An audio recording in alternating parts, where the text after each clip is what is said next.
Everyone is already waiting inside. Well, what are we waiting for? Let's join them! Please, wait a moment. Before attending the meeting, I hope you can promise me one thing. What do you need? Promise me that you won't commit to anything too reckless. What do you think? Okay.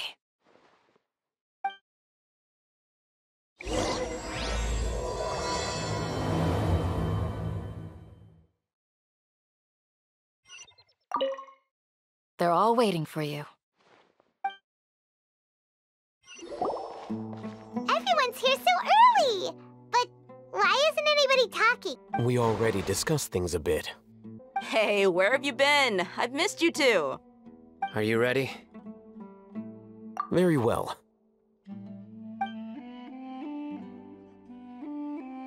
Are you sure this is gonna work? I gotta admit, it's bold. Color me impressed.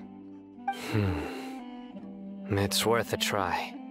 The point of discussion is to arrive at a solution. Let's cut the small talk and move to the next point. You're making Paimon nervous.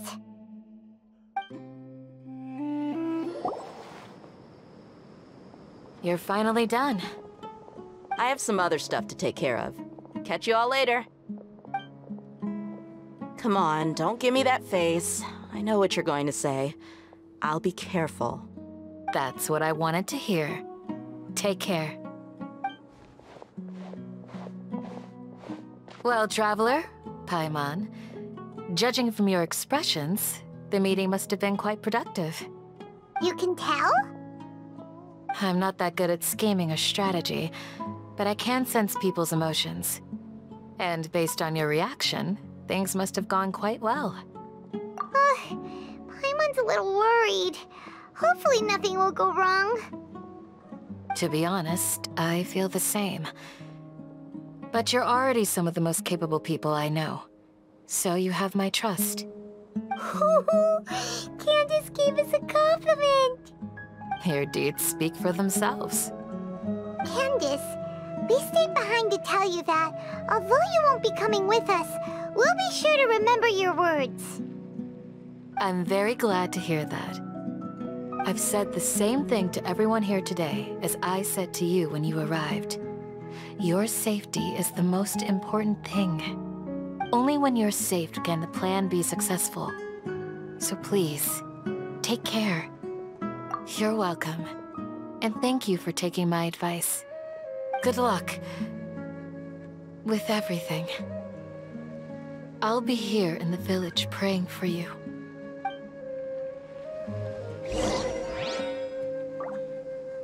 Stay safe, everyone. I'll be here, praying for you. Good luck.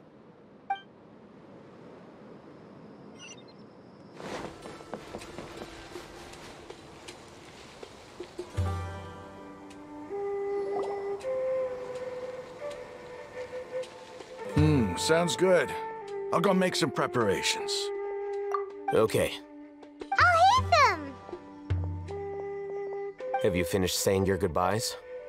Yeah! Also, Candace told everyone to be careful. Yes, she did. But I think my point also bears repeating. Our plan is not child's play. We won't be able to achieve anything if we're simply careful. We must go beyond that and fully commit ourselves to it. I hope this is clear to you. Huh? Shouldn't you be saying something more cheerful to boost our morale right now? Didn't we already do that during the meeting? You can never have enough words of encouragement. In that case, Candace can cuddle you to your heart's content while I continue to remind you of the seriousness of our situation. We all have our jobs to do after all. It's like how some people can be put in charge of logistics while others will fight on the front lines. Speaking of the front lines, you don't look anything like a soldier. Of course. Compared to the mercenaries, I'm merely a feeble scholar. But the advantage of not being a mercenary is that I get to stay in a safer place and offer my strategic insight. Just think about that mercenary who lost his mind. Mercenary groups are facing constant danger every single day. Well, being a scholar is also a high-risk high-risk occupation, and you are a scholar. I'm not like the rest of them. Even among members of the same species, some will exhibit far more potential than others. This guy. Paimon still remembers when those mercenaries in Port Ormos called you a lunatic. All intellectuals are lunatics in the eyes of fools. I'll take that as a compliment. That reminds me. Do you remember the record we saw in the King Deshret ruins? It mentioned forbidden knowledge. You have a good memory. Forbidden knowledge has the power to drive people insane, but this fact has never been shared with the public. Even I, who has worked in the academia for some time, was never once informed of this. I think those mad scholars and mercenaries we encountered may have all fallen victim to the corrupting qualities of forbidden knowledge. But the academia has always held a different view. They have always believed that symptoms of madness are a side effect of human contact with divine knowledge as mere mortals. Come to think of it, perhaps the academia has also never understood the true nature of forbidden knowledge, and thus always approached the issue from the wrong direction. The Withering, Elazar, and the sandstorms. Don't you think what is happening right now across Sumeru is rather similar to the forbidden knowledge pollution that occurred in the desert thousands of years ago? But Paimon thought that Irminsul's disease is what caused the withering and the sandstorms. At least, that's what Tighnari told us. Wait a second. Could it be that... Ah, you've connected the dots. The cause of Irminsul's illness may precisely be the pollution from forbidden knowledge. But if that's the case, what should we do? This is huge! Wait. Why do you think Lesser Lord Kusanali would have a solution to this situation? You mean, it's related to the scene you saw when you passed out in the Avidia forest? That whole, the world forget me thing? In that case, it's imperative that we rescue Lesser Lord Kusanali. Only by working with her to save Irminsul can we completely resolve the problems Sumeru currently faces. To make sure we're still on track, I would like to check on the state of some of our preparatory work. Where are we going? To an Eremite base.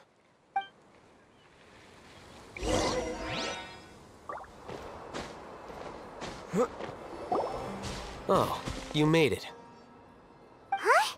What are they doing here? I gave them some technical work to do. Ah, it's the scribe.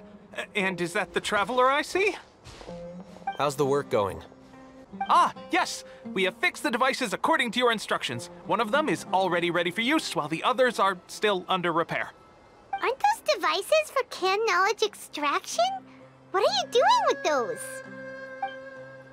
Look here. Huh? More can knowledge? Are you going to put more weird stuff into his head again? What's that look on your face?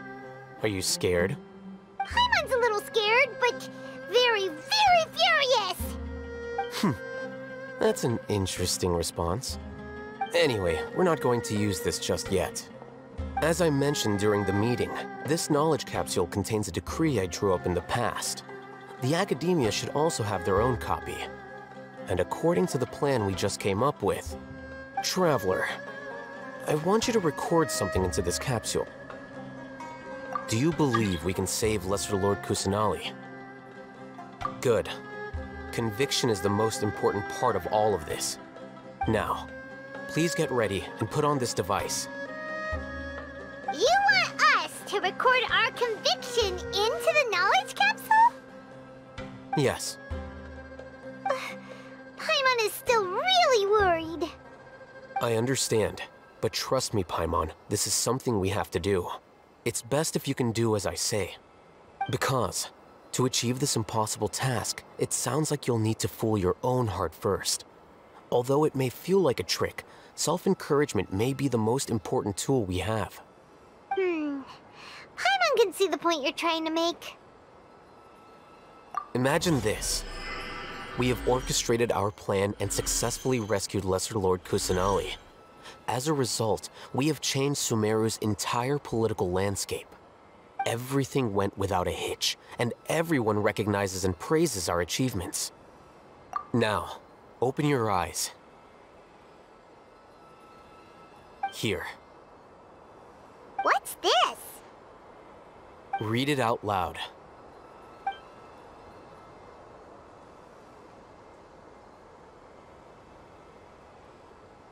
It's done. Is your head okay? Does anything hurt?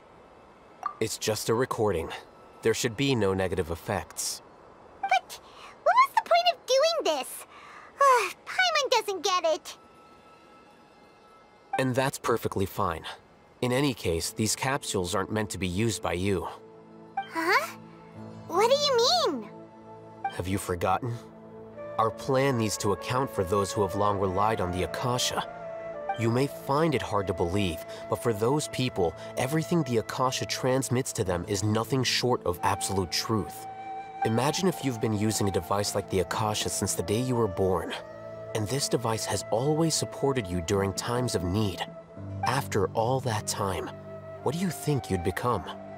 A fool? A machine? A slave to orders. And that's why rules are so important. In addition, those who understand the rules can delineate boundaries and identify gray areas.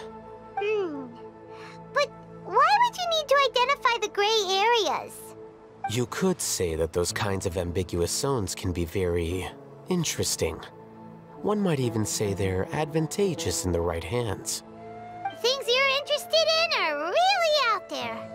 Are all Sumeru scholars like this? Anyway, that's enough chit-chat. I'm going to take those two to work on some small projects. You can head to Caravan Rebot and start preparing for the next step. Small projects? We're going to tinker with the Akasha terminal and make a few modifications.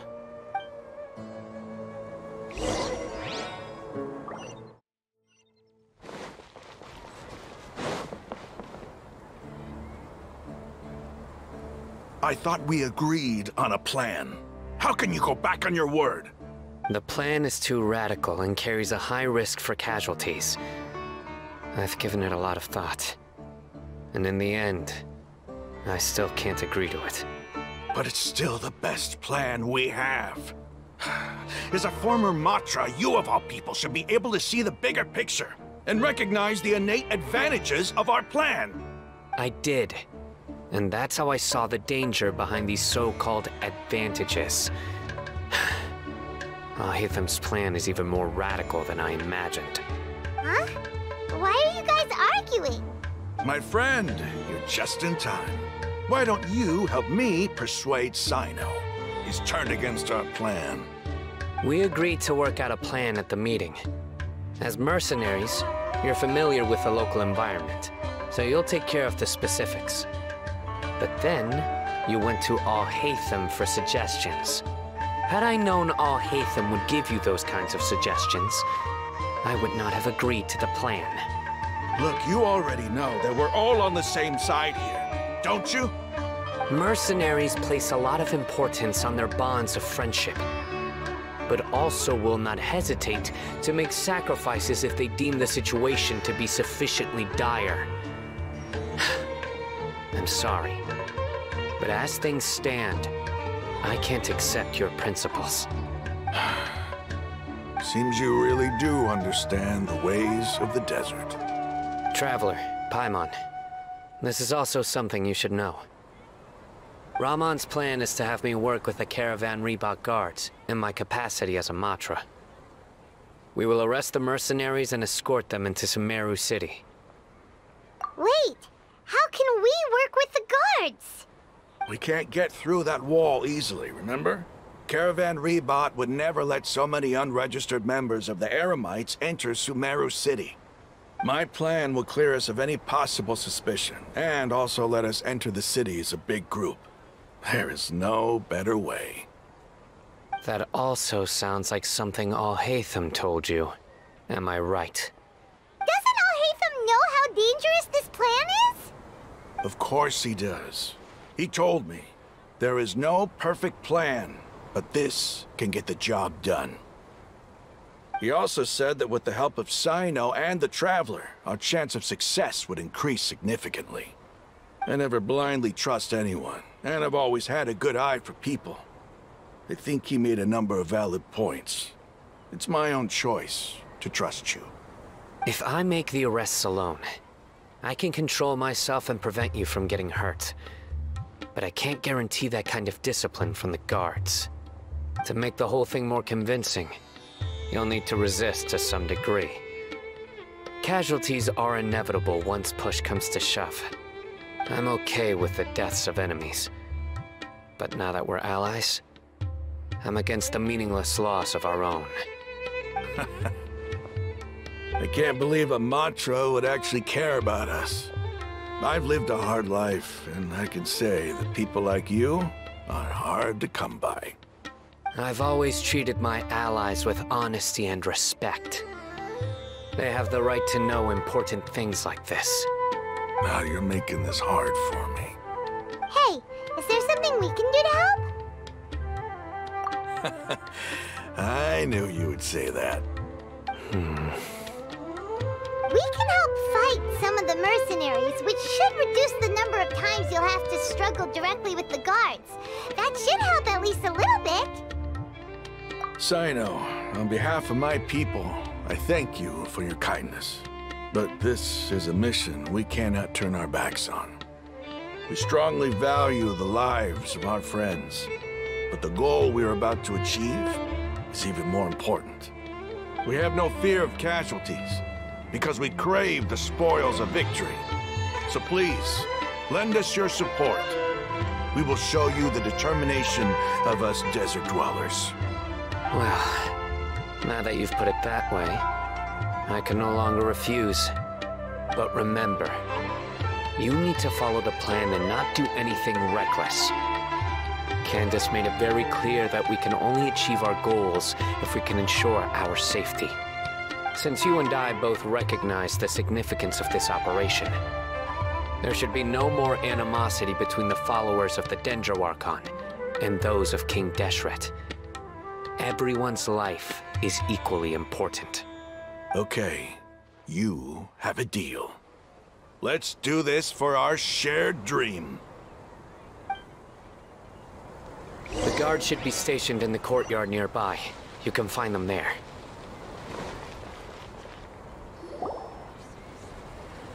Guards! General Mahamatra! To what do we owe the honor? Keep your voice down. This is a secret operation. I'm going to arrest a large criminal gang near this location. According to the Academia's Guide and Regulations on Secret Operations, I have the right to ask for the cooperation of Caravan Rebot. Ah, of course, of course. Mahamatra Sino's order is the Academia's order. Just let us know what you need. But who exactly are you planning to arrest, and how many people are you expecting? Depending on the scale of this operation, we may need to report it to our superiors. They're a squad of Eremites whose number is comparable to Ain el Akhmar in Port Ormos. They're involved in the theft and resale of supplies from the Academia.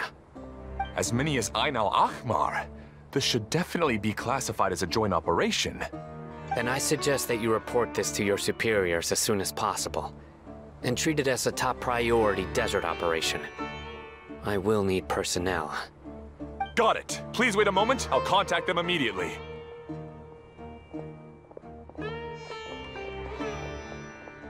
Because this is work. Because I trust you. Paimon can't believe you're still in the mood to chat. This whole thing has Paimon scared stiff. Aren't you even a little worried? What if these guards already know that you have betrayed the Academia and are no longer their General Mahamatra? Even if that guard doesn't know, their superiors might, right? We discussed this, remember? The Caravan Rebot operation is of great importance. But don't worry, the guards there shouldn't know that Sino has stepped down. How can you be so sure? First, the other Matras still don't know why Sino has left, which proves that the Academia has been covering up the matter. Second, This is a crucial moment for the Academia's God creation plan. If something were to happen to the General Mahamatra, it's bound to attract a lot of unwanted attention. No matter how you look at it, they don't seem interested in sharing the news of Cyno's departure. A reasonable inference. I agree. Which brings us to our next issue. I'm sure some of you have been wondering if the prediction function of the Akasha will affect our operation. The Akasha is still in operation, so I must remain on high alert. Actually, considering the power of the Akasha, it's quite strange that it hasn't already tried to interfere with my actions. I've given that a lot of thought. For now, I don't think you'll need to worry. If you remember, when you first came to Aru Village, all your actions and routes were predicted by the Akasha. It even gave that information to those who kidnapped the village keepers. But things like that never happened again after we met up with the Traveler. That's true. But why? Look at it from a different angle. Why do you think the Akasha will predict your actions? Because my personal data has been entered into the Akasha. That's true, but the key to this question is, how well can the Akasha make predictions about a person? Haven't you ever thought about it? Just how can it do this in the first place? Because the Akasha controls the entirety of Sumeru. The Academia firmly believes that all human actions can be explained through logic. By sorting and analyzing entered data, the Akasha can derive behavioral logic and predict the actions of those who fit an existing logic model. However, at the risk of sounding like an advocate for fallacies, can everyone truly be considered logical at all times? Emotions are part of our behavioral logic, but can you guarantee that every experience of the same joy or pain would be equally intense? How can our feelings and opinions be predictable down to the letter in every single instance? Cyno, in the past, you've always worked alone. In the absence of another person who could sway you or your thoughts, the Akasha could produce predictions that were similar to your real-life behavioral principles. Decisive and principled, you were used to solving problems alone. That's why the Akasha could figure you out. But now, you've joined a team. And I believe the Akasha hasn't yet figured out the full composition of it. Our thoughts and logic have intermingled and weaved themselves together to become a complicated, chaotic mess. Any one of us could potentially disagree with another. The Akasha lacks data on these interactions, and it's impossible for it to predict your actions in the future based on your decisions in the past. After all, there's probably a limit to just how much we can be modeled or controlled by data. So, in my opinion, we're probably safe for now. Makes sense to me. I agree. The Akasha is not alive, and I don't think we can be completely controlled by something without a mind of its own. Is that so? I guess there are things that even the Akasha cannot calculate, and people will not be forever trapped by the past. I'm so glad that this is settled. Next time, pay attention during our meetings. Will do. Just remember to stay vigilant. Footsteps! General Mahamatra, we were not expecting your presence here. I'm the security officer of the Grand Deshret Desert District. My name is Luxembarbo. This is my assistant, the Traveler. He will be working with me. The construct next to him is for his work. Beep! Construct, beep! What a great honor to meet you. Your golden hair is as bright as the sun. And, is this the latest technology from the Academia? Have you made a decision regarding the matter I mentioned to your subordinate? It seems to be a dire situation, so of course you will have our full cooperation. To be perfectly honest, I've always longed to go on a mission with someone as well known as yourself. There's no need for flattery. Yes, sir. Take your most elite platoon and follow me to the eastern side of the district. We will carry out the operation there. Understood. Map. Hurry, bring the map!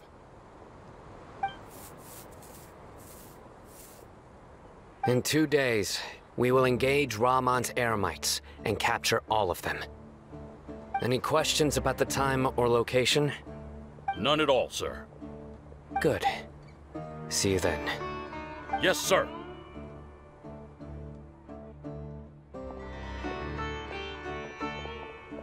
Maybe hanging around the General Mahamatra isn't so bad after all. Everyone's so respectful towards us. This is all due to the absolute authority of the Academia. And now, we're going to strike back against that massive pillar of power. Get ready. We will move out in 2 days.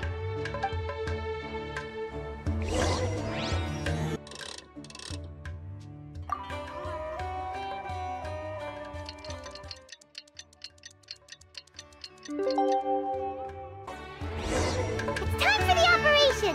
Let's go meet Sino in the desert! Look! Over there! Our helpers have arrived already! Let's hurry over! Wait a moment. Ah! Oh, it's you! You're my assistant, remember? Being my assistant, you must stay with me. Now let's head over there. It's General Mahamatra and his assistants. We meet again. You're here early. It's to show how important we think the operation is. Since this is a big case for the Academia, we are prepared to give it our best. I'm glad to hear your sense of resolve. Remember, we must capture them alive. They are our only leads for the case. If they die, we will be unable to continue the investigation. Understood. Everyone! The Eremites are approaching from the west! Make preparations and be ready for combat. Halt! Oh? What a warm welcome! What do you want? Judging from those shiny weapons in your hands, it seems like you're not interested in a deal. Ramon, the Academia has caught wind of your smuggling and illicit sales. If you value your life, I advise you to surrender. Who are you supposed to be? A Matra from the Academia? I can't believe you came all this way just to catch us. I'm not here to talk. Oh. Nobody's given me this much time of day since I became a mercenary. Brothers! For that slight, let's wash our blades with their blood. Let's show them we Eremites are not to be messed with.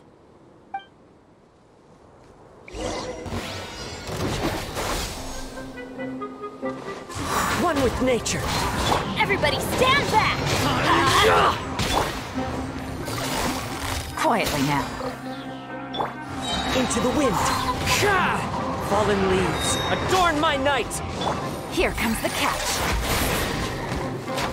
Gotcha.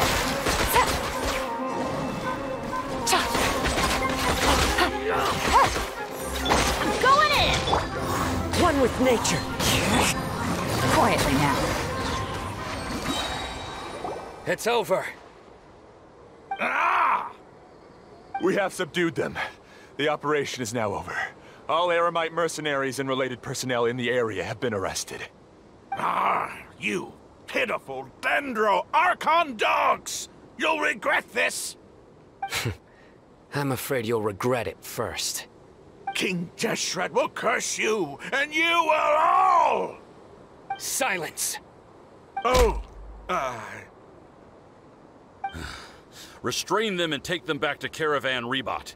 Count their numbers and send them to the Academia as instructed by the General Mahamatra. Yes, sir!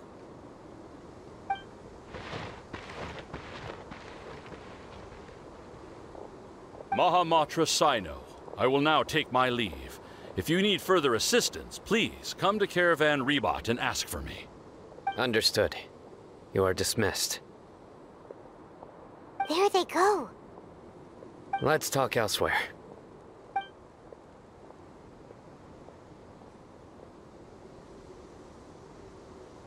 This part of the plan went really well. Yes, things went perfectly. That's fantastic! And that punch you gave Ramon there sure looked convincing enough. Once we're done here, I'll return to Caravan Rebot and oversee the group's transport. I promise. I'll get everyone into Sumeru City safely. Yeah, you're the reason why everything went so well. It's not the time to celebrate yet. I believe Dia should already be waiting for you. Go join up with her. She will need you to introduce her to Tighnari. Speaking of which, is it really okay for us not to share the full plan with Tighnari? What if he'll feel miffed about it and refuse to work with us? I have a very close relationship with Tighnari. Given how well we know each other, I believe my message alone should be enough to bring him to our side. He knows I won't make jokes about things like this. If we need help, Tighnari is the best option. Get ready for the next phase of the plan. Don't keep them waiting.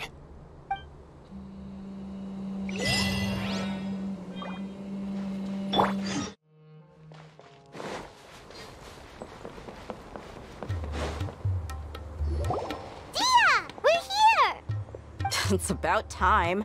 Didn't you say our part of the plan is the most important of all? And here you come rolling in late. In the time it took you to get here, I already did 5 laps around the place, downed 7 drinks, and even did some clothes shopping. Sorry. We didn't mean to keep you waiting. I just wanted to fix your attitude and rub it in a little. After all, you took your sweet time getting here, and we've got important stuff to take care of. I just like seeing that serious look on your face. All right, I'll stop. All joking aside, I'm glad you're here. Let's get moving and take care of this as soon as possible. But where should we start? Our responsibility is to get a status update on the Fatui Harbinger known as the Doctor. We need to make sure he won't get in our way when we rescue Lesser Lord Kusanali. Dealing with an institution that controls all of Sumeru is already hard enough. If the Doctor were to crash the party, it would be next to impossible for us to achieve our goals. Yeah, we sure don't want him showing up. Ooh, he really gives Paimon the creeps. Right?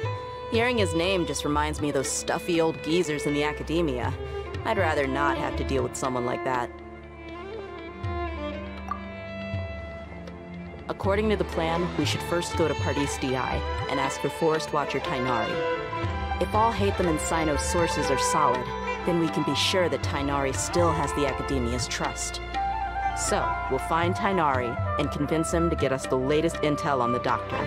Then, depending on what we learn, we'll make any necessary adjustments to our plan. The sages have placed spies everywhere on the other side of the wall. I'll follow you as a bodyguard. You should be honored. I don't offer my services to just anyone you know. But Paimon thought mercenaries would do anything for Mora. That's certainly true. But when multiple employers are vying for your services, you should always go with the best offer. Let's see. If I were to charge you a bill, I guess I can apply a discount. How much more do you want? I was not sure we can afford it. How much do I want? Hey, how about paying me with a smile? What do you say? I haven't seen you smiling much recently. If you ask me, someone like you must look lovely when they smile. Come on, give me a smile so that I can be less worried. Looking good! I hope this pretty smile will become our lucky charm. There are many kinds of smiles, but only a truly joyous one can bring blessings to others. Let's consider this smile a down payment for our future victory. Let's go. It's time to pay a visit to Pardis DI.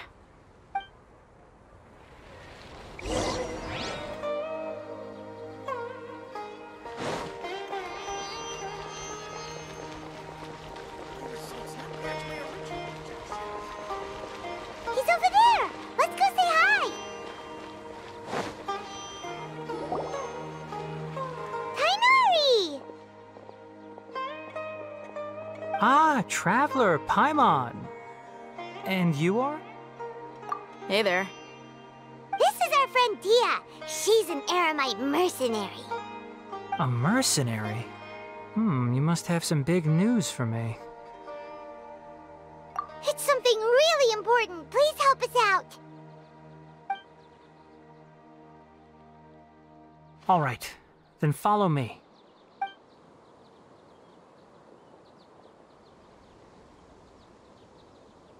This place is better. We won't be disturbed by any passerby. Okay, what is this important thing you want to ask me? The doctor, huh? He's that strange-looking Fatui Harbinger with the mask. Paimon thinks he has blue hair. Yes, I know him. Actually, he left Party's DI just a little while ago. He left already? Yeah, he came looking for me. Can I ask what it was about? Sorry to ask you like this after having just met, but your answer is very important to us. For now, all we can share with you is that your friend Sino is working with us.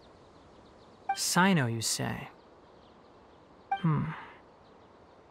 I see. So that's why he hasn't been at the Academia. Okay. I will answer your questions and will assist you any way I can. You don't have to tell me everything that's happened. Sino's name really does work wonders. You're not even a little worried that we might have made it all up? Despite having just met you, I can sense that you're the serious type. Between you, the Traveler, and Sino, none of you strike me as the type that would conspire to deceive me. You don't need to tell me anything you don't want to. I'll also get straight to the point. The Harbinger you mentioned came to me because he wanted to take the scholar Hypatia away with him. Hypatia? Why would he want her? And what do you mean by take away? Is he planning to leave Sumeru? Yes. He told me his return to Snezhnaya is imminent.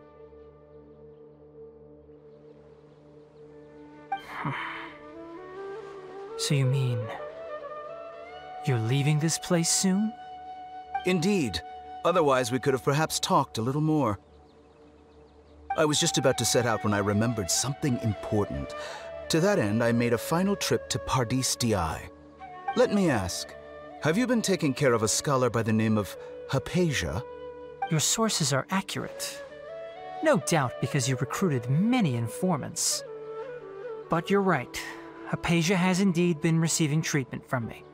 Forgive me for asking, but how's the treatment coming along? Given the way you're asking, I assume you have something to say. Since you asked, I'll be frank. I would like to take Hypatia to Snezhnaya. It's incredibly difficult to transfer a patient. As a scholar yourself, shouldn't you at least be aware of this? Oh? I can't believe your utter lack of faith in me, to the point of even questioning my general level of knowledge. How unbefitting. Well, you're the only one who's ever made such a request. I have my ways of keeping her safe during the journey. In addition, I can also promise that under my care, Hypatia will receive the most advanced and effective treatment. I will personally supervise her treatment and see to her recovery. Would that be agreeable to you?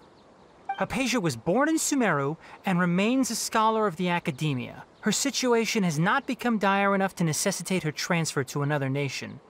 Transporting her to Snezhnaya is risky, and the potential benefits are unknown. As the person currently responsible for her treatment, I cannot possibly sign off on this transfer. Your suggestion is rude and reckless. I'll pass. I don't know much about the doctor, but after talking with him, I realized that, just like many other scholars, he possesses an aura of arrogance that I've come to detest.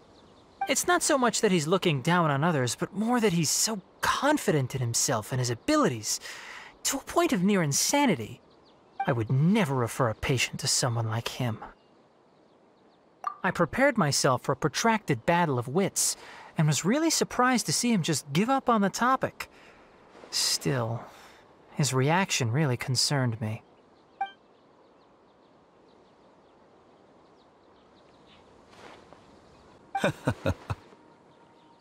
I see, I see. Of course, your opinion makes perfect sense. You're still young, but already quite stubborn. I must say, You are not like what I had expected. Under normal circumstances, I wouldn't just let you off the hook like this. But unfortunately, I'm in a hurry today, what with Her Most Noble Majesty the Tsaritsa calling for our return. Luckily, there is still some time left for me to take care of everything before I leave. It's just as the Academia said, you're a responsible and gifted scholar. Sadly, even with all of that, you're still lacking a bit of shrewdness. And that's also why people like you can never realize that sooner or later, everyone must pay the price for what they've learned.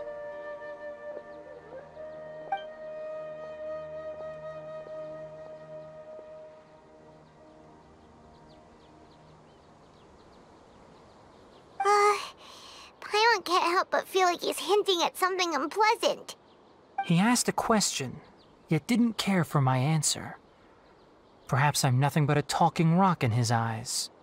He never came off as malicious, but an utter lack of compassion permeated throughout our conversation. From his tone, I can sense that he's always looked down on others. I can barely believe it myself, but if that's true, the situation will be in our favor. I don't think I missed any details. Frankly speaking, I don't want you to do anything too risky.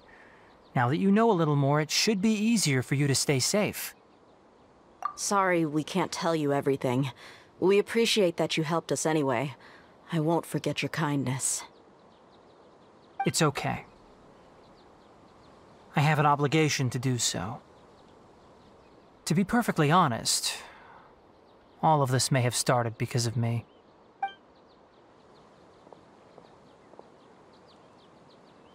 Recently, my master wrote several letters to me, asking me to return to the Academia and assist him with his research. Hasn't he already asked you several times before? Yes, but there's something off about this most recent batch of letters. The handwriting and tone are both familiar, but some details have been omitted. My master will occasionally leave a few dots on the back of the letter. 1 dot means that he wrote the letter on a sunny day, and 3 dots stand for a rainy day. This has been a habit of his for many years, but I didn't find any dots in his recent letters. I believe something may have happened to him. I get it. Since you are always at Gandharvaville, you would like me, someone already working at the Academia, to investigate this matter, right? I'd like to ask you to do that for me. If you can keep yourself safe, please withdraw immediately at the first hint of danger. I can do that, but I have a feeling it won't be that simple. The Academia has been working on a big project. I'm not quite sure what it is, but your master might be involved with it. If the higher-ups really are hiding something, then it will be difficult to remove myself from the situation once the investigation starts. If the situation becomes critical, I'll leave the Academia. If you don't see me there for an extended period, that's your cue. All right, we've got a plan. I'll stay at Gandharvaville to support you. If that scenario comes to pass, you must be extra vigilant. And be wary of any messages or direct requests from the Academia. I must say, I didn't expect a warning like this from the General Mahamatra. Being loyal to the Academia doesn't mean blindly doing whatever the sages say. I know what I'm doing. On that note, aren't you also being quite distrustful of your alma mater? The Academia, yes, but my master is a man of integrity. Even when I was a student, I was worried he'd get in trouble for sticking to his beliefs. I suppose he's lucky to have lasted so long. But in the end, it still caught up to him.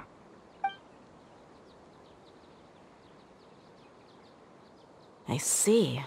So you noticed something was up with the Academia from the very beginning. This may well be how Sino became involved in all this. In that case, I must keep my promise and help you however I can. Also, if you run into Sino again, please help me pass on a message to him. Trust your own senses and experiences. I think this may be something he needs to hear right now.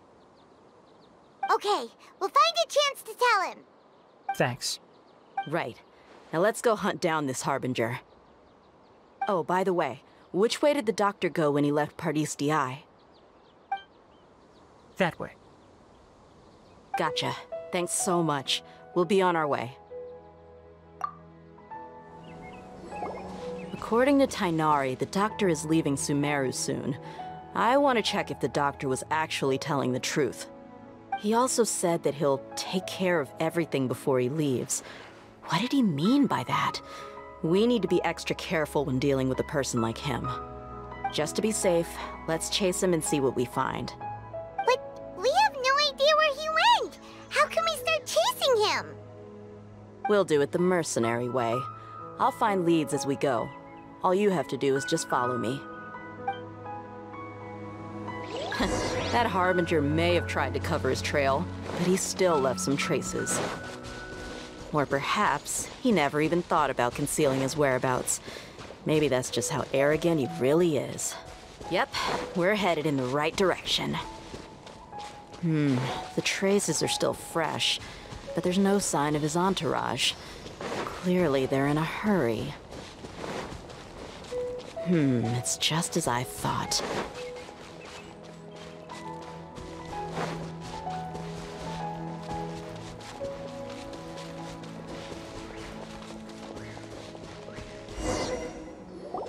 We can stop here. I think I know where the doctor went. To the south of here is Port Ormos, which seems to be where they're headed. Port Ormos? They're going to leave by boat? That's right. Let's go to the port and have a look for ourselves.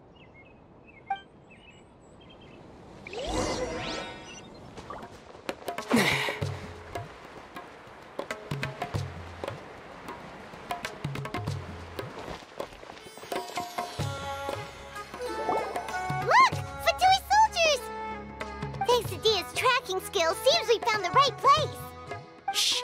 Don't draw their attention. The port is crawling with Fatui soldiers. Let's keep going and see what we can find. Now this is a proper farewell ceremony for a Snezhnayan Harbinger. The Lord Harbinger is leaving. I've still only seen him once or twice. I used to hold a position in our homeland, and back then, the doctor spoke in a very different way from the way he speaks now. Maybe the way people talk in Sumeru has rubbed off on him? It's always like that when you spend too long away from home. When he gets back to Snezhnaya, perhaps it will also take him some time to get used to the life there again. Huh? But, sir, that can't be right. No, I remember it like it was yesterday. Both his expressions and tones are now very different. Also, for some reason, he seems like he's all smiles now. You must be mistaken. Nobody's supposed to look happy when they're on a business trip.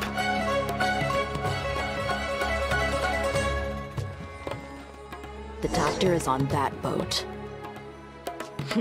So he told the truth after all. He is actually leaving Sumeru. Let's get closer and find a place to hide so we can observe him.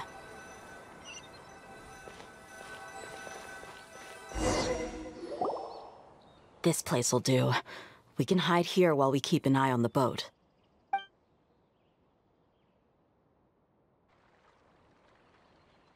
Huh?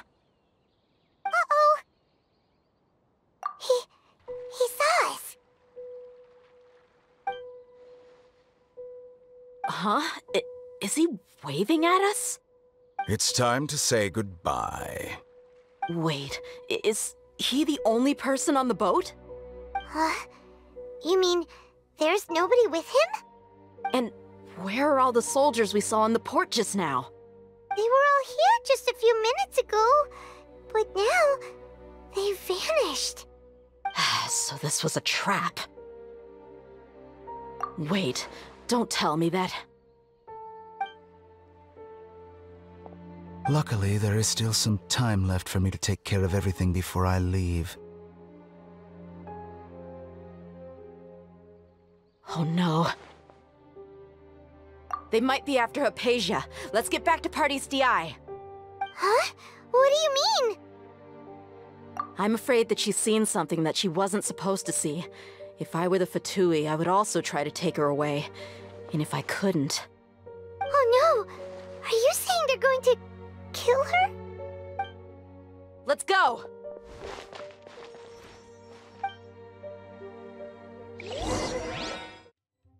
Party's DI is not a place you Fatui can just show up and do as you please. I believe we've already made ourselves quite clear. Our superior gave us permission to search for and collect medicinal herbs in Party's DI for research purposes. But you've been in Sumeru for some time already. I find it coincidental that you chose to only come here today. Even the Grand Sage himself may not have the right to question our research, much less an ordinary scholar like yourself. I've done my duty to inform you. Don't make things difficult for yourself. It would seem that my words have fallen on deaf ears. You can keep trying to deny it, but coming to Party's DI now? I'm pretty sure you're not just looking for herbs.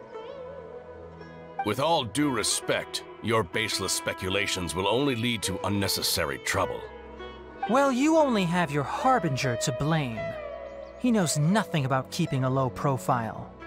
I may be staying at Party's DI as a scholar, but that doesn't mean I'm no longer a forest watcher. It is still my duty to protect the peace and safety of the scholars who have contributed so much to Sumeru. Then it seems our conversation has hit an impasse. No one will lay a hand on you, Hypatia. Not on my watch. Tighnari! Are you alright? I'm fine. These Fatui have really crossed the line. Time to teach them a lesson. There's no use resisting! Give us Hypatia! Keep dreaming! Yeah, Tighnari! Beat him up! The doctor's orders are absolute! Yeah? You've been someone's lapdog for so long that you don't know anything else now! Let's light it up! Everybody stick! The wind knows me. Propagate! We're not getting anywhere. Traveler, Paimon, please go to Hypatia. We need to make sure they don't try to sneak around and attack from behind. Got it! Hypatia's still here. Doesn't look like anyone's broken in.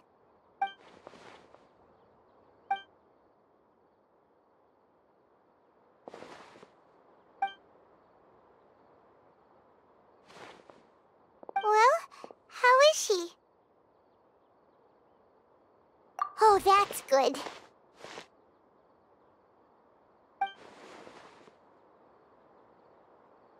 So, you think this is over?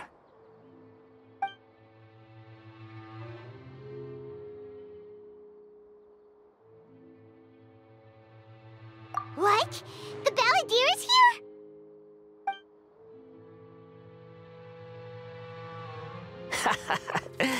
I've missed that look of abject horror.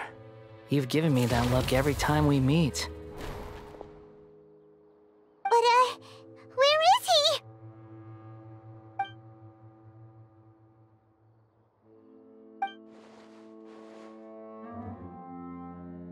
I can hear all of your thoughts, you know. Don't you remember? I already saw you the first time you came to Party's DI and made contact with Hypatia. I didn't need to do anything. It is her honor to be able to connect her consciousness with me. Who are you talking to? It can't be the Balladeer, right? That's impossible. I know you must be curious. I might as well tell you that I decided to enter Hypatia's consciousness the moment I sensed your touch. I wanted to observe you on a fool's errand. Hey, Traveler! What are you doing? My deification is nearly complete.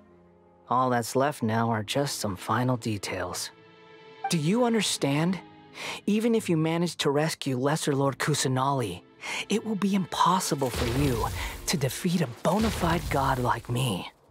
Is it wise to force that childlike god into a divine battle against me? Scholars consider the God of Wisdom to be the sum total of their faith. It's how they can justify reverence for a god as they construct it. But this also shows that humanity's worship of gods is a combination of blasphemy and exaltation. It's truly laughable. Yes. What is it? Yeah, I'm in a good mood, which is why I'm talking to you like this. What do you mean?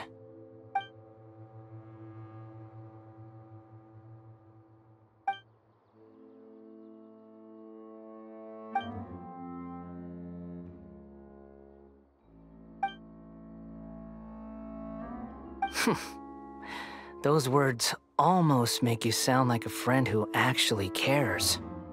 But you're wrong. I'm different from all of you. I was born to become a god. My entire life up until this point has just been a meaningless routine. Just think about a sheet of paper. By itself, it holds no meaning. The content recorded on it is what gives it value. All I had recorded down before were some painful memories and boring human feelings. Such senseless drivel should have been erased a long time ago. Indeed, to me, the sight of you fools in your futile struggles is far more amusing. Tell me, just what has this world done for you to protect it with such zest and conviction? I'm connected to your consciousness, so I can hear what you're thinking and sense the depth of your determination. This is a good conversation we're having. So here's a word of advice. Let go of your misguided guardian complex. You know nothing about the truth. It'll be for your own good, as well as everyone else's. Humans are a species that can only find bliss in ignorance.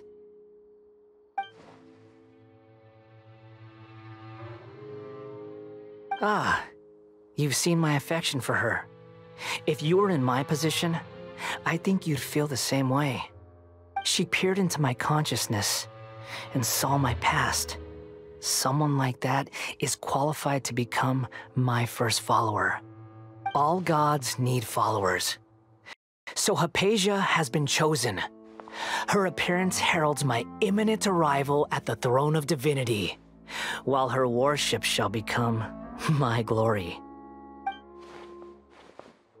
You're doubting me again? No matter. Soon, you'll know what kind of authority you're challenging.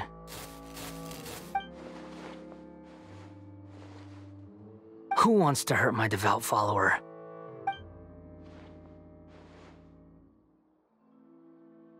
The doctor wants to hurt my first follower?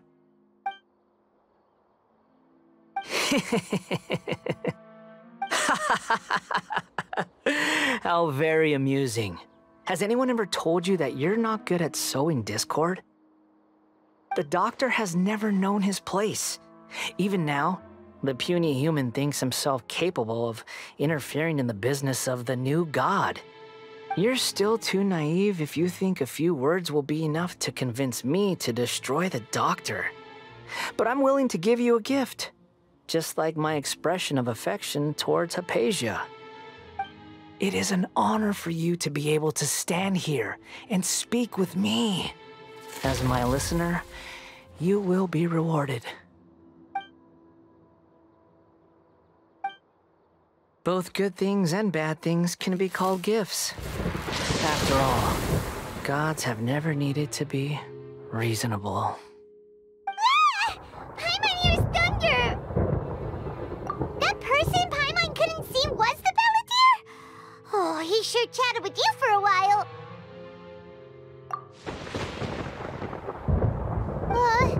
Where is the storm headed?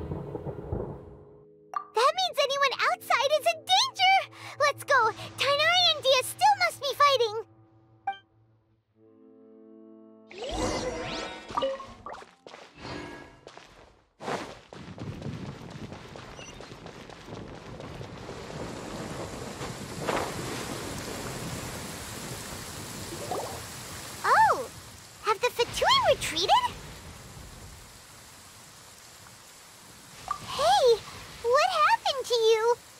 He's hurt. I'm fine. Don't move. I've seen eremites get struck by lightning before. You need to rest. Struck by lightning? We were fighting, and just as things started looking grim, the weather suddenly became extremely strange. Lightning started attacking everyone, almost as if it were alive. Luckily, there were only 2 of us, and both of us were nimble enough to dodge most of the strikes. There were a lot of Fatui, though, and they were being torn to shreds by the bolts of lightning. With that, all the Fatui soldiers were forced to retreat. It's all right. My wound aside, you look like you've seen something unpleasant. Is Hypatia all right? Hey, didn't I tell you not to move? Just in case. Let's go to Hypatia's place and talk about things there.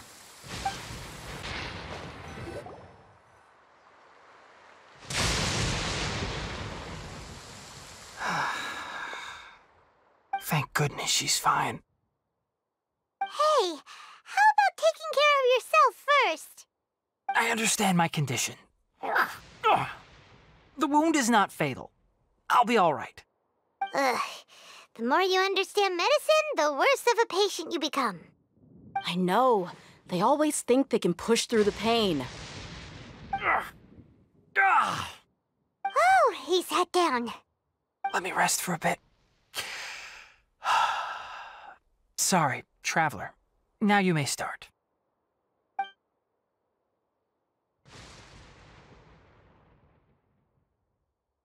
So that's what you were talking to the balladeer about? Oh, Paimon can't believe what he's thinking.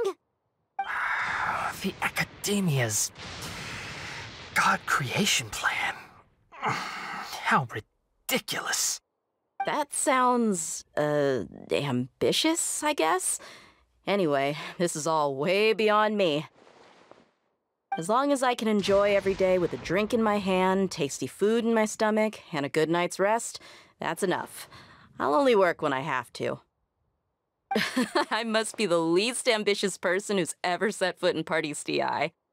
Don't say that. I haven't even thanked you for your help back there. Don't mention it. Well, if nothing else, all this proves that the doctor really did have some urgent matter to attend to, and left Sumeru in a hurry.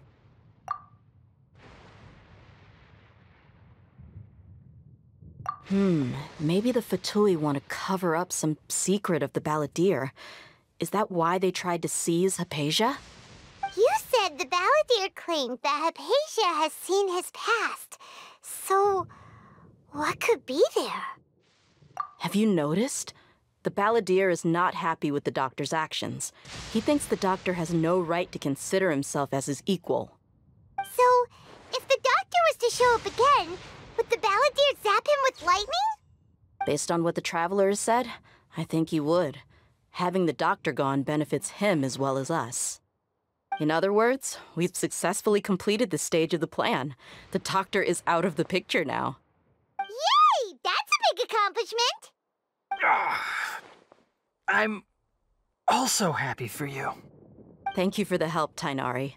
Make sure you rest up for now. Yeah. All right. Okay, that wraps things up for us here at Party's DI. Traveler, it's about time we rendezvous with the others at the Grand Bazaar. Let's continue to keep a low profile. You can head there once you're ready.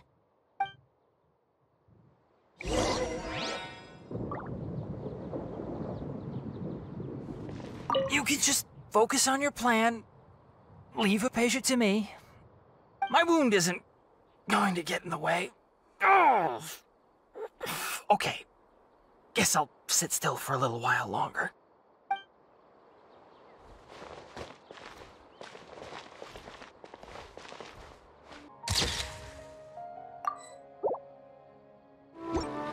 All right, everyone is here. How did everything go? Any luck with your missions? Let's report back one by one. I'll start first. We've made the necessary modifications to the Akasha terminal. In addition, the props required are also ready. I'll go next. The Traveler and I went to Party's DI. The situation was a bit complicated, but we found Tighnari. Unfortunately, he was wounded during a fight. Who was behind it? Well, that's the tough part. What should I say, Traveler? The Fatui or the Balladeer? After some back and forth, we confirmed that the doctor has left Sumeru by boat. He has something urgent to attend to back in Snezhnaya. So, we've successfully removed the doctor from the picture. Also, Tighnari's already resting, so he'll be okay. Good. Oh, Tighnari also asked us to tell you this message. Trust your own senses and experiences. All right. I'll remember that. Everything also went smoothly on my side. The Eremites should have arrived at their destination by now. To avoid alerting the quarry, they will stay there for now. I can't believe you actually got so many Eremites into Sumeru City. It's all thanks to Rahman and his brave team, as well as their bold strategy. It appears to have been very effective. I'm glad to hear it. Well, is that everything? Okay, this meeting is adjourned. Huh? Wait, you mean that's it? Well, what else is there to discuss? Shouldn't you end with some words of encouragement? You know, to fire us up now? Personally, I'd rather we all go home and get some rest. I'll hate them, you... Ugh. Oh, and if you wanted someone to say something to that effect, then I must reiterate that I'm here to strategize and not to lead. So you should find someone more suitable to do that. But I thought all of you Academia big shots were great speakers. Then I should remind you that I'm the scribe. I know that. So what? A scribe is responsible for recording meetings, not speaking. Fine, whatever. Well, Cyno doesn't seem to be much of a talker either. I guess that leaves it to my employer. Employer? Yep, the Traveler hired me. That's right. So come on, boss. What do you have to say for the team? Yeah, say something to boost morale. Huh? What are you all doing here? Oh, it's Nilu! Hey, everyone. I'm not disturbing you, am I? Not at all. I was actually just about to go find you. Judging from the group and all your serious faces, you were discussing something important, weren't you? But you also look like you're up to no good. Seems pretty interesting. Welcome, Nilu. Would you like to join us? Huh? Join you? You mean, you also want to discuss something important with me? Yes. Something very important. Nilu, are there any breaks in your performance schedule in the upcoming days? Huh? Wait, you're seriously inviting me?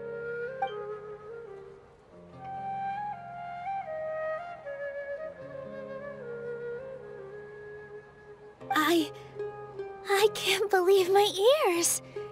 You are truly the bravest and most passionate people of Sumeru, well, that I've ever met.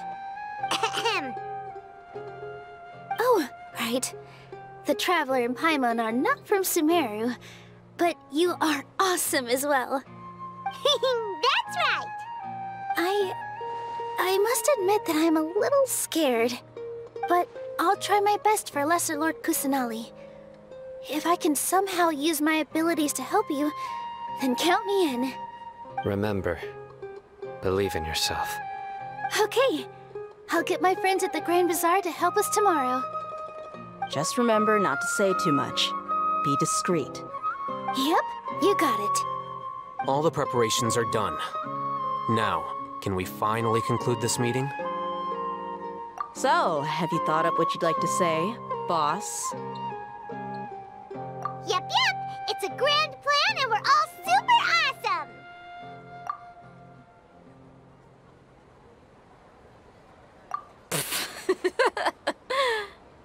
Well said. A good night's rest before an operation can be the difference between success and failure. Thankfully, I've had my place to myself recently. It's been nice and quiet. Huh? Oh, nothing. Alright, let's all go home and get a good night's sleep so we can be up early tomorrow. Okay. So I guess that means it's time to say goodnight now. Yep! Good night, everyone!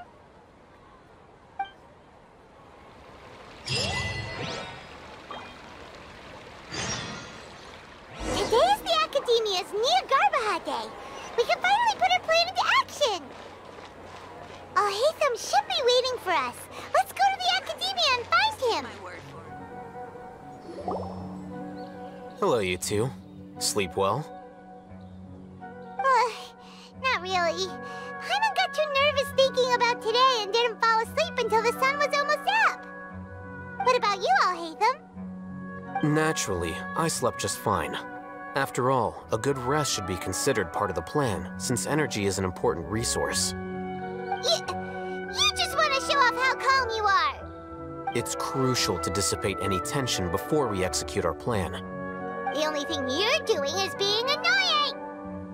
Anyway, do you need me to go over the game plan again? Our target is Grand Sage Azar's office. Everyone in the Academia knows that's where the Grand Sage's console is. Only they can operate it.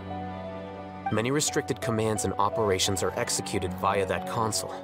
I'm sure that console has a way to free Lesser Lord Kusanali.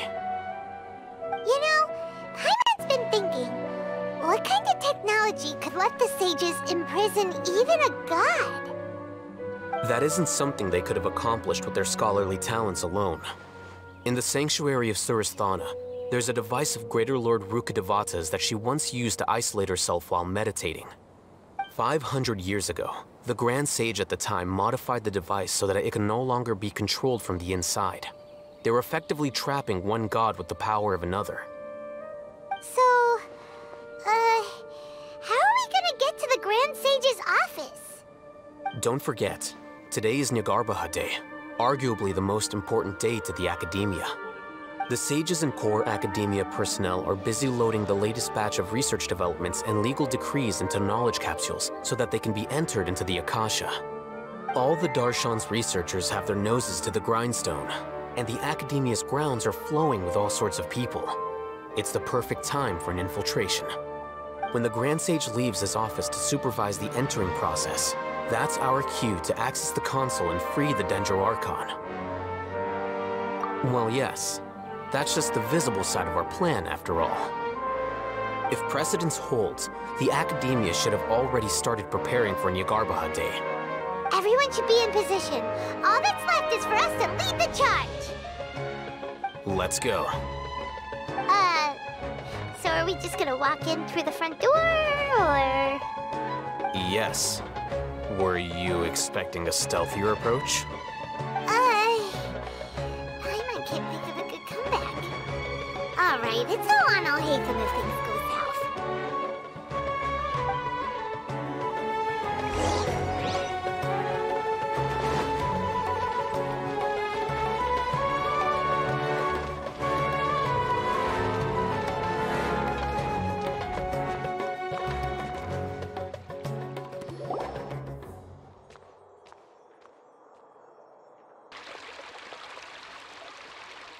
Scribe? Please, wait. Are you Scribe Alhaitham? That's me. Is something the matter? I'm in a hurry. No. I was just surprised to see you here. I had heard that the sages were looking for you not long ago, but I didn't know what for.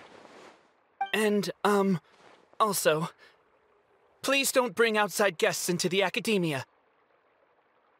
Outside guests?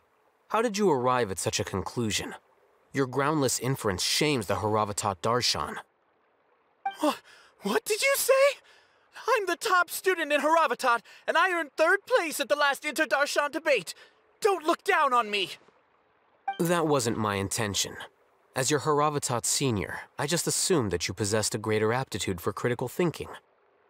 Look, based on what you already know, the purpose of my return and the reason they're here should be obvious. Is that so? Wait a moment. Let me think. Don't tell me the answer. The sages search for you. A blonde-haired traveler. Outside guests. So, from the start, the sages weren't looking for you, but this traveler? And you were gone from the academia for so long because... Hey, shh. Yes, you've proven yourself as the top student in Haravatat. I surmise you've arrived at the correct conclusion. As I expected. Please, forgive me. I wasn't thinking clearly just now. Thank you for getting me back on track. It's nothing. We'll be on our way then. All right. Thank you for your contributions to the academia, Scribe.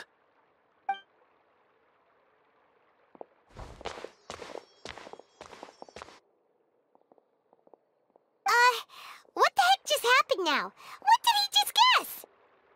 I'm afraid I don't know either. You have no idea? Mm-hmm. He convinced himself of whatever truth he came up with. That is the so-called pride of a scholar. If someone questions their academic facility, they will instantly feign understanding to keep up appearances. Nowadays, the academia is rampant with this type of scholar. Their obvious farces of intellect only serve to highlight themselves as fools. Wow, so there are special ways to deal with smart people. We don't even need to make up our own excuses. We shouldn't waste any more time. It would be problematic if we missed our window of opportunity. Let's go.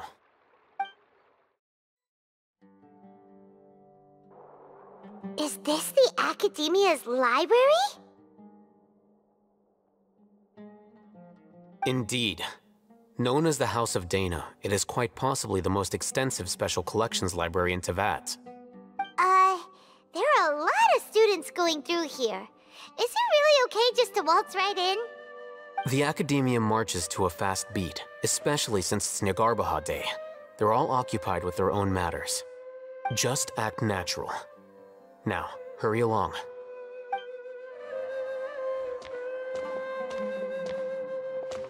What's this platform for? It's a lift that Academia personnel use to access higher floors. Are we gonna take it then? The Grand Sage's office is up there somewhere. No, not right now. We can't guarantee that we won't run into the Great Sage. Let's step back and observe for now.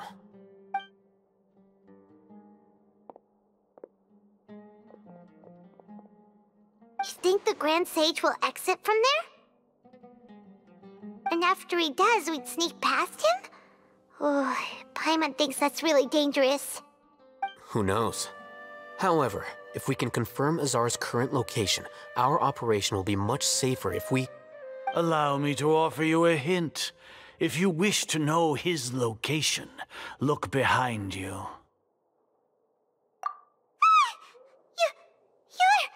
What's Grand Sage Azar doing here?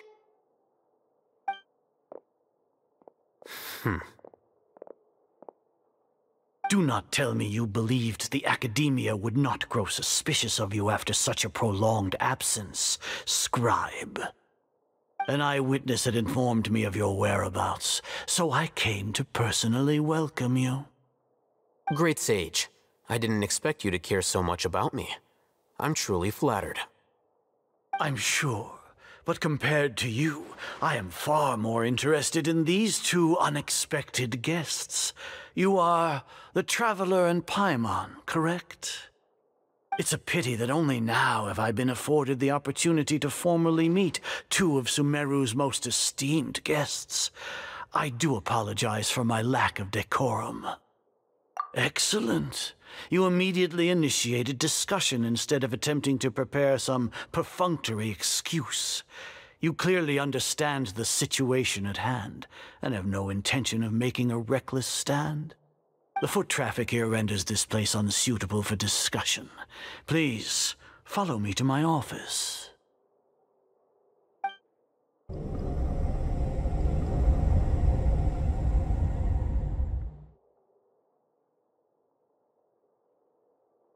This place is crawling with guards.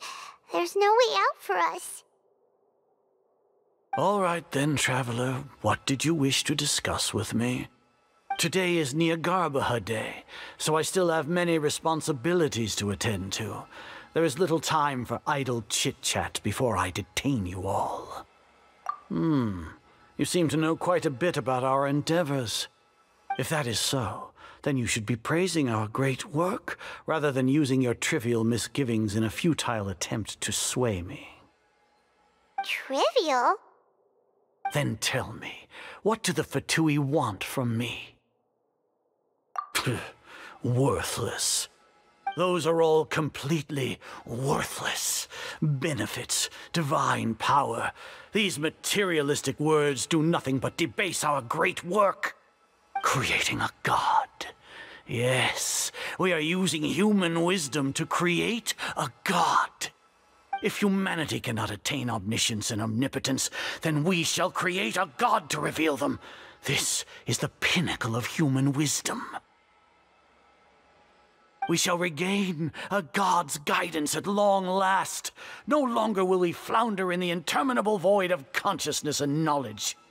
Even Irminsul will be freed from its plight. For our nation of scholars, this is the ultimate aspiration. No cost is too great to realize it. You will never understand the rapture of having a god be born within your very hands. With your degree of knowledge, you cannot even comprehend such an emotion. Gods exist on a plane that far eclipses humanity's. Lesser Lord Kusanali, what can she even do? Care for the people? Fend off sandstorms? Fabricate silly fairy tales? These are but child's play for the academia. Does that make us equal to the gods? We are a people favored by Greater Lord Rukkhadevata. Though I may have personally not seen it, our forefathers bore witness to true wisdom. The ascension of the Lesser Lord has brought nothing but bewilderment to the scholars. They all ask, is that truly what true wisdom is supposed to look like? With that in mind, it is better to keep her isolated in the sanctuary of Suristhana, so our academy will not become embroiled in turmoil. Justification. Do you really think that only the super smart or powerful should be able to call themselves gods? As per your judgment, Grand Sage, they are indeed dangerous individuals.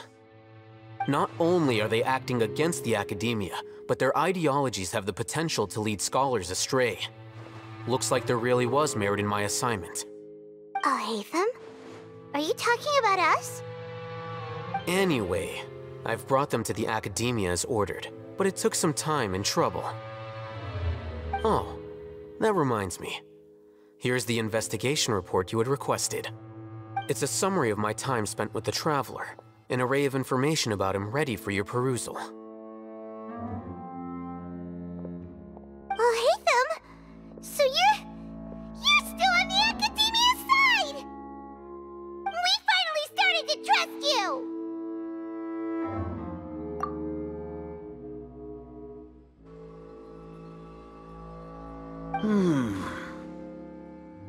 Excellent.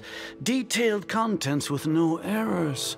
I would expect nothing less than an immaculate report from the scribe.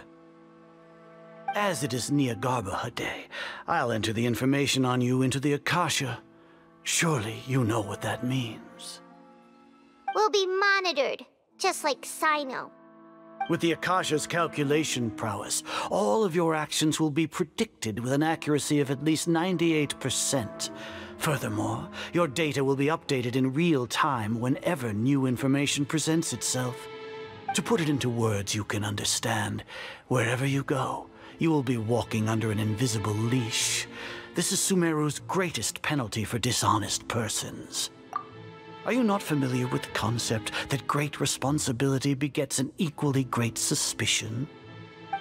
In any case, you are Sumeru's most concerning external variable.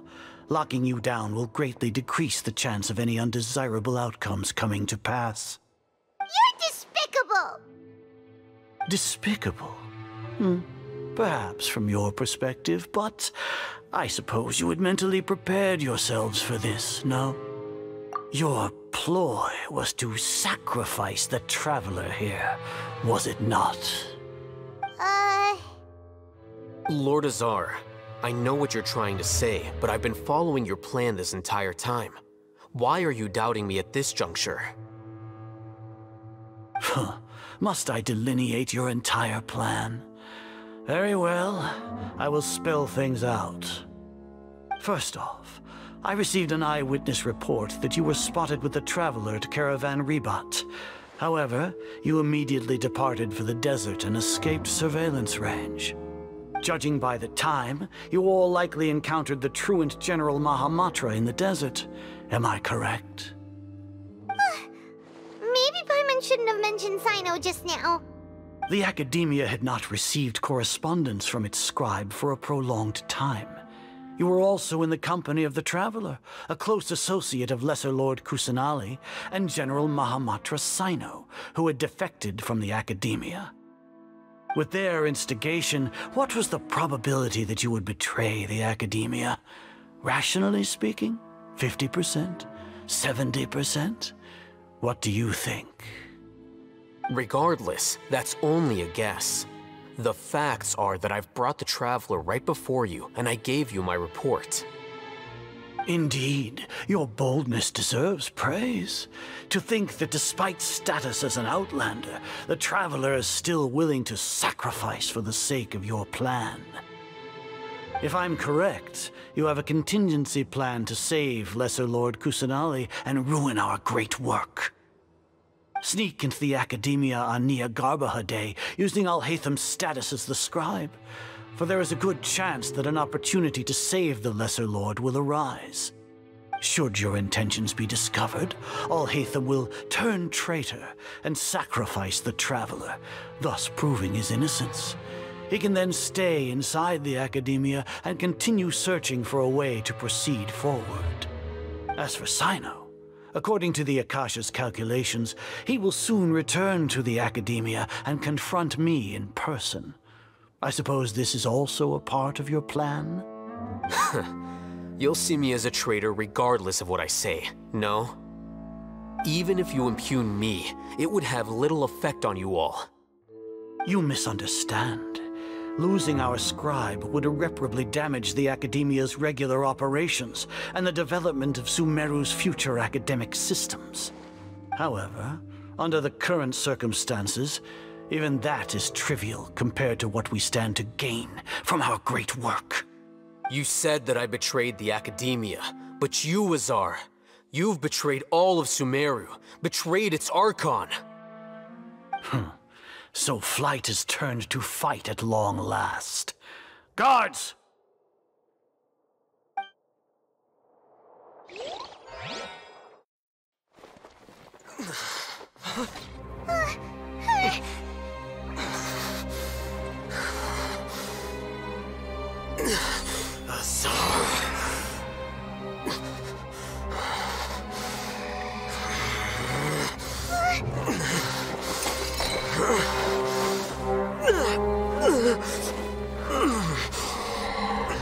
Well, what do we have here? So you stole that divine knowledge capsule? Traitor! You traitor!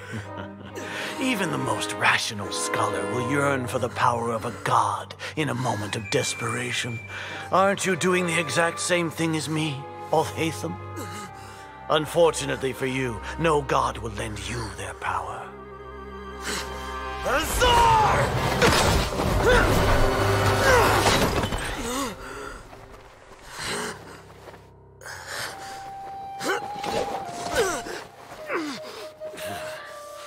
He has gone completely insane.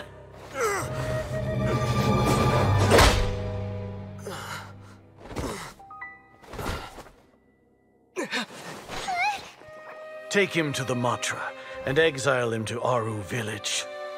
Then find someone to take these two to the confinement room. I'll deal with them later. Grand Sage, we've finished all required preparations for Nyagarbahade. We may begin to enter the capsules now. Excellent. You may begin.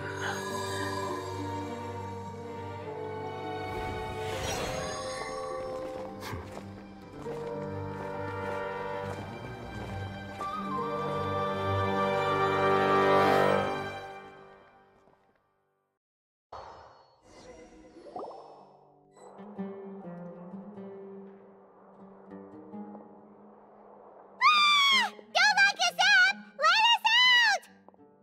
Wah! Oh, yeah. Paimon got a bit carried away there. How was Paimon's acting just now? Great, huh? Everything's going according to plan so far. We made it into confinement, and Alhaitham's probably done with his part too. We even managed to trick Grand Sage Azar! Alhaitham sure knows how to cook up a plan! What are we doing next? Paimon has trouble remembering things when she's worked up. Right! Paimon thinks it went something like this. Apart from that, we still have yet another goal in the first stage of our operation, which is to send the Traveler to the confinement room. Locked up on purpose! He's always been the person the sages are most afraid of, as well as the greatest obstacle to their successful implementation of their plan. They are very aware of the risk he poses to them. Once the Traveler is imprisoned, the sages will likely think that everything is under control. And with their guard down, the next phase of our plan will have a much higher chance of success. I can already see the pompous looks on their faces. Oh, that's a super tricky plan. But Paimon still thinks it's not really worth it. That isn't the only reason, of course. He has a more important task once he's in confinement. According to the Academia scholars in Ramon's custody, Lesser Lord Kusanali has sealed off her consciousness in the Akasha ever since she was captured by the Doctor. That way, they can't pry any more information from her. Even if we break into the sanctuary of Surasthana, it will take time to awaken Lesser Lord Kusanali's consciousness. We need to do that in advance. So our job is to wake up Nahida! Okay, totally worth getting thrown in jail for. The confinement room is inside the Academia, close to the sanctuary of Surasthana. It's a completely enclosed space, and you won't be receiving any visitors. I'll work with Ramon's scholars to make some modifications to your Akasha terminal. Once you're in, get as close as you can to Lesser Lord Kusanali and try to connect to her consciousness. However, as for whether she'll actually wake up, that will depend on our luck.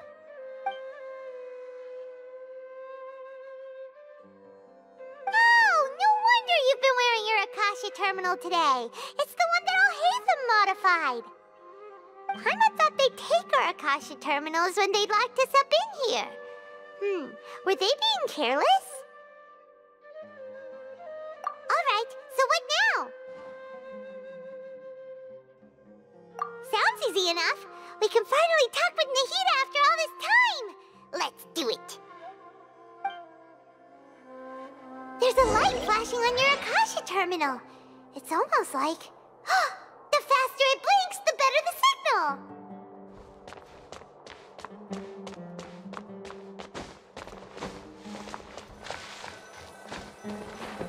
Whoa, it's Mora! Ooh, Mora! No, Paimon, we're not here to hunt for treasure.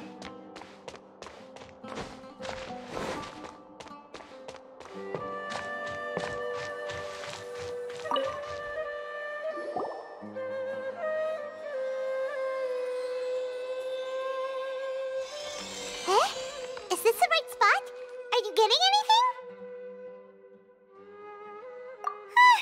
Please work.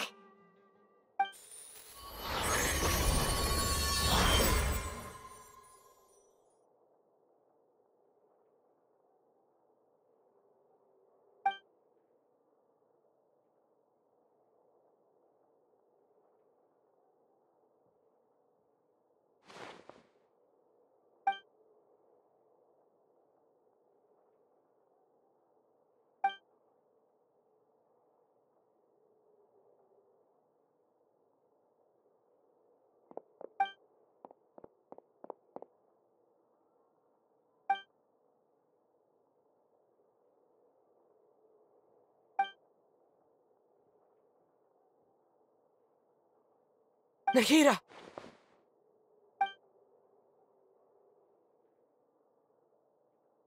Hey, Nahida!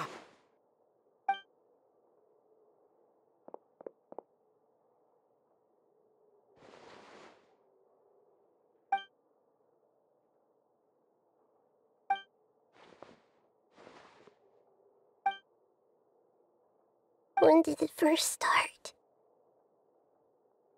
Oh, right. It started from the moment I was born. I want to become a worthy Archon. So I've kept studying. Kept listening to my people and their hearts. Kept looking for a way to save Irminsul. So I can catch up. Catch up to Greater Lord Rukkhadevata. But I'm stuck in the sanctuary of Sumeru. The sages are creating a god to replace me. And I'm forced to lock my consciousness in this boundless darkness. Nahida!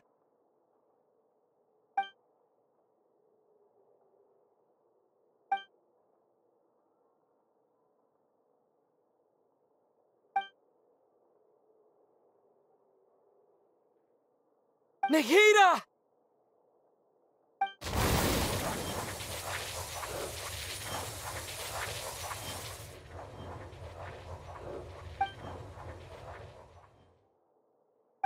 It's so quiet here. Now that I think of it, I don't think I've ever actually listened to my own inner voice. Do Archons have them? Should Archons have them? Have I been doing the right thing? Am I really not needed? How do I really feel about all of this? It's so quiet here. Since you're the god of wisdom, you've known the answers to all these questions since the very beginning, haven't you? Who are you? Whose voice is that? It sounds familiar. You're right, though.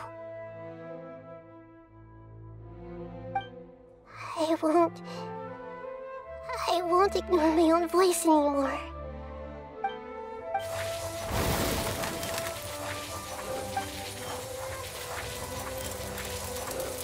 Nahida!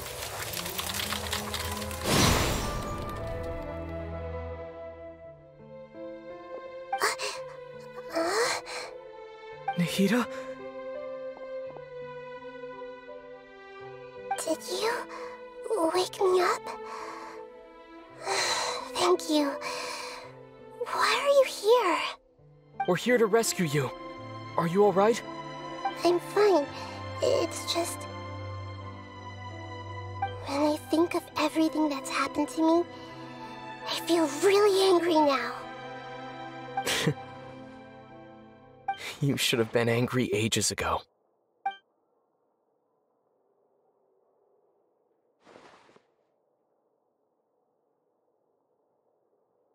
Huh? Oh, you're back! How's everything? That's wonderful news! Great! We weren't locked up for nothing. When you went to wake up Nahida, Paimon was listening for any sounds outside. You were out for a long time. There are fewer and fewer scholars going about now.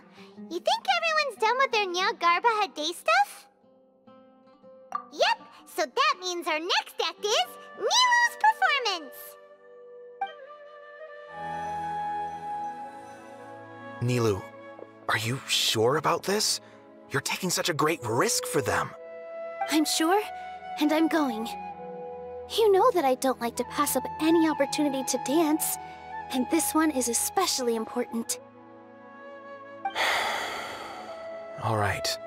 You seem to have a lot of trust in them, so I won't say more on the subject. But if anything happens, the few of us here may not be able to help you. Don't worry. They've been through worse. Everything's going to be fine. All right. You know, if you really do get arrested, we'll do everything we can to get you back. Be careful, even if it's only for our sakes. Thanks, Mr. Zubair. You're so very kind.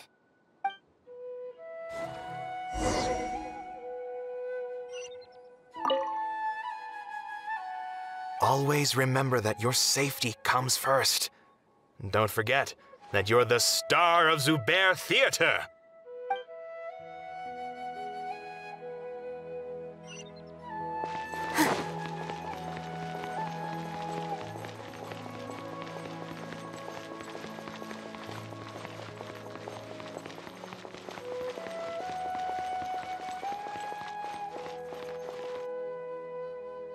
Nilou, how's it going?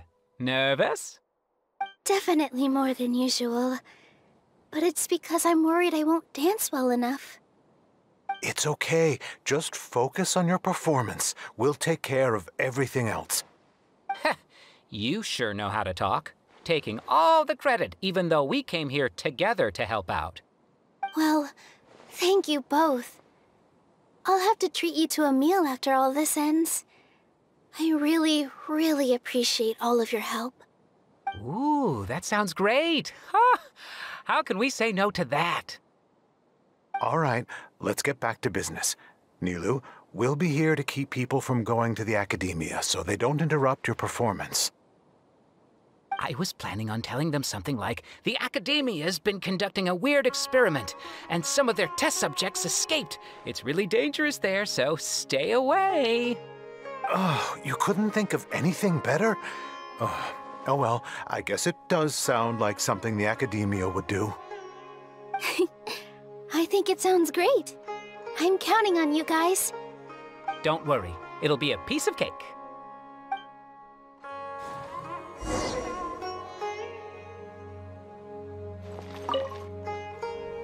You really like to play cool in front of Nilou. Hey, cut it out. This isn't the time to chat about stuff like that.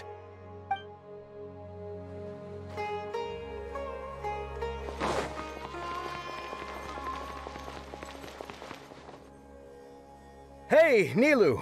Sorry, it's great to see you, but I'm really busy right now. Our Bait People Away with Yalda Candies plan is working beautifully. Do you want some candy? We have more than we can give out. Vihar, thank you so much for doing all of this. And even dressed up as the Knight of Flowers, no less. I'll pass on the candy, though. I cut back on sweets in the period leading up to a performance, and I'm about to start one. You have a point. The stage is cleared and everything's ready, so you can start your performance at any time. Yeah, thanks to you. I'm really grateful. All right, time to hit the stage. You're welcome. The honor's all mine, since I'll have such a great view of the show.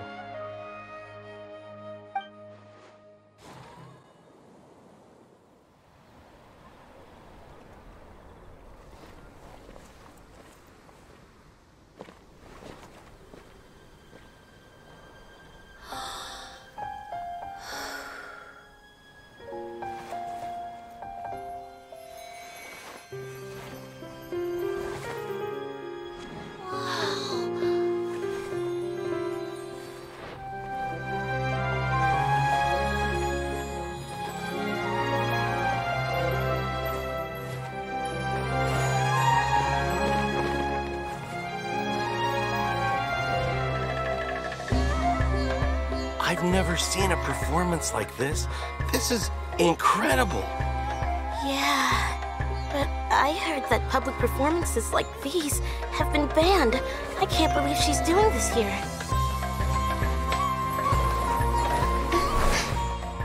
Grand Sage, there's some commotion outside. How uninteresting. Issue the new Prohibition Act from the Akasha to the guards. They'll know what to do. Do you think we should, like, stop her? Let's just watch for a little bit longer.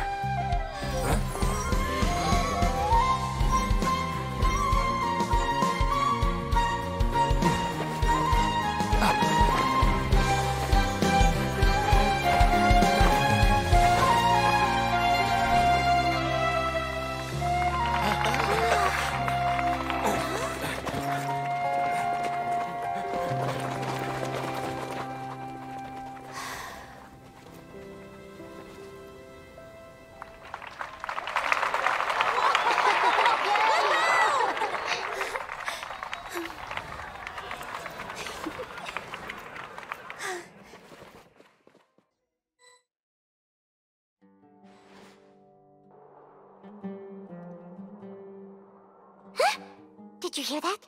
It sounds like a lot of guards just ran by. Does this mean the plan has moved on to the next stage? Yep. It's great that everything seems to be going well. Come to think of it, when did Alhaitham replace the knowledge capsule that was about to be entered into the Akasha?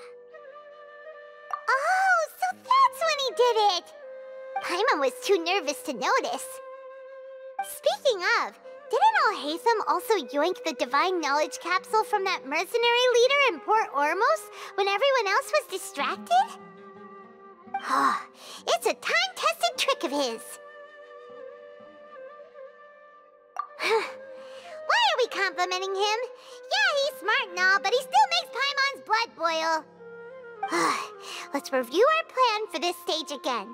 It's not like we have anything else to do right now anyway, and it'll help us feel more confident. Paimon remembers that Nilou's task was supposed to go a bit like this. Now that Lesser Lord Kusanali's consciousness has been forcefully sealed, the core figures of the Academia and their guards have started to wear their Akasha terminals again. With the Doctor's technological support, they think they have nothing to fear. How despicable of them to rely on such a person. But this is also our chance. I was originally asked to draft the knowledge capsule for the Artistic Performances Prohibition Act when I was still at the Academia. It should be on the Grand Sage's desk right now, and will be entered into the Akasha during the next Nyargarbaha Day. Are they really going to stop all artistic performances? That's horrible! I'll make an identical knowledge capsule, but this time, I'll smuggle some misleading information into it. We only need to find an opportunity to switch the capsules. Once it's been entered into the Akasha on Nyargarbaha Day, if someone were to be seen performing in public, the sages would definitely use that opportunity to announce the ban, and so the misleading information will be disseminated amongst the guards. Sure sounds complicated, but it seems like if everything goes well, we'll be able to get rid of all the guards in the Academia without any effort. That's pretty clever, getting right into their heads. I just have one question. Even if we manage to get the misleading info out to the guards, how can we be sure that they'll believe it? People who are used to relying on the Akasha become less inquisitive, and their ability to distinguish truth from misinformation is significantly reduced. They will view everything the Akasha releases to them as the unequivocal truth. The Akasha will turn humans into machines. I've seen it happen many times. Yikes. Good thing I didn't wear it for long when I was working in Sumeru City. At first, I thought it was a good thing too. By the way, this plan still requires a performer, right? Do you have someone in mind? Nilou of Zubair Theater. I know her really well. We can trust her. I'm kinda hesitant to ask her to participate in a dangerous plan like this, but we can ask her in person. All right. After the guards in the Academia are gone, then it'll be time for me and my stowaway brothers to shine.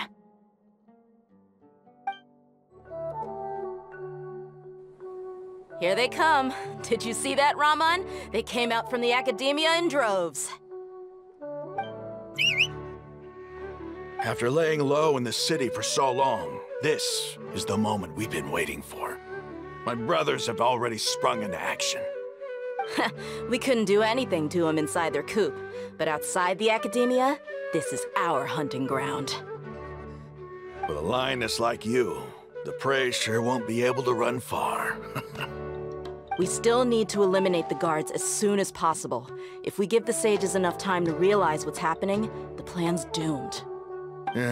All they've done is to sit on their cushy salaries and twiddle their thumbs all day while we fought and struggled every day in the desert.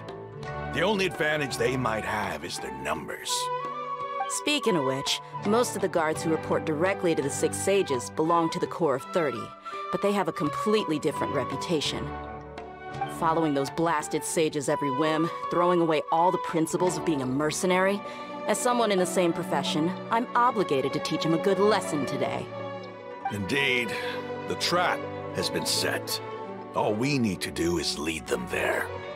All right, let's each take a road and herd those scattered guards back into one place.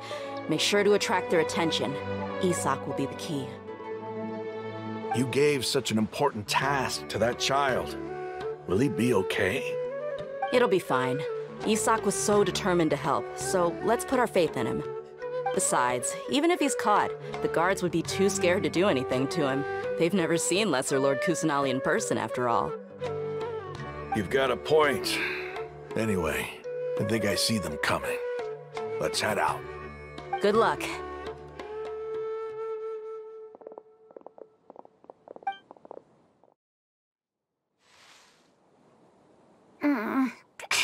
This outfit.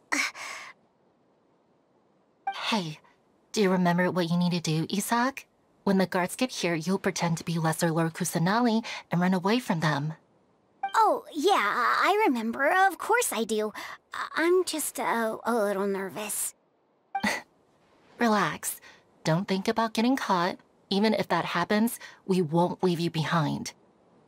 You only need to think about getting the guards' attention and leading them to the Grand Bazaar. Leave the rest to us. Okay, got it. I'm here to pay back Lesser Lord Kusanali for helping Grandpa. I won't get cold feet.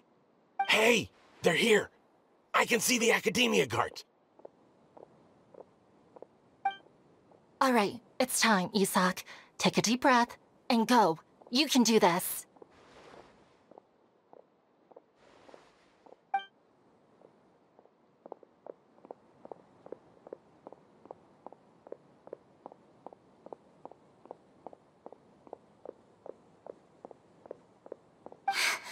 Why is there a guard over there?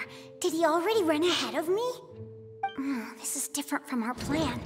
But there's no time. I need to make a choice.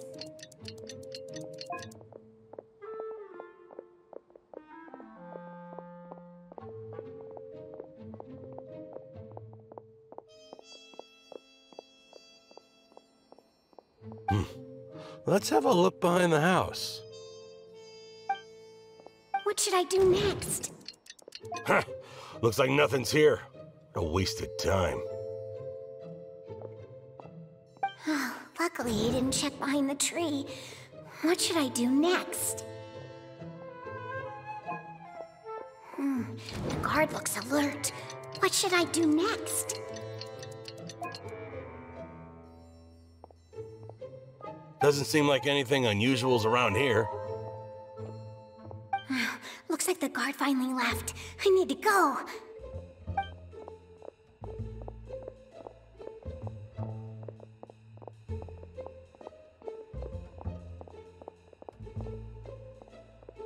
Hey! Lesser Lord Kusanali is over there! Stop! What? Lesser Lord Kusanali? How did I not notice that? They found me. This is bad. Where should I go?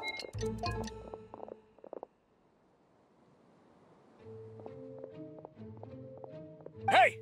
Lesser Lord Kusanali is over there! Stop! What? Lesser Lord Kusanali? How did I not notice that? They found me. This is bad. Where should I go? The target suspected to be Lesser Lord Kusanali has escaped into the Grand Bazaar. Assemble and arrest her!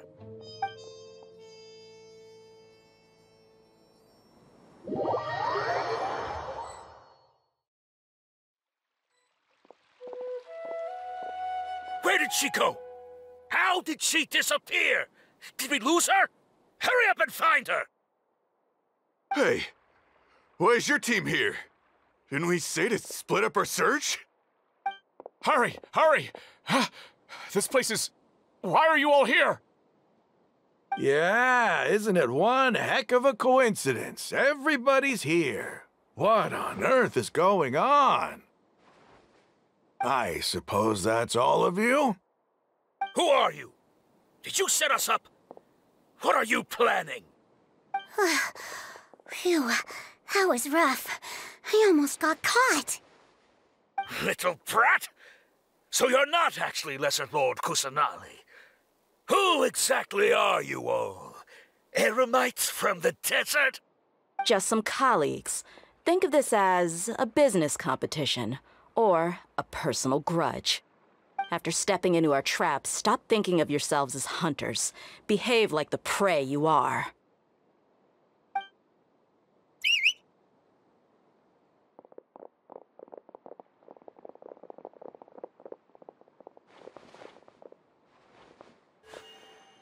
An ambush?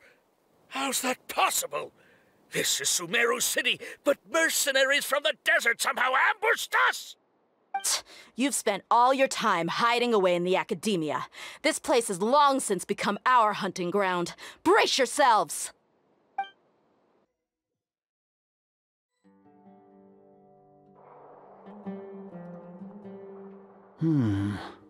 This is odd. The academia has quieted down after the conclusion of the Niagarbaha Day ceremonies, but it's much quieter than usual. Where are the guards? Why have I not seen a single one? Guards? Guards! Grand Sage, how may I be of assistance? I called for the guards. Why did you come? My apologies, Grand Sage. Right now, all Academia guards have entered the city to perform the ordered arrest. I thought you knew. Arrest? Who is there to arrest? I have an ominous feeling. Arrest Lesser Lord Kusanali, right? Is that not what the order was? Lesser Lord Kusanali? You mean she has disappeared? Yes. I wouldn't dare make up something like that. Right now, everyone is in a panic, and many are saying that Lesser Lord Kusanali will take revenge on us. What happened? Just what is going on? Lesser Lord Kusanali somehow escaped? Was it Alhaitham and his party that freed her? That's impossible. The Academia is heavily guarded today, and any order to release Lesser Lord Kusanali would be strictly confidential. Besides, Alhaitham and the Traveler are already in our hands. What manner of trickery did they employ? How could Lesser Lord Kusanali disappear into thin air? Disappear? Wait. How was the arrest order distributed to the guards? It was issued by the Akasha earlier today. Only you have the authority to send messages like that, so I thought it was your order. Let me check.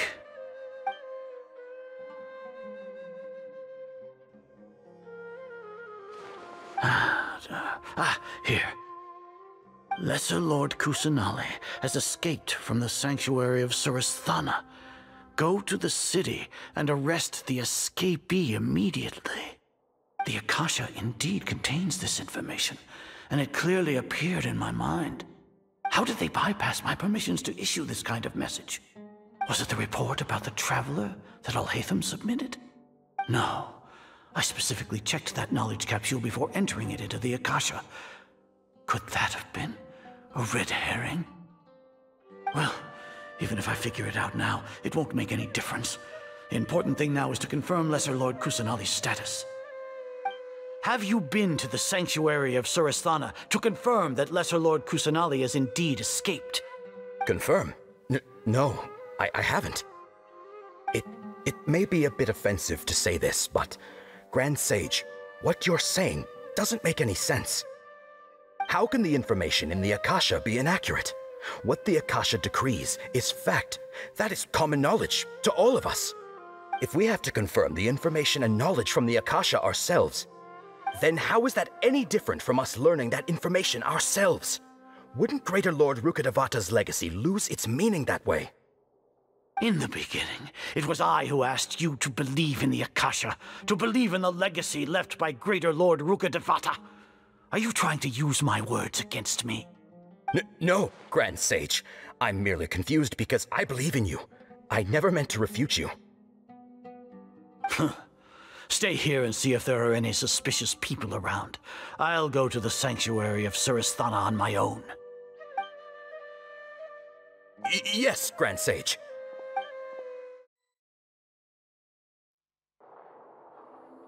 Lesser Lord Kusanali has escaped from the sanctuary of Suristhana. Go to the city and arrest the escapee immediately. How can that be? Stop thinking about it. Stop. It must be a trick of theirs. as long as I personally confirm it. Ah! Impossible. That's impossible. There must be something wrong with my eyes.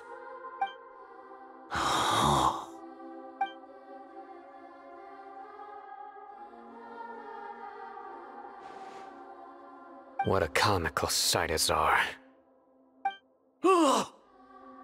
Once the Akasha has put certain thoughts into your head, even the Grand Sage can no longer see what's right in front of him. You all can only see the world in your mind, the one you think you know. And precisely because of this, you disregarded Lesser Lord Kusanali's existence. She has been a wise and worthy Archon. Cyno, have you been waiting for a chance like this? The Akasha predicted that you would return to the Academia to confront me, but I didn't expect it to turn out like this. I was careless. No, you were blinded. Your faults stem from your reliance on the Akasha. You're still the same as always. I truly did not expect a proud person like you to cooperate with Alhaitham and the Traveler. People change, Azar. Admit it. The Akasha can't predict my actions anymore. Then tell me, what have you found during your investigation? You want to buy time? This is the sanctuary of Suristhana. Under your own regulations, even Academia staff are forbidden to come here. No one will come to save you. As for the investigation, I've at least confirmed that you are guilty of insurgency against the Archon. A serious crime. So what? Did you do all of this so I would plead guilty in front of you, General Mahamatra? No.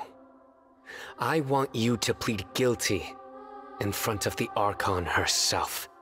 You once said that I had no standing to judge you. So now, how about judgment in the name of a god?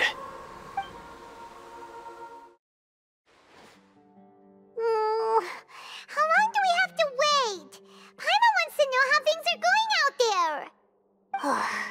Paimon hasn't heard any sounds outside for a while. Hopefully something bad didn't happen. Yeah, but aren't you scared that we might be locked up in here for the rest of our lives? Thinking about it, at least Paimon has you. We could still chat like this. When Paimon thinks of Nahida being imprisoned alone in the sanctuary of Suristhana, Paimon can't help but feel sorry for her.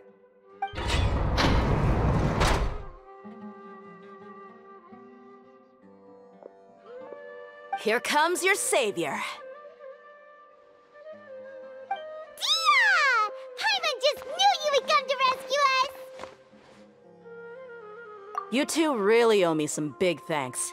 I had to search through who knows how many guards to find the key here. It felt even more tiring than whacking them. I'm exhausted. Thanks a lot.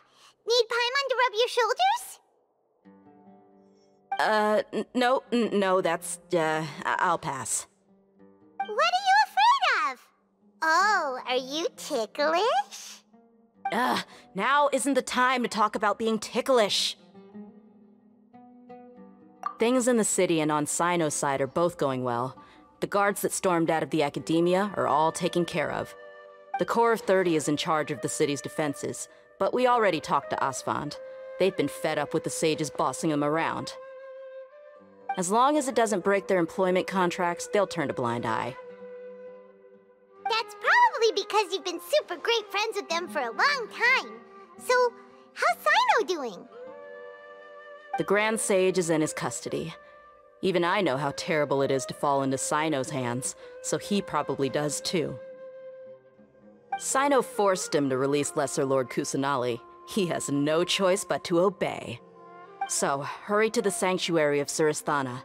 Assuming nothing weird happened, we should have already rescued our Archon. Honestly, I didn't expect our ragtag bunch to do this well. We just came together last minute to save the Archon, you know? Alright, you two better go. I still have to clean up some messes in the city. See you around.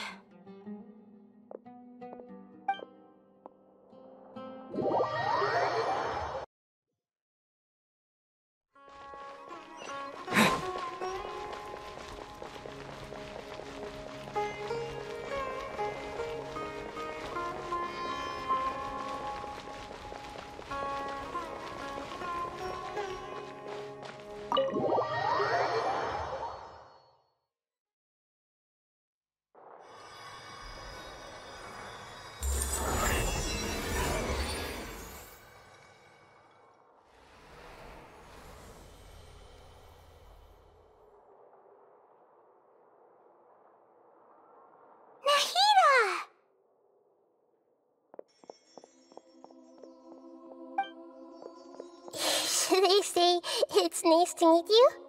This is the first time we've met in real life. Before, we've only met in dreams, consciousness, or when I was in someone else's body. Thank you so much for coming to rescue me, but I also need to apologize. During this time, I did some self-reflection. My sense of inferiority and yielding to the academia led to all of this, and created so much trouble for you all. Exactly! We're here because you're a good Archon and one of our friends! Thanks, you two. Amazing. So this is how it feels to walk out of that cage with my own body. It's like I just had an endlessly long dream. I can't even tell if I just woke up or was only now born into this world. My concept of self has become so clear. But now doesn't seem to be the time to indulge in this feeling. This is really embarrassing. You all just rescued an Archon, and now she needs your help to save her country, and even the entire world. It's okay. With you here, Paimon's sure that everything will work out. There's one more thing. What is it? For all the things the Academia did to me, and for all the folly it committed in the name of wisdom, as their Archon, I will make them pay. Ah! Wow! That's the spirit! You're finally standing up for yourself and not letting people walk all over you! I understand now. To be a better Archon, I first need to better myself. If you haven't even figured out how to be a caterpillar, how can you be a butterfly? Yes, true. That reminds me. I wonder how far along the Academia is with their god creation plan. We need to hurry and prevent the birth of that false god. I need to make some preparations. Since I'm now free, I can establish a direct link to the Akasha and control it. First things first, I need to remove the restrictions that the doctor put on me in the Akasha. After that, I'll make some adjustments and revoke the sage's permissions. The Akasha will then be like how it originally was, only operable by the Archon. After all, the Academia betrayed Greater Lord Rukkhadevata's trust. This might take some time. In the meantime, you should also work on your own preparations. If we don't stop the god creation plan in time, we'll be in for a tough fight. You might as well prepare for a fight. When we're done, we can take a walk around. After all, we missed out on a lot of stuff when we were locked up.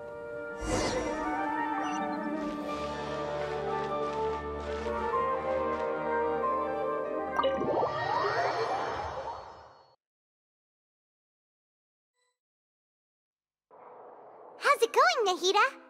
I'm done with the parts that needed my involvement to complete. Although it's my first time working with the Akasha like this, its internal structure and operation procedures are easy for me to understand. Greater Lord Rukkhadevata's design is truly brilliant. Oh, also, this is for you. Huh? What's this little floaty thingy? It's a small device I put together just now. You can think of it as an upgraded Akasha terminal. You may not need it right now, but it should be helpful in certain situations. Wait! This thing has the same characteristics as Paimon! We're both small things that float! Oh, all the things that make Paimon special got copied! When Paimon appears with the Traveler from now on, people won't remember Paimon because she isn't unique anymore! It's alright, Paimon. It can't replace you. It's only a flying device, but you're the Traveler's irreplaceable friend. You're so good at comforting people, Nahida. If only the Traveler was as smart as you. I was simply telling you what I feel to be the truth. I wasn't trying to comfort you. Nahida, you're natural at this. What you just said made Paimon even happier. By the way, there's something I need to confess. Even though I'm the Archon and in control of myself again, I'm not very good at fighting. You may have heard that an Archon's power is derived from their people's faith. However, I'm not as well loved as Greater Lord Rukkhadevata. If we get into a situation where combat is our only option, I'll have to count on you, and I'll do my best to provide support. I'm glad I can rely on you. So the God of Wisdom isn't good at fighting? That actually sounds about right. I've located where the false god is. Time is of the essence, so let's skip to it.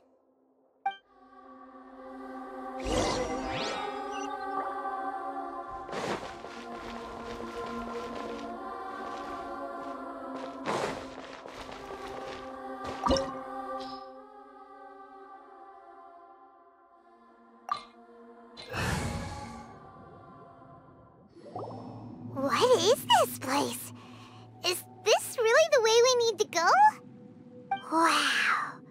Who would have thought there'd be a place like this hidden right slap bang in the middle of the city? The sages wanted to realize their god creation plan without being discovered. The safest and most convenient way would be to build within the academia itself. That's true. They were already hiding one god, so why not two? Judging from the structure here, the project is a huge undertaking. The sages really saw the god creation plan as their ultimate goal. But this place doesn't look like it could have been constructed by the academia alone. The Fatui under the Doctor sure didn't hold back. They provided a lot of technological support. Yeah, or else they wouldn't have been that generous. Is that it, though? I've always felt that this Doctor is different from the academia sages. He doesn't seem to share their sense of urgency. Instead of being interested in the end product, it's like he's enjoying the experimental process. The Fatui Harbingers are all such weirdos. So, the Doctor being weird is actually normal. So, this Fatui that they're trying to turn into a god is called the Balladeer? We had previously come into contact with his consciousness. He harbors particularly strong obsessions. One is the desire for a gnosis, since he was created to be the vessel for one. The other obsession is probably related to his past. I can't quite explain it. Paimon knows that he was a prototype puppet for the Raiden Shogun before he became a Fatui Harbinger. That's why he wants a gnosis so badly. There's no way he'd willingly be a test subject. Now with that temper and ego of his. It sounds like you know the Balladeer quite well. I see.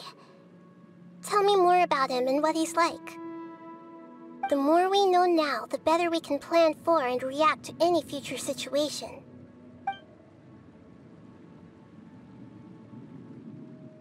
I see. How fascinating. Alright, time to go. Let's get through here and meet him in person.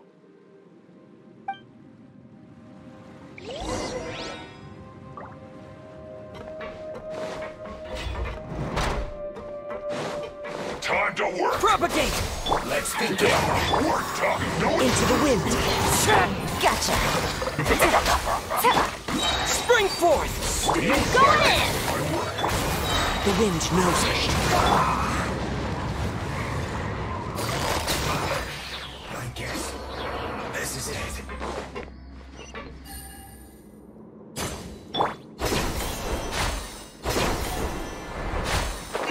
It looks like we can climb up these pipes.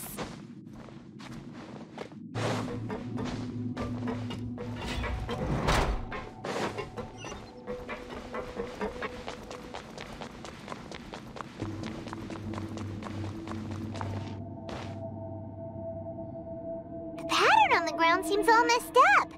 Let's go around and see if there's a way to fix it. Take it easy.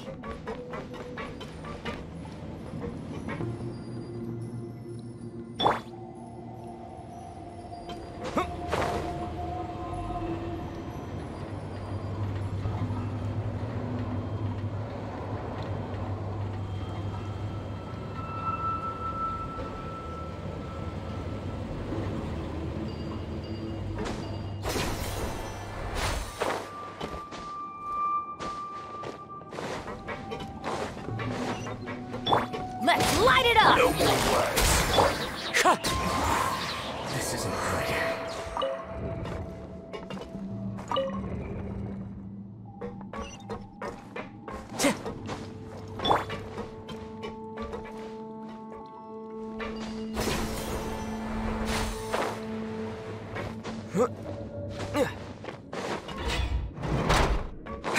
You'll get frostbite.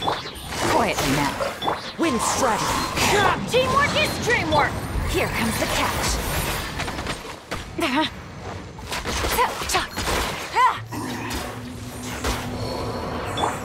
Pay your dues. Busted.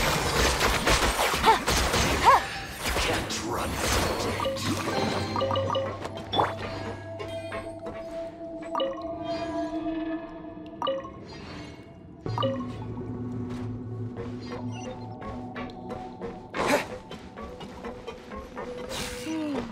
The cart is stuck.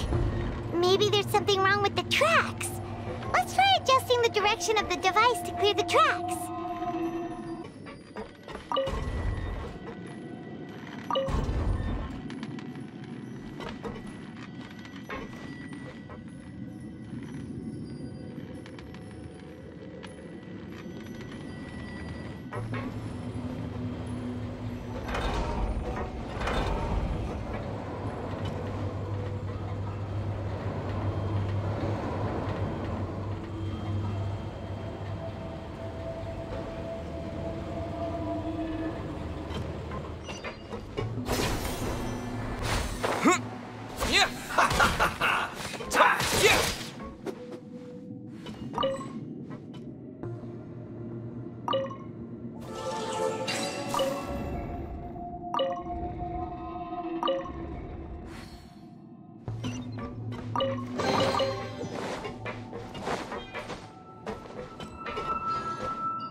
Let's light it up! No more words. One with nature. Scatter! I will end this. Let's end this quickly. I'm going in! Gotcha.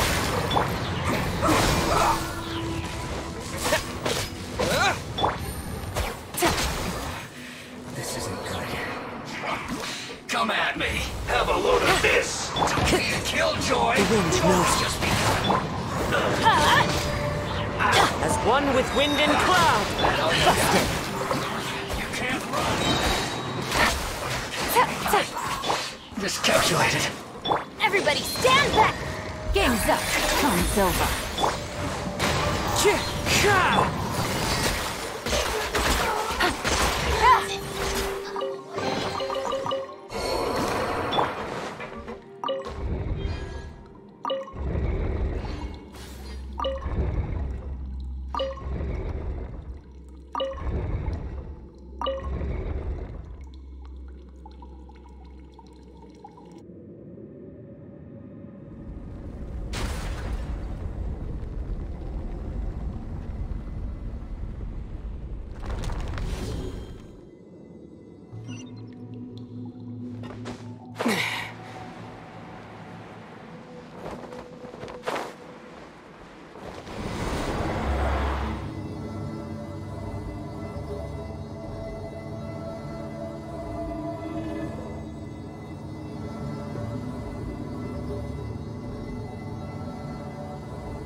At its operational status, we must prepare for the worst. The god they wanted to create is likely close to completion or already completed. Oh no! What should we do? Paimon can't imagine how hard it would be to fight against a Fatui Harbinger with a Gnosis! Are you nervous, Paimon? If you really want to know, of course Paimon's nervous! Aren't you too, Nahida? Yes, I am. This is probably the first time I faced with a calamity of this degree since my birth. I feel not just nervous, but curious as well. Curious? Curious about what? Curious about our fate. To me, everything we perceive in this world, everything we learn, and everything that happens to us is considered knowledge. And if it's a form of knowledge, then it can be understood. However, only fate is about that which has yet to occur, so it has always drawn my curiosity. So to me, fate is the ultimate knowledge. That's also why I love observing humans and all the things that happen to them. It all brings me great satisfaction. And now, at long last, I'm not just an observer anymore.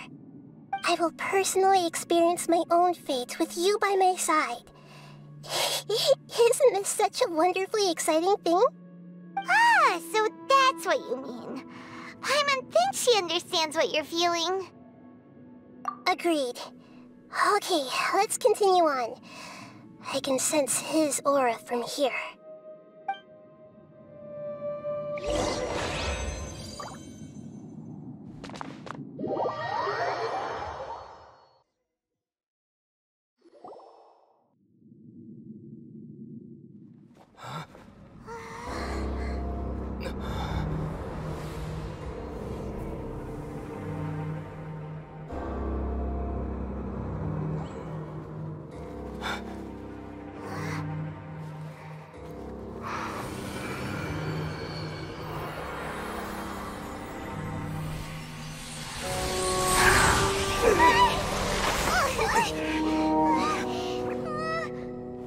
Who would have thought the world would be so eager for my birth?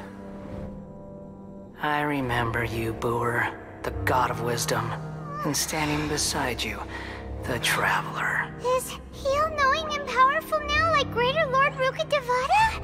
No, I can't feel the same kind of divinity I felt from the Greater Lord.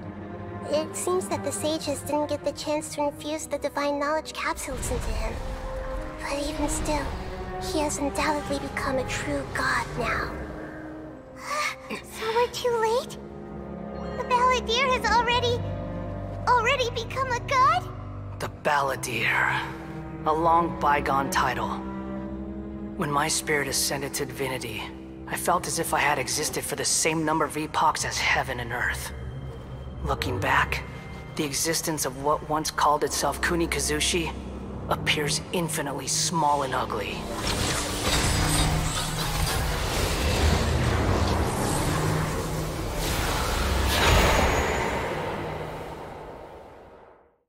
This imposing aura, it really feels like the gods!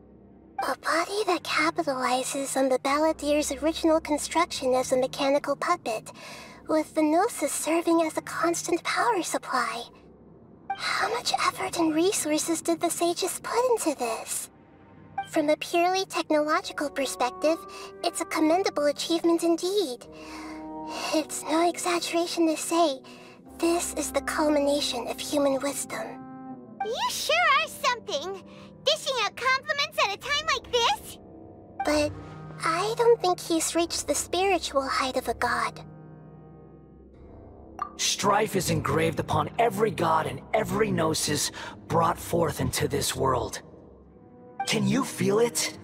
The exhilaration of such power, and the thrill of anticipation for our contention. Nahida wouldn't feel the same things as you! Do you not realize that you are interrupting a conversation between gods? Lowly creature, know your place! The strife engraved upon a Gnosis. You're talking about the Archon War.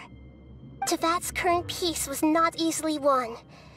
I didn't personally participate in the Archon War, but the way I see it, all those losses were meaningless, driven by the demands of the laws. There's no point in bringing it up again. Is that so? Yet I am deeply disappointed that I was never allowed the fortuity to personally participate in the Archon War.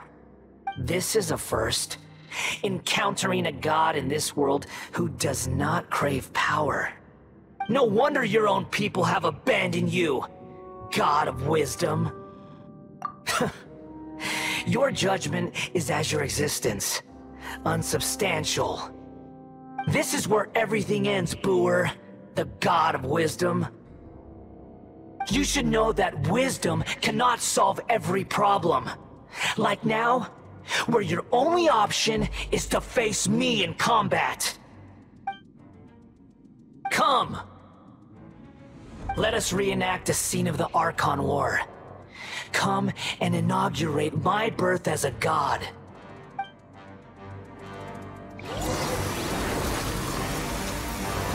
Perish! Let's light it up! Fallen leaves, adorn my night! Insignificant pest! Germinate! Gotcha! Teamwork is grim! Here comes the cash! Feeble human!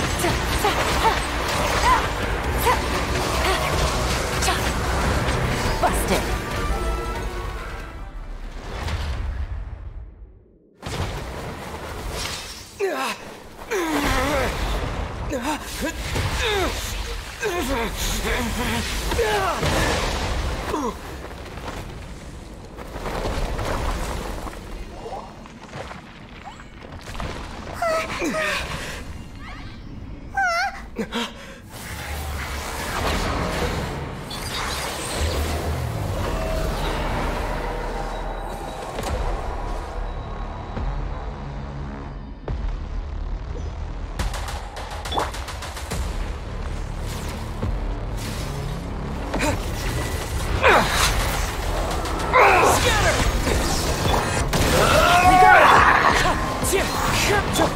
Quietly now.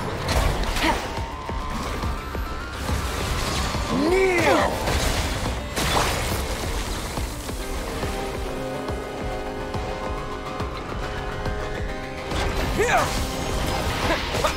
Burn to oblivion!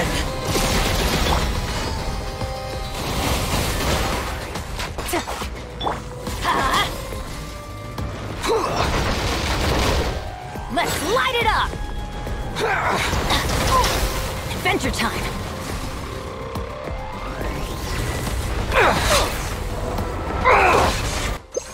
Why do they never miss?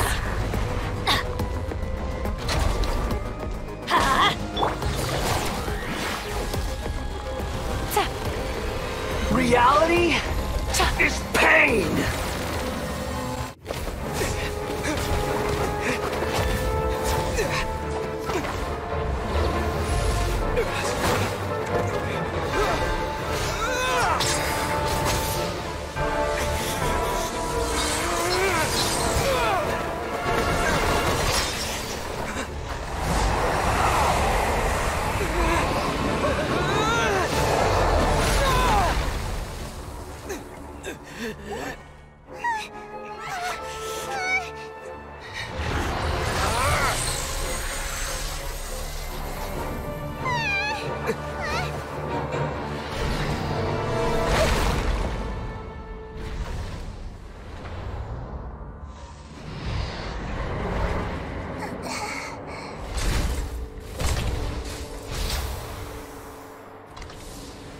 This is supposed to be a battle between gods, yet you choose to hide behind a mortal.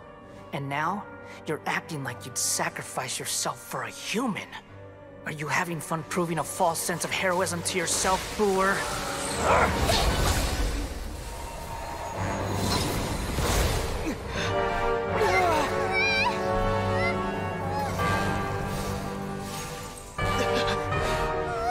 The data collection is almost complete. Do you even know how many times you've tried to take my gnosis from me?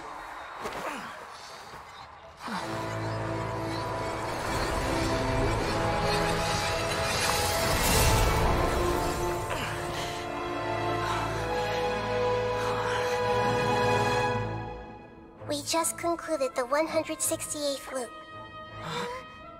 Did you know that in the effort to create you, the people of Sumeru were forced to live through the exact same number of Sub-Zerus festivals and Samsara cycles? The power of dreams. When did you use it on me?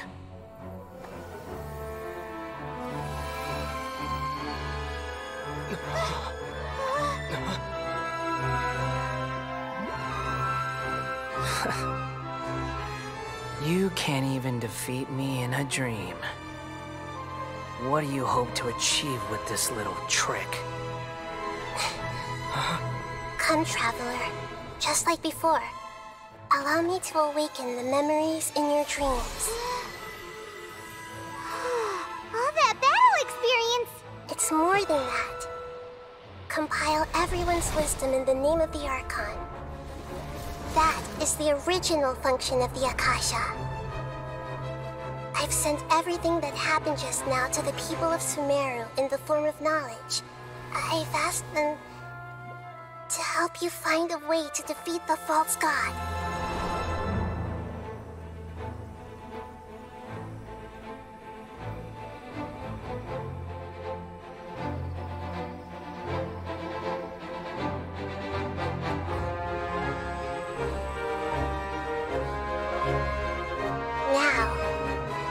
Sumeru's wisdom is at your disposal. Meaningless tricks won't save you.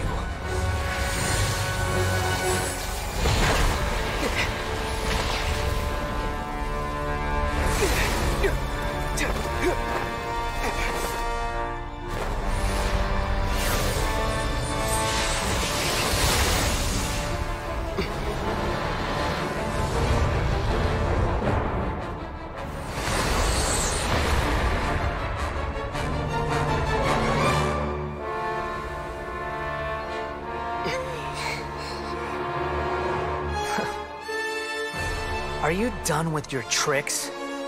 Can I finally take this as a real battle between gods? I'll leave this to you, the first sage of Boor.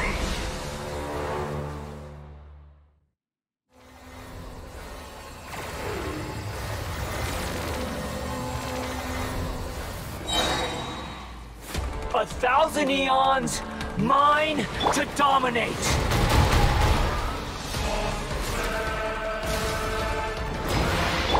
Burn to oblivion! Share my knowledge! As one with wind and cloud! Kneel! Gotcha! Take it easy.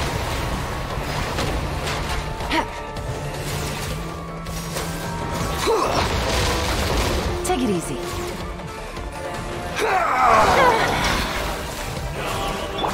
Off we go. Off we go.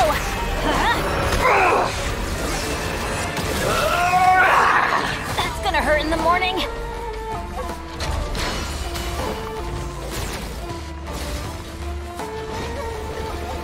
Reality is pain! Let's light it up!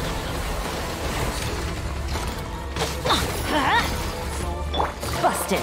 Good riddance, cruel world.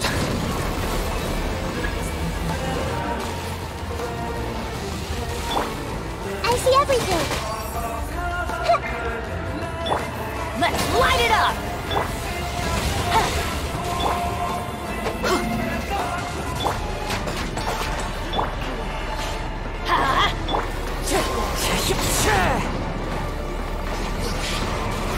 Time to go.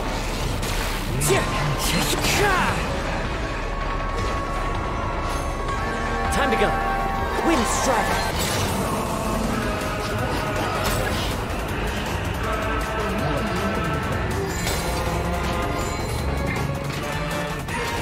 Your new god awakens! Never again. Now, your eyes have been opened.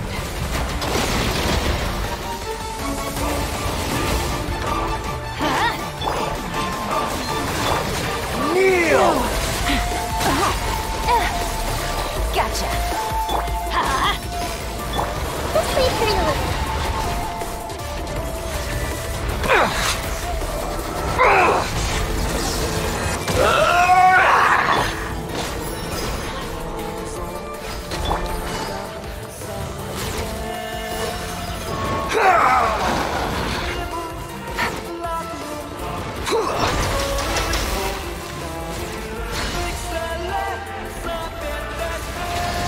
Kneel! Let's light it up!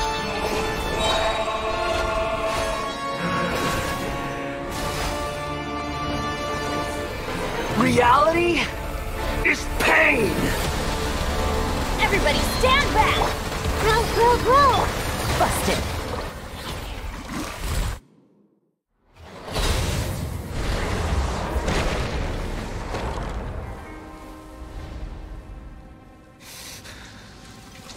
Humans.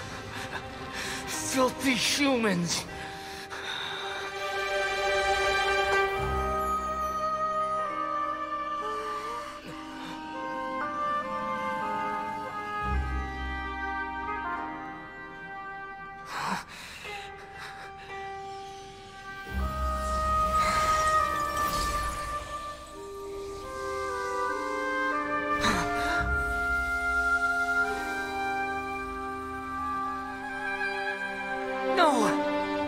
Wait! Please! Anything but the Gnosis!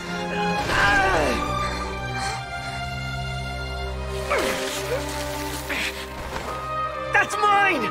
Don't even try! I'll never go back!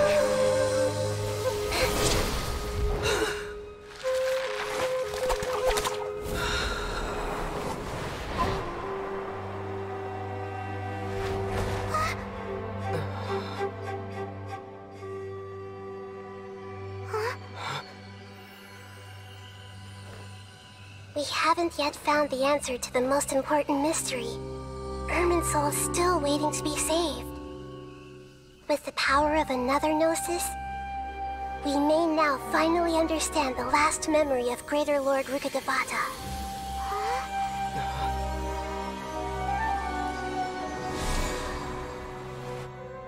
This is... That's right. This is the last memory of my predecessor.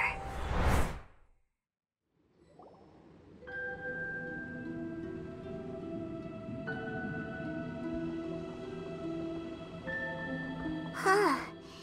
This sure seems very different from what Paimon imagined. Shouldn't Irminsul be in this realm of consciousness? Yes, that is our destination. But I didn't expect the remaining consciousness of Greater Lord Rukkhadevata to be as polluted as this. Forbidden knowledge? It seems you know about a concept that even I don't completely understand. Could you tell me what you know?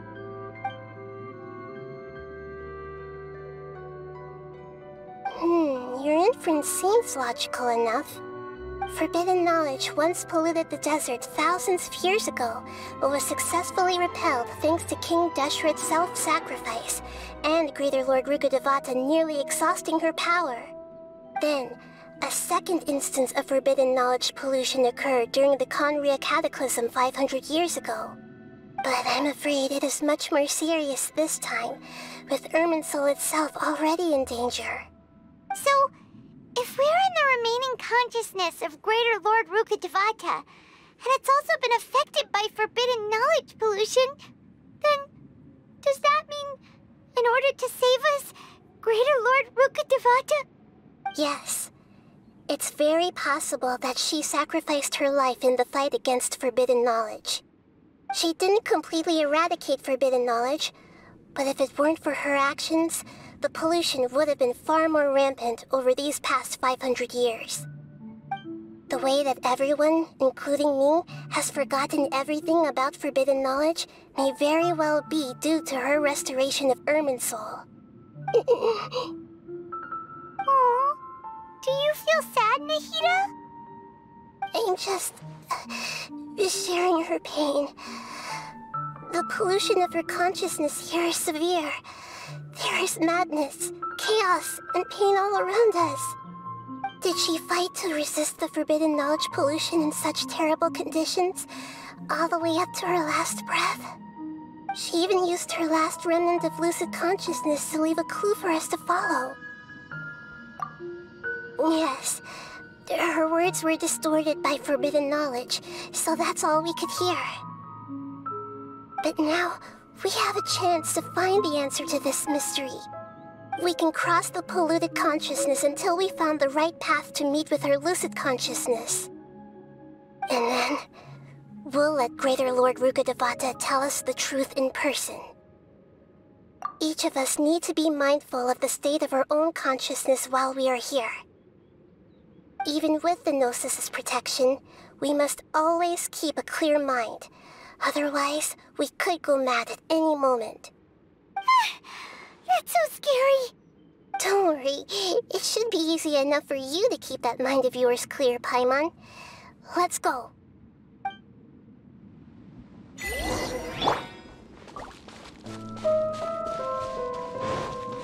Are we in the air? And why is there a huge boat? That's the boat of consciousness, which symbolizes reason. Wow! What are these? The monsters seem to have been affected by them.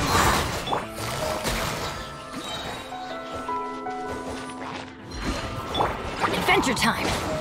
Fallen leaves, adorn my... Here comes the catch. I'm going in! Busted!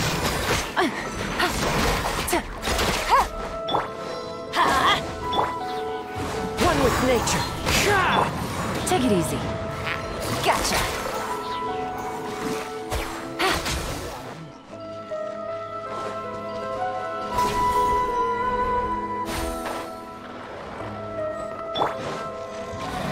Everybody stand back! Clouds high. The birds call into the wind. Game's up. Fun's over.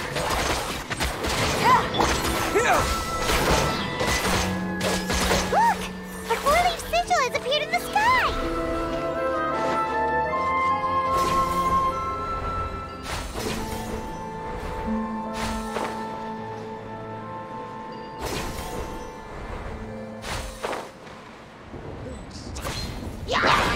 Let's light it up! One with nature.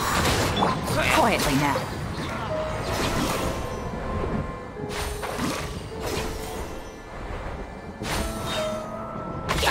Teamwork is dreamwork! As one with wind and cloud.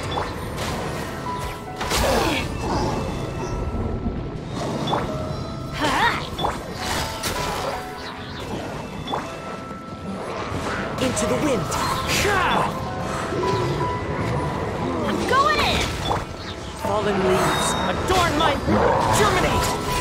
Gotcha. Things are about to get dicey. To control the boat of consciousness, we need to find the helm first.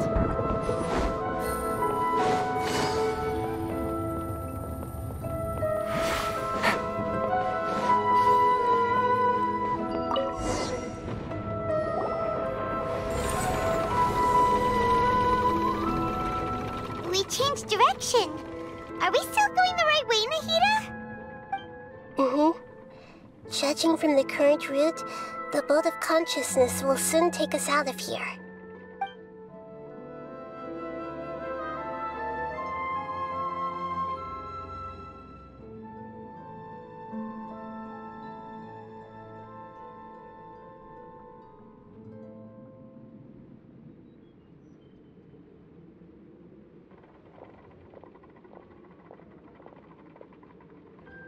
We'll be arriving at our destination soon.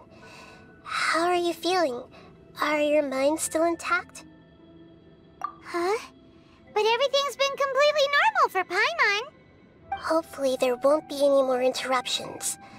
This time, we should be able to meet Greater Lord Rukkhadevata. Are you saying you've never met Greater Lord Rukkhadevata before? No. It seems that my birth and her death took place at the same time. Otherwise, I think she would have given me a little more guidance, and I could have done a better job. Hey, you've done a great job, Nahida. Let's get out of this creepy place and go meet her.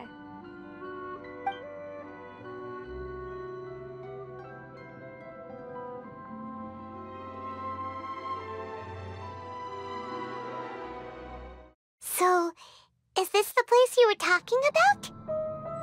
The base of Irminsul?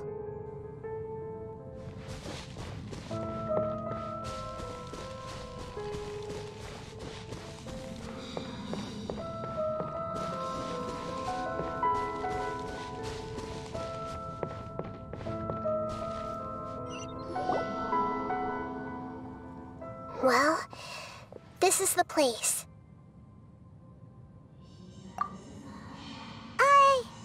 We're here to find Greater Lord Rukkhadevata, right? But the one standing over there is... Is that... me? She looks exactly like me. Are you Greater Lord Rukkhadevata? Yes, that's me. Are you surprised by my appearance? Irminsul and the surrounding lands have been reproduced here as they were years ago. But this is just a realm of consciousness. We are manifestations of the same nature. Hence why we would appear exactly the same. We're of the same nature? Why? Because you are me, and I am you. You are me in the new samsara. The new samsara? As Greater Lord Rukkhadevata, I'm the avatar of Irminsul. And you are the purest branch snapped from Irminsul. Imagine it this way. Even if a tree dies, its branches will eventually take root and grow, continuing the tree's life in another form. I'm merely the remaining consciousness of Greater Lord Rukkhadevata. The real me has presumably died a long time ago.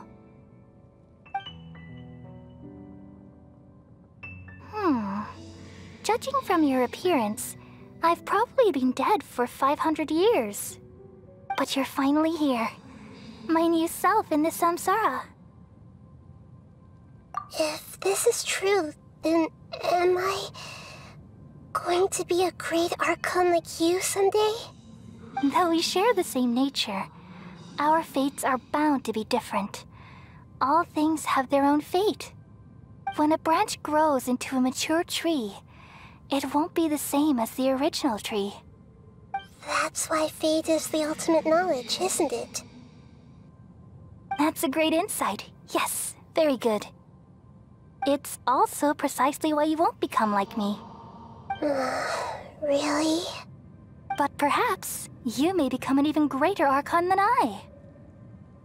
I already see a determination in you that I didn't possess in my time, and the future that it leads you to will be yours alone, along with the blessings from your past experiences.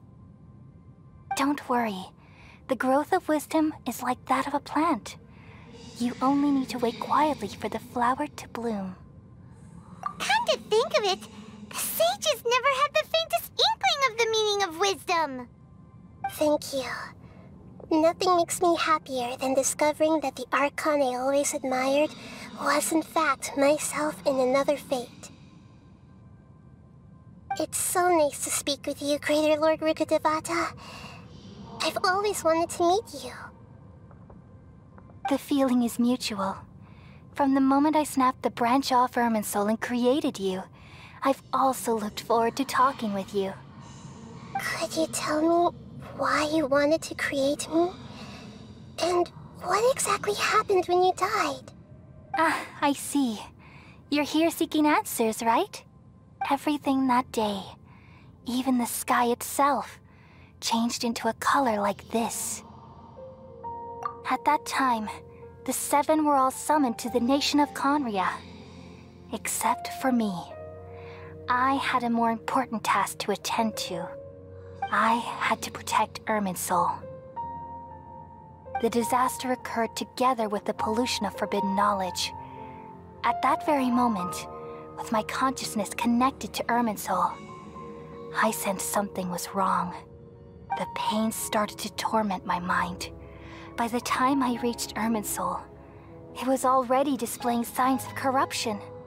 Had I not repelled the pollution of forbidden knowledge with King Deshret thousands of years ago, I might have felt even more hopeless and lost. So what exactly is forbidden knowledge?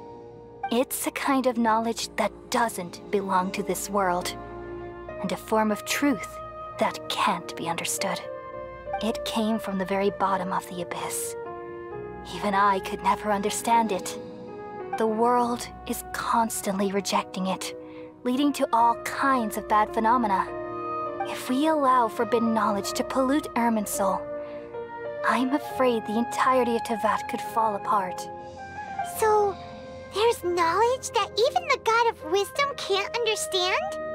At that time, I knew I couldn't repel the forbidden knowledge with my strength alone, which is why I created a device that compiled human wisdom and named it the Akasha.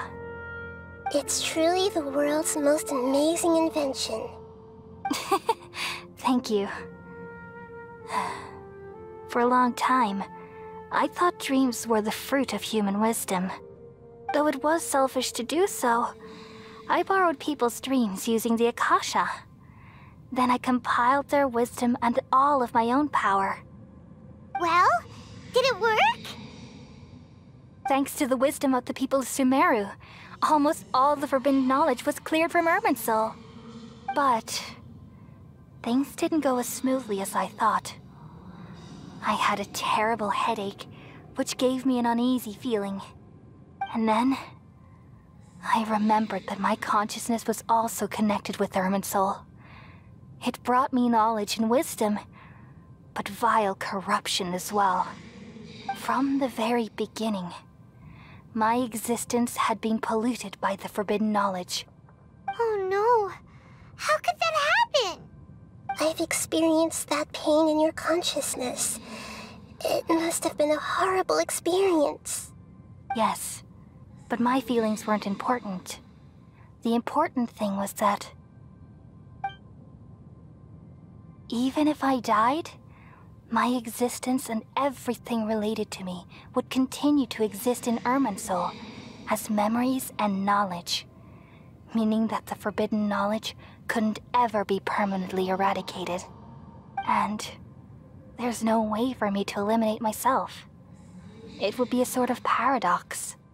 So, I took the purest branch of Irminsul as my incarnation in the next samsara, and left a trail of clues, all in hopes that you would come here and remove me and my pollution from Irminsul forever. Wait, no, I can't. So you realize what that implies. You are very smart indeed. Ermin's soul has all the knowledge and memories of this world. And as you've realized just now, removing me from Ermin's soul means I essentially will never have existed in this world. But this is the only way to save Ermin's soul. People love you so much, and they've missed you so much over the past 500 years. I am exactly the same. So how can we just forget you like this? Is there really no other way? There must be something else I can do. You're the god of wisdom, Booer. You should know that there is no other way. But this is so cruel. I don't want to forget you. No need to feel so sad, Booer.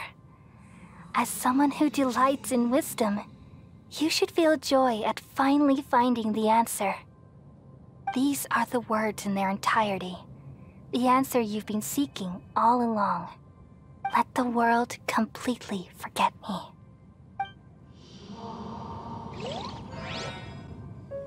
We all nestle under the great tree of wisdom, peering out to perceive the world. From the earth and from the rain, we perceive its wonders, until we become a white bird to perch atop a branch, and finally snap off the most important leaf. Once upon a time, I alone dreamed in this world. In my dreams, everybody would also dream after they fell asleep. Wild and wonderful thoughts would emerge from their minds. Some tumbled to the ground, and others floated to the sky, connecting all things in the world into one dazzling net. Among a plethora of worlds were numerous smaller worlds, all of fate, finding within the tapestry their brilliant glow. I gradually understood that these indescribable and constantly changing things are the most profound things in the world. Only they can completely repel the madness. Only dreams can awaken consciousness from the deepest darkness.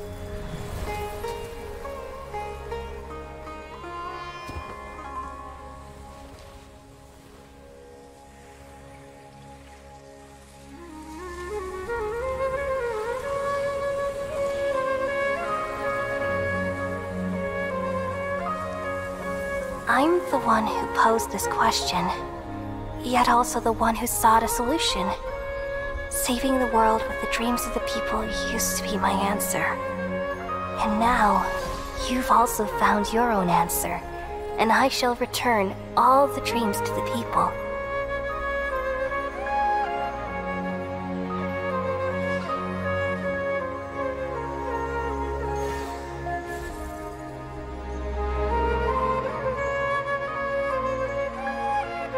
Goodbye, people of Sumeru. May you be blessed tonight with the sweetest of dreams.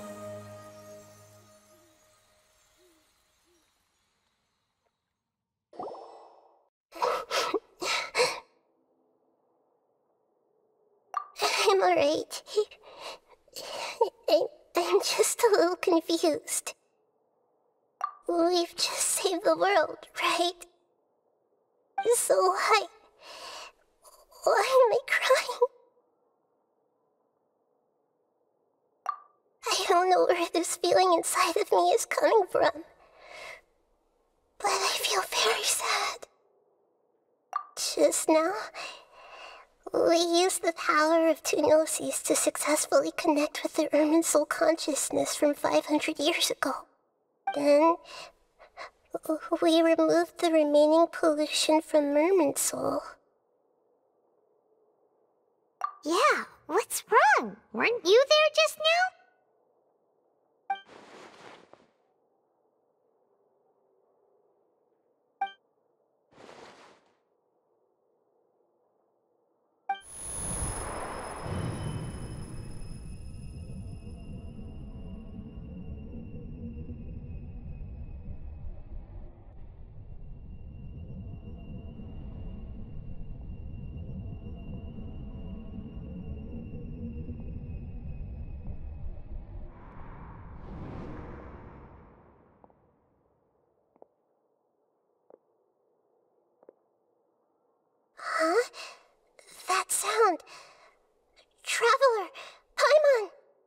I've been waiting here far too long.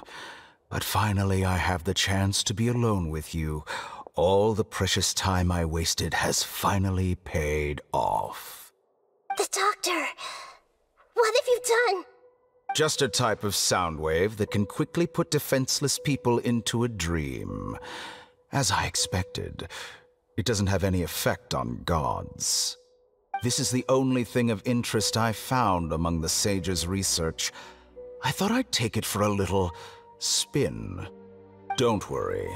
I know you would never forgive me if I actually killed them. I'm here to negotiate with you.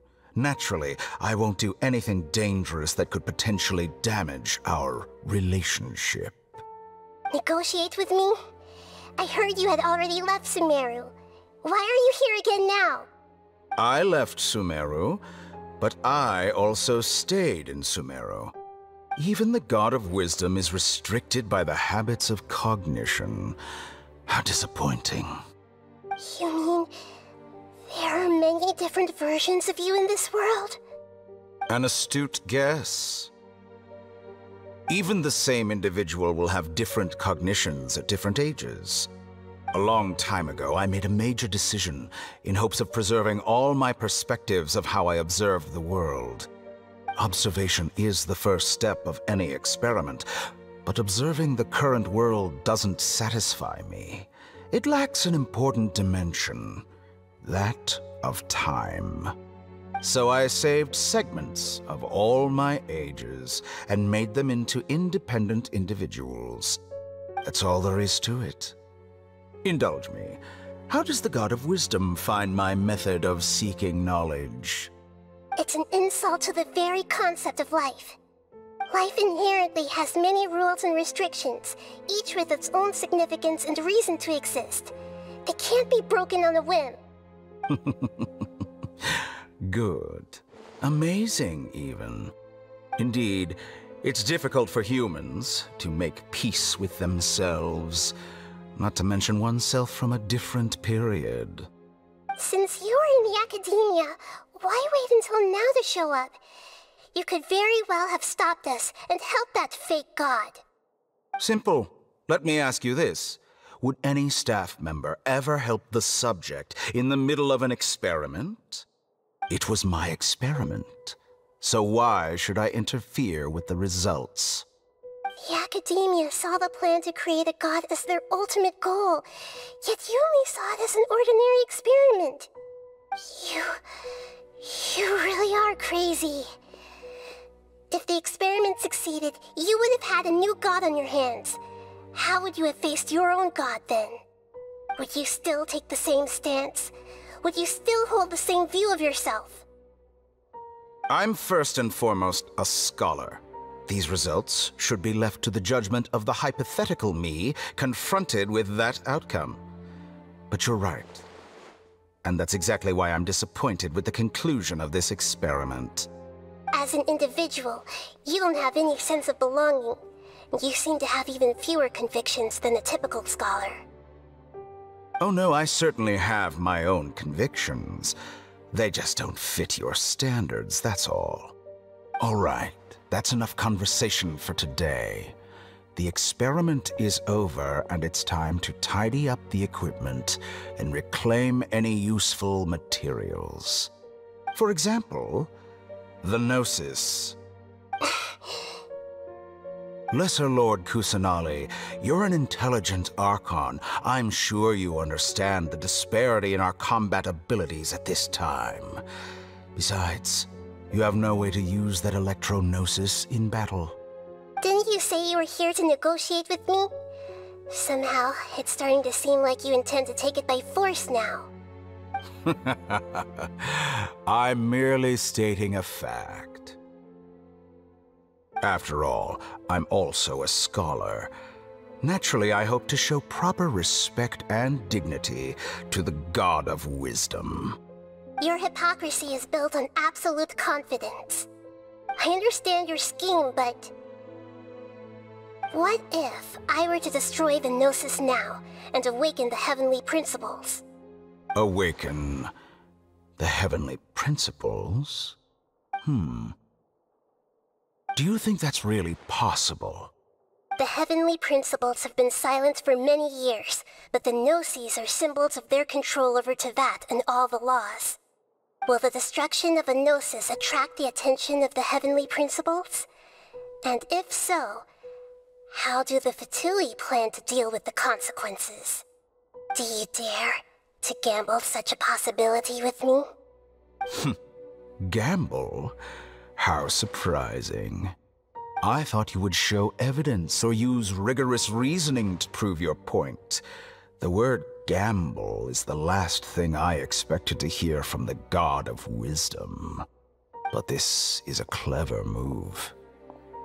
You must have seen through me when I first captured your consciousness. As a scholar, I respect all possibilities. This has always been my principle and is an essential trait as an experimenter. Indeed, I can't ignore this possibility. So tell me then, what are your conditions? This foreign Gnosis will only lead to disaster if it stays in Sumeru. But this Electro-Gnosis is the prize I obtained after defeating one of your fellow Harbingers. Now, as the one who initiated this cascade of events, shouldn't you pay the corresponding price? Price? Interesting. What price would you have me pay? How about erasing all your other segments?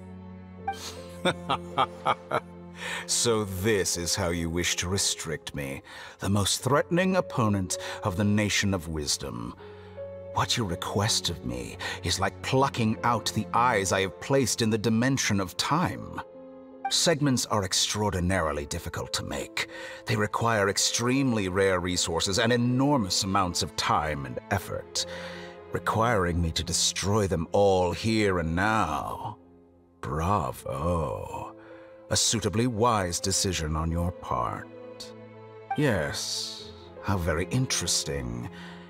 Can I assume that you have long been wary of me?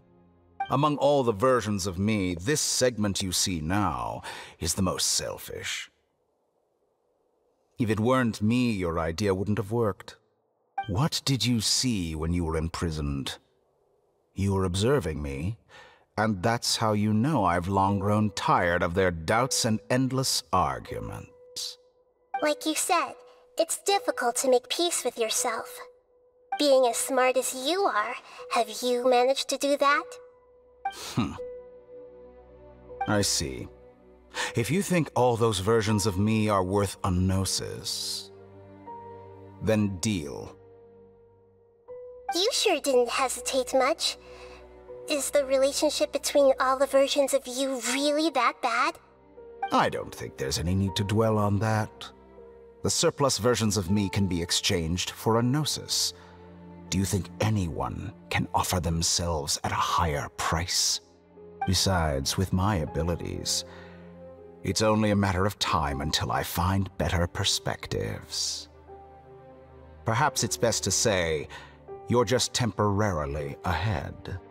But what I'd like to know is, how can you be sure that I've really erased them? I can see your remaining honesty.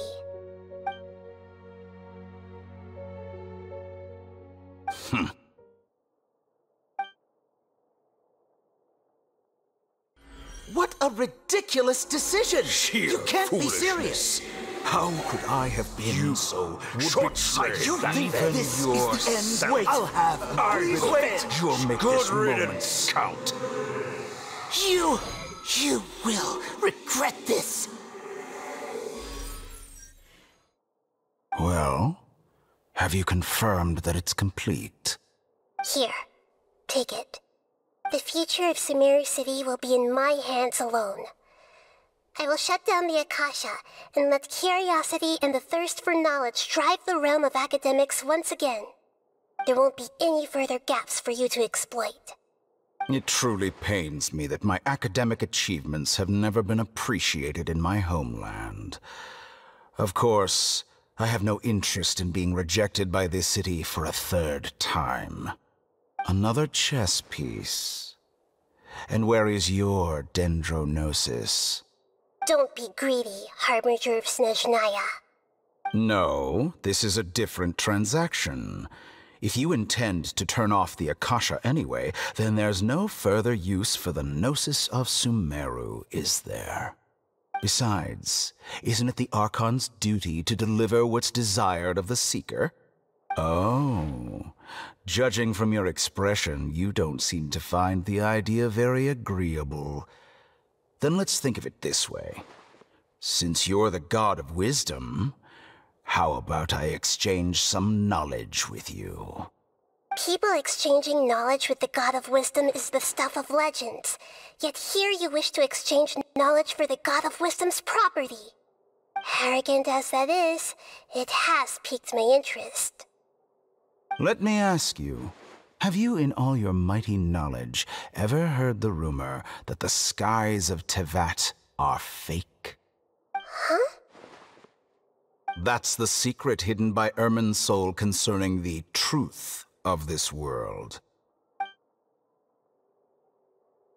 Once I finish telling you about this, it will be time for me to say goodbye. With negotiations, we've all gotten what we wanted. I'm very glad I got to meet you like this. Your arrogance may know no bounds, and convictions may mean nothing to you. But I'll still listen to what you have to say.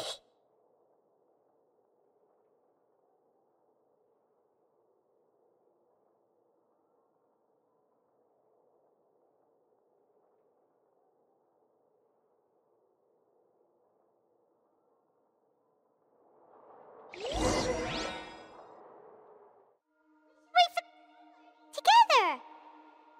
Okay. Wake him up.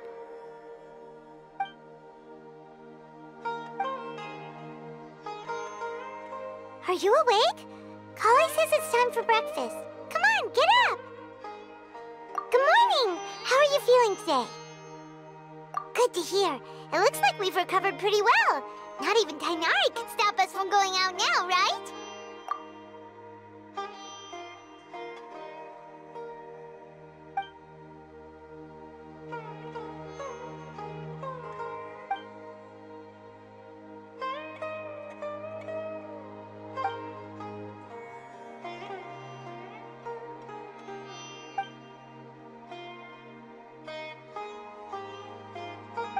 Traveler, let's go!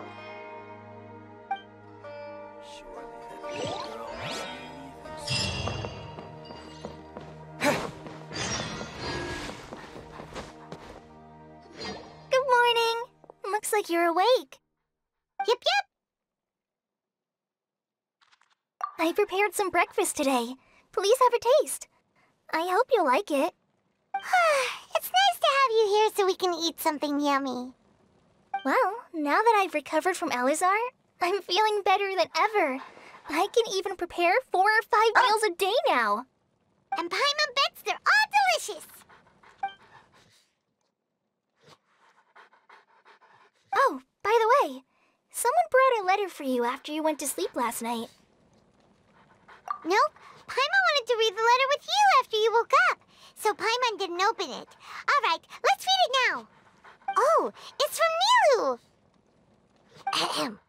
We're going to hold a feast at the Grand Bazaar and celebrate Cyno's reinstatement as the General Mahamatra.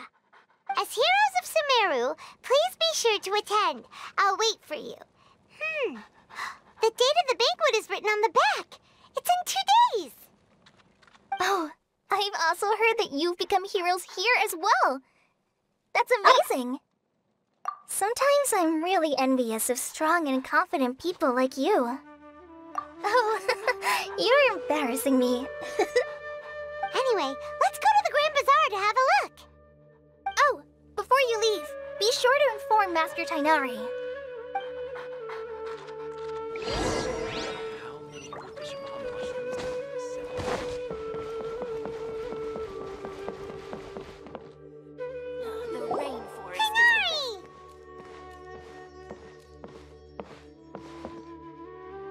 Good morning. How do you feel today? We feel much better. How about you? I'm recovering well. Thanks for asking. from the looks of it, you seem to be already busy with work again. It's fine. I'm not that busy, really. The Elazar patients have recovered, as well as Hypatia. For now, I only need to tend to my Forest Watcher duties. It seems once Irminsul started getting better, everything else started to recover too. Yes, but there are still some residual effects. The withering is one example. Though it won't spread anymore, the existing zones won't just disappear. We forest rangers will still need to do the work. By the way, we have some good news. Sino got his position back. This news is hardly new. He had already mentioned it to me before. Huh? You mean he was already here? Why didn't he come to say hi to us? He visited once, but he was afraid of disturbing you while you were resting. He just asked me a few questions and left. Then you probably already know all about the celebration feast. Celebration feast? No, I haven't heard anything about that. Huh? But didn't Nilou say in her letter that they would celebrate Sino? He didn't tell you? Perhaps, or alternatively, he doesn't know about it either. Come to think of it, Sino doesn't seem like the type who'd enjoy a celebration feast. You and Kale are both Sino's close friends. Why don't you come to the feast with us? Kale has taken over some of my tasks these days. I don't think she'll have time for it. Not to mention me. You see, some VIPs have come to the forest recently. Huh? VIPs? Very important Paimons? Well, technically speaking, they are former VIPs. The sages involved in recent incidents have begun their training in the Avidya forest, and the people they had previously imprisoned have all been released. Huh? Yes, he's a little weak, but he isn't injured and his condition is stable. Lesser Lord Kusanali, in her boundless mercy, has decided to spare Azar and the other wrongdoers. Supposedly, they were ashamed of their shallow ideologies and have decided to dedicate the rest of their lives to cultivating wisdom in the Avidya forest. When they learned that Lesser Lord Kusanali had defeated the Balladeer and saved Irminsul, they were shocked at first, but also became happy, feeling that the sacred light guiding them on the path of discovering wisdom had begun to shine once again. As a result, work has increased for the forest rangers. That sounds really exhausting. There's nothing we can do, really. But that's another topic. Back to the matter at hand. Are you two planning to head out? Ah, right! We're here to request permission to head out. Would that be okay? You've recovered well. You may go, but be careful. Yay! Will do! Is there anything else you'd like to ask about? Ah, yes. Thanks for remembering her. She continued her training in the forest after she recovered. As a scholar, she never slacks off. A lot has happened lately. Kale and I have been busy, but don't worry, we'll take care of ourselves. As for Sino's reinstatement, the more I think about it, the more I suspect that he just doesn't have a single clue about this feast. But this does remind me that Kale and I should find an opportunity to celebrate him as well. He has helped me a lot during this time. And you as well. Thank you. Take care. Please, find me if you need anything.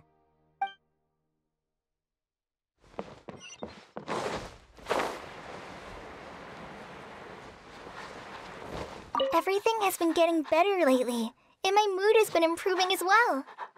You can come find me anytime if you need anything. You're welcome. I was just doing my duty. Remember to talk to Master Tighnari before you leave.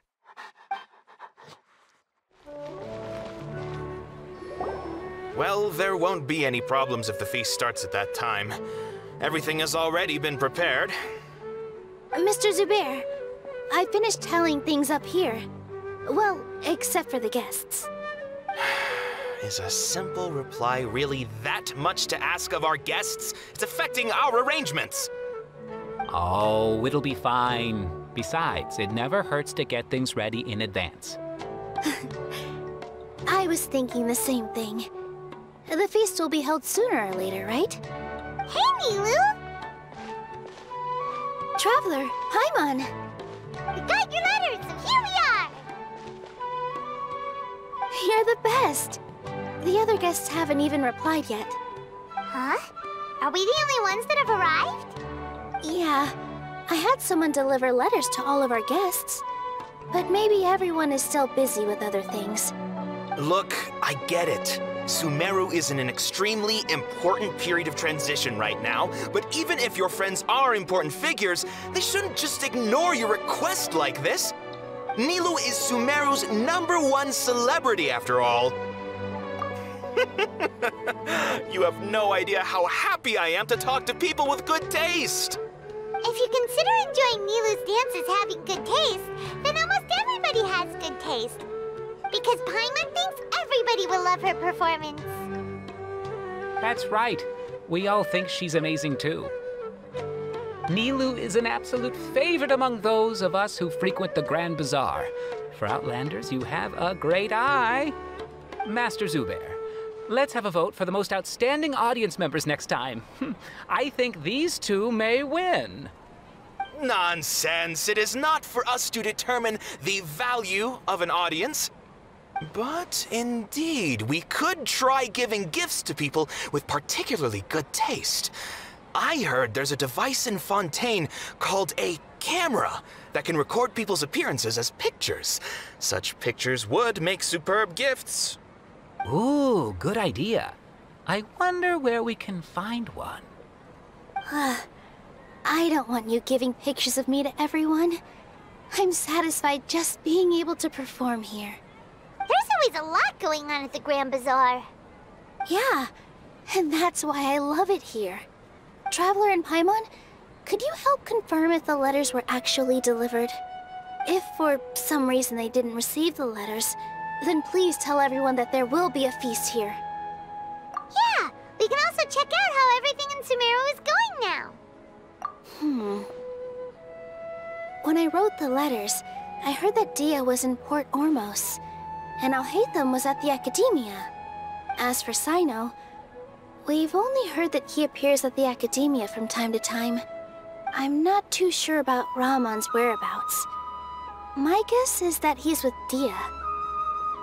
As for Dunyarzad, I just hope she's feeling better.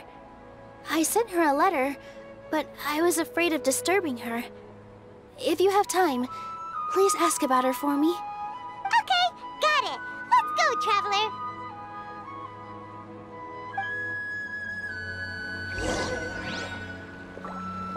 I'll go to the Adventurers Guild later and ask Ms. Catherine if she knows how to get one of those cameras. Yes, please do. I'm sure the audience would be thrilled at the chance of receiving commemorative gifts. It could be our special surprise that we prepare for everyone.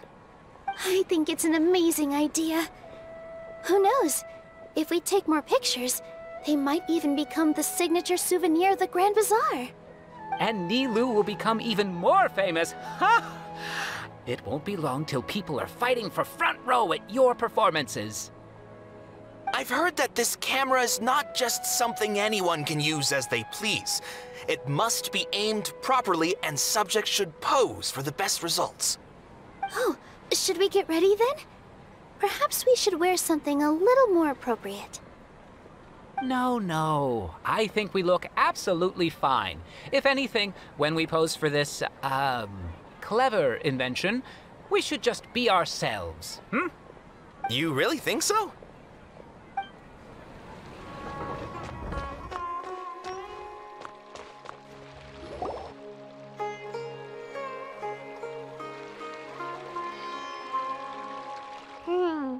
We haven't seen Alhaitham anywhere. Let's ask that person over there.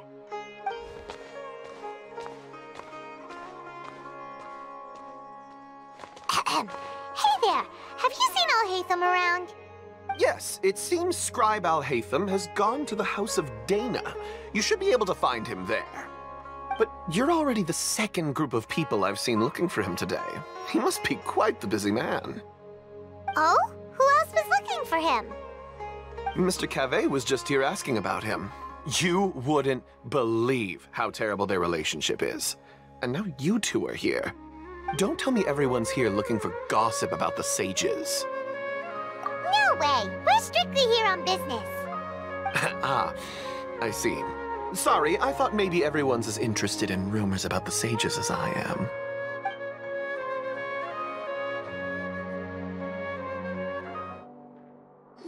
Hatham should be around here somewhere, right? Oh, he's over there!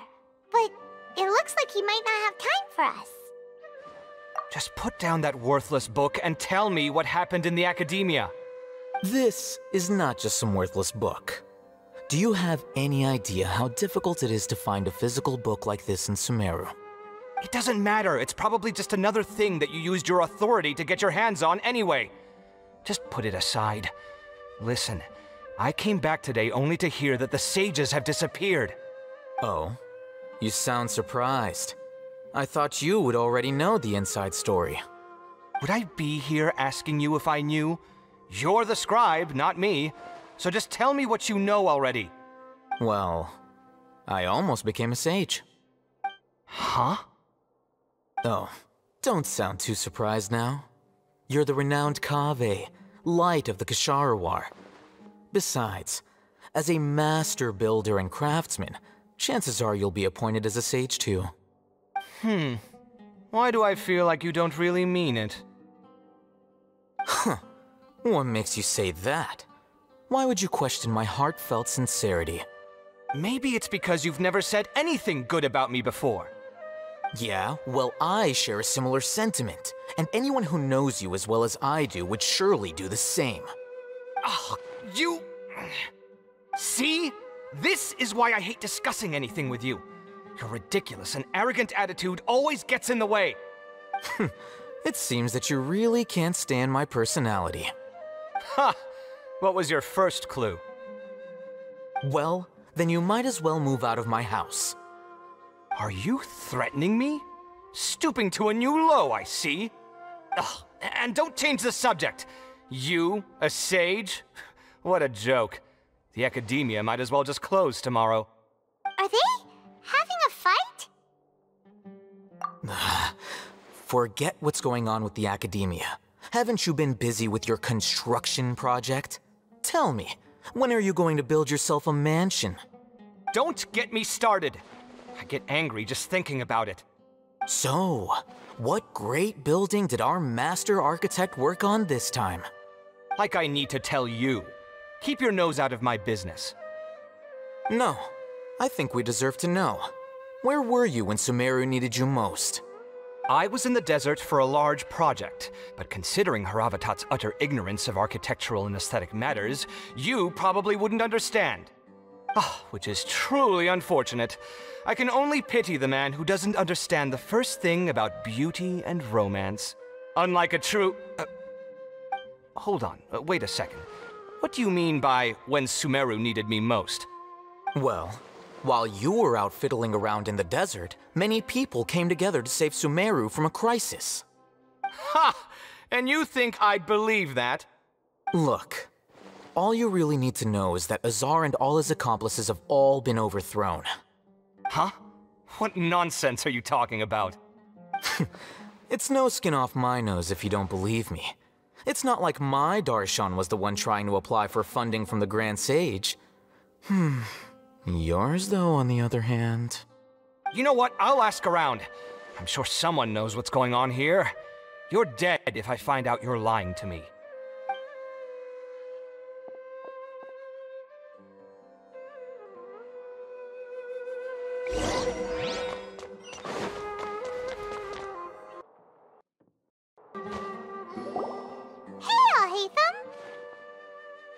Oh, it's you two. What's the matter? We're running some errands for Nilou. Have you received her letter? Letter? Nilou said she sent out a letter inviting everyone to a celebration feast in 2 days at the Grand Bazaar. We'll also be celebrating Zaino's reinstatement as General Mahamatra. If she addressed the letter to all Hatham of the Academia, then the letter should have gone to my office. I've been busy these days, so I haven't had time to check for any new mail at my office. I only now have some free time to attend to personal matters. Have you always been so busy with your work? Of course not. I'm only busy these days because several sages have been dismissed recently and the whole academia was practically turned upside down. Tighnari told us they all went to train in the Avidia Forest. Apparently they will spend the rest of their lives there. That is already the best possible ending for the likes of them. 4 of the 6 great sages were possessed by their desire for power and attempted to create a new god. In order to pull it off, they even imprisoned the other 2 rational sages. To imagine such things could take place in the academia. I don't know where to begin. Yeah, you're right. Huh. Feels kinda strange to hear them called that after all this time. But then again, the 6 great schools sounded pretty impressive too. Yes, at least that's how they're supposed to sound. It's said that when the academia was first founded, the Dendro Archon herself established the 6 great schools, each representing one of the 6 different types of wisdom. Numerous Darshans have sprung up and faded. Only the 6 Darshans attaching themselves to the 6 great schools have stood the test of time and obtained permanent seats in the academia. Now, the 6 Darshans are nearly synonymous with the 6 great schools, and the leaders selected for the schools are the 6 great sages. Among the 6 great sages, there is one central leader, the Grand Sage. Unfortunately, only the sages from Vahumana and Amorta remain now. They were imprisoned for opposing Azar, and were only rescued after Azar's downfall. So who's managing things in the other 4 schools now? Do they need to find someone new? Yes. Normally, new sages are selected based on a strict set of criteria. Oh, didn't you just say something about becoming a sage? If they pick you, then we'd have a huge connection in Sumeru. Yes, about that. You didn't let me finish my sentence. The person in charge of personnel affairs nominated me to be the Grand Sage in place of Azar and help Lesser Lord Kusanali manage the academia. But I refused. Huh? But why? Can't you be a little more ambitious? I'm not even interested in being one of the 6 great sages. Like I said before, I don't like being a leader. Oh, all right. So are you busy these days trying to find others to take the job? That's not my job either. I'm only responsible for handling important affairs within the academia before the new sages take office. And the first thing I'll do is reject Kasharawar's application for funding. By the way, who was that other person just now? Is he your friend? Do we look like friends? Paimon doesn't know. That's why Paimon's asking. His name is Kaveh, my roommate. You could say he's the representative for Ksharawar scholars, which is exactly why he always has so many problems. So everything that's happened recently must be a huge change for the people of Sumeru. Such is the work of the Academia Scribe. Well, anyway, no matter how busy you are, since you are our planner, remember to attend the celebration feast in 2 days. All right, I'll see you there.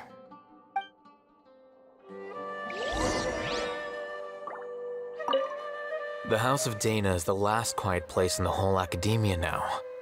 I was originally planning to stay here a little longer, but there's a chance that Kaveh might show up again. Tuh, what a nuisance.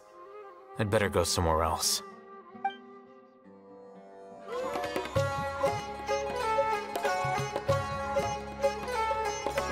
This is Port Ormos. Now where could you... Is that Paimon I hear? Huh?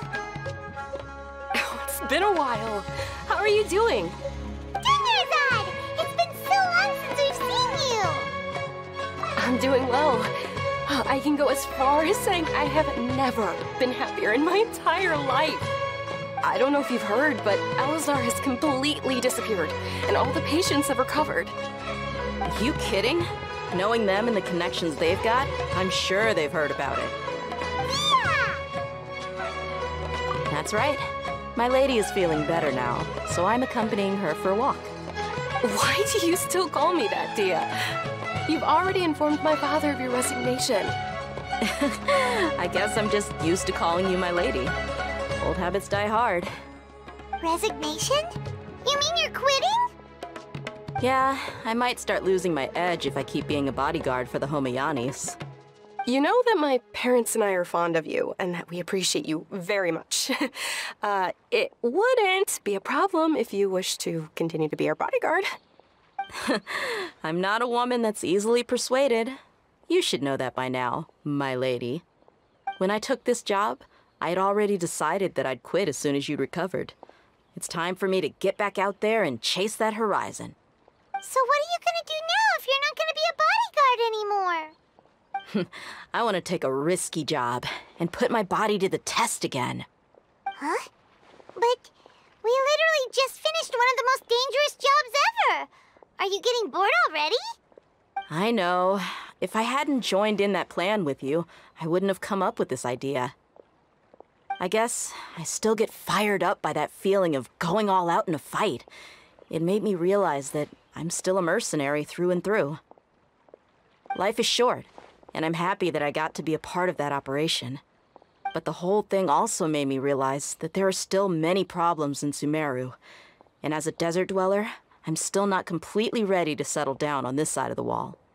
Well, I remember a friend had someone bring you a message. You mean I'll hate them? I didn't expect him to still remember that. I thought he was joking. We just came from talking with Alhaitham at the Academia. Did he tell you that he suggested that I come work at the Academia? What? I heard that Azar and his cronies fell from power, and Alhaitham told me that now was a good time to find a job in the Academia, but only if I wanted to. Whoa. Paimon can't see you being anything other than a mercenary. Me neither. But I think Dia would look great dressed up as a scholar. Ugh, forget about it. I wouldn't last 10 seconds in there. Alhaitham probably just liked the way I worked and knew I'm good in a fight. So he suggested I find some work in the Academia. But you know, if you take him up on the offer, Sino might actually agree and let you become a Matra. Because you're super amazing! The Matra have all the talent they need as long as they have Sino. I prefer to be free to live however I choose. In fact, I chose this job from the very start because I knew it'd be right up my alley. Even if being a mercenary means facing all kinds of danger. A lion has to return to the wild sooner or later. If anything, being your bodyguard has been unfamiliar territory for me. I don't want to see you go, but I'll respect your decision. I'm glad to hear you say that. Come on, no need for the sad face. It's not like we'll never meet again. Once the whole Dendro Archon thing is settled, everything in Sumeru will take a turn for the better. That makes me happy too. But a peaceful society will probably mean less demand for mercenaries like me. Before long, we'll be a dying breed. So I'd better get to work while I still can. Huh? But wait a second! You make it sound like you're leaving now! Well, no, not yet at least. I promised my lady I'd stick around until next week. So, have you been in Port Ormos this entire time? We were wondering if you had received a letter from Nilou. Oh, did Nilou write to us? She heard that you were seen in Port Ormos, so she sent the letter here. Huh. It was probably sent to the inn that we're staying at. My lady has been very energetic lately, and keeps taking me on hikes, staying out even into the night. By the time we get back, the receptionist is usually off napping on the job. Right, and we tend to leave quite early in the morning, so the old man on duty is also usually dozing off. So what it really sounds like is that the person on duty is always asleep. I bet the letter's at the reception desk. I'll go check later. No wonder there wasn't a reply. You never received the letter. Good thing Nilou asked us to come and check on that. Sorry to make you two come all the way out here. It must be something important for Nilou to specifically write to us like that. Yes, she said they were preparing a victory feast in the Grand Bazaar, and will also be celebrating Sino's reinstatement as General Mahamatra. She was hoping you could come. Great! I'll be sure to attend. Count me in too. But is there some sort of dress code or anything for the feast? Can I just show up looking like this? Since it's being organized by Nilou, I don't think she'll be too picky about that. If anything, I think she wants to see us as our most natural selves. All right, then this is how I'll show up. The feast will be held in 2 days, so don't forget. Sure. Thank you so much for letting us know. We'll see you there. Oh, by the way, do you happen to know where Sino and Raman are? The General Mahamatra always comes and goes without a trace. Normally no one knows his whereabouts. Oh. But last time we met, he mentioned that he had something to do in Aru Village. You can try your luck there. As for Raman, your guess is as good as mine. I only remember he said that he had something to discuss with Sino. You can ask Sino when you meet him. Don't mention it. You better get going. All right, on to our next step.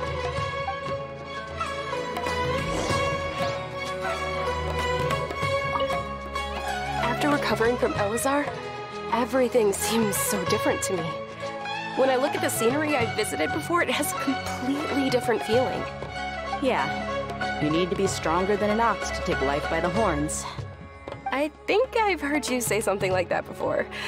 But today, I finally understand what you mean. Is there any place you'd like to go? I can accompany you. I've got time. What if I tell you that I want to go to the desert? Fine by me. If we go to the desert, I can introduce you to my friends there. But we should prepare and get everything we need before setting off. Let's go! I'll go pack my luggage now. After we're done with the feast in 2 days, we can go have fun in the desert. You can count me in.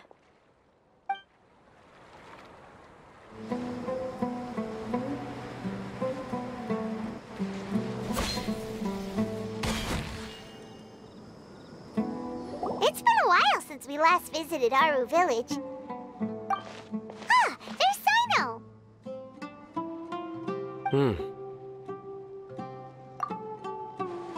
What brings you here?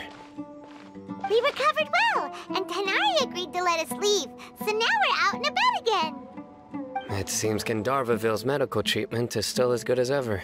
And Tighnari is recovering well, too. That's good to hear.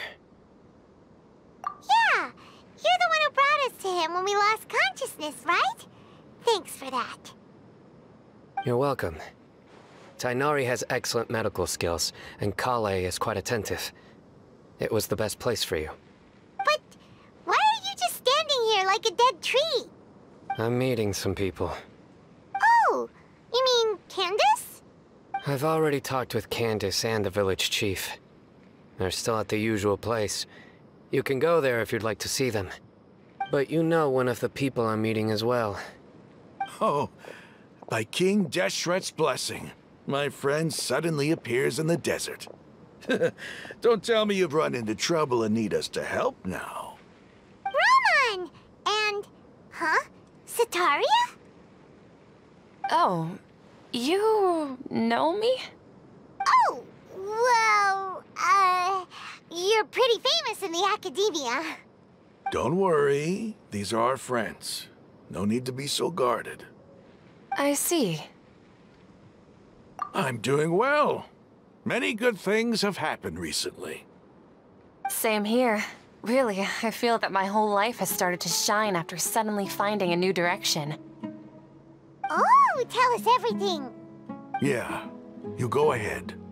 All right, well, I suppose I should start by saying I've decided to leave the academia. What? It's not that I've given up on being a scholar. Instead, you could say I've found a new identity. I will no longer pursue research like a typical scholar, but I have not completely given up on my relationship to knowledge either. I can see what you're saying now. What do you mean? I plan to leave the academia and return to teach here in the desert. Wow, so you want to become a teacher? Setaria will return to support education here and teach people from the desert. She can't teach everyone on her own, but there are many of us Eremites all over Sumeru. She came to discuss a collaboration with me and hoped that I could bring her ideas to the Eremites. Yes, it's my hope that the Eremites can help me select a group of smart people with the best aptitude for teaching. I'll teach them, and after they've finished learning from me, they can go educate more people. That is the true meaning of education and the spreading of knowledge. The people of King Deshret suffer from sandstorms, exile, and ignorance. Miss Itaria is more than welcome to come teach here. Her arrival is like a star shining in the desert night. The stars have always guided caravans, thieves, soldiers, and travelers who get lost in the night. They lead those in the dark out of trouble and back to safety. Oh, please. Where's all of this coming from? I'm starting to feel a little embarrassed. You deserve these compliments. Mercenaries are accustomed to danger and don't fear death, which is why we recognize extraordinary actions that common people would easily overlook. Setaria's idea will bring much good to many people. At first, I feared it was destined to fail. Everyone knows that the Academia doesn't allow scholars to teach in the desert without permission. As you know, all knowledge is under their surveillance and control, and very few desert dwellers are as lucky as me. But what I heard at that time has been haunting my heart, as if there were lightning bolts constantly bombarding my soul. Setaria, you tread a treacherous path, and the longer you ignore it, the tighter the Academia's grasp on you will become. Setaria, why haven't you gone home? Never forget that the desert that belongs to you lies elsewhere. Miss. These words sparked something in me, and I knew that I had to bring something back to my people after going home. I gathered up the courage to approach the Grand Sage, only to find that he was no longer at the Academia. Lord Sino told me that Azar didn't belong there anymore. Azar has received much-needed punishment. Though, if you ask me, it may have been too light. You probably have already heard. Lord Sino helped me obtain permission to leave the Academia for the desert, and accompanied me here to discuss collaboration with members of the Eremites. My plan was able to go smoothly thanks to him and Rahman. You're all doing so much for the desert. Aside from that, I also have some other business to discuss with Sino. Lesser Lord Kusanali has allocated many resources to support and develop the desert. I've done some business for her, and part of it required the assistance of the Eremites. I applied for a few batches of educational materials from the Academia, and sent them to several groups in the desert, as instructed by Lesser Lord Kusanali. I believe the people will make good use of them. That's exactly what the people here need. Physical books and other related items. If it weren't for Sino and Lesser Lord Kusanali, I'm afraid we'd never be able to get our hands on them. Apart from this, the Academia is also recruiting scholars that are willing to teach in the desert. I'll let you and Setaria know as soon as I have any more news. We must be persistent about this, and maintain these resources to ensure long-term effectiveness.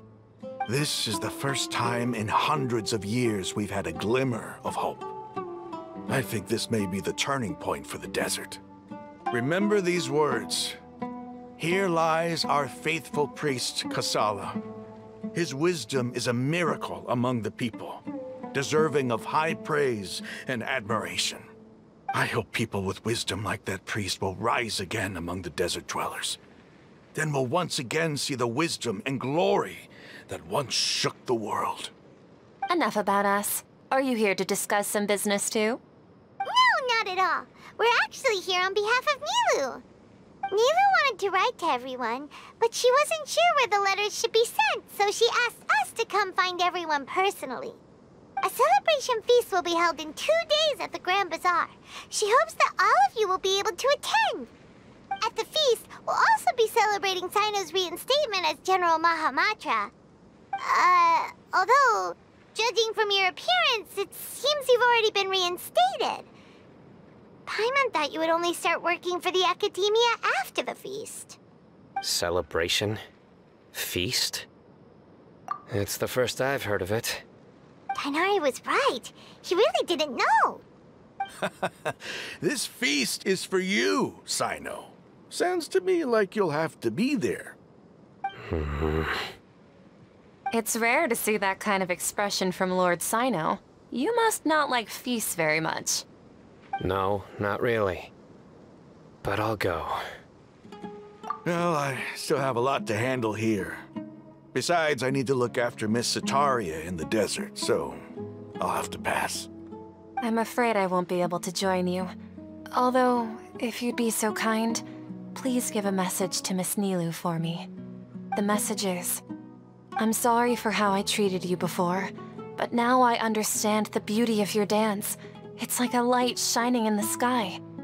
You and the art you symbolize are not only beautiful, but also lively and powerful, so much so that it was prohibited. Please keep dancing, and someday I'll be able to appreciate your art in person. Okay, we've got all that down. Our job here is complete as well. Oh, Sino, remember, party's in 2 days. Make sure you're there. Got it.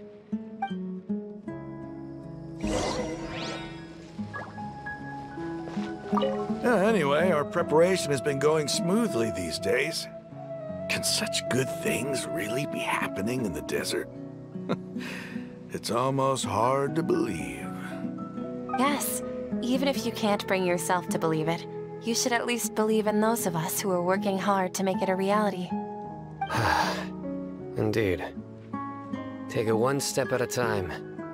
There is still a long journey before you.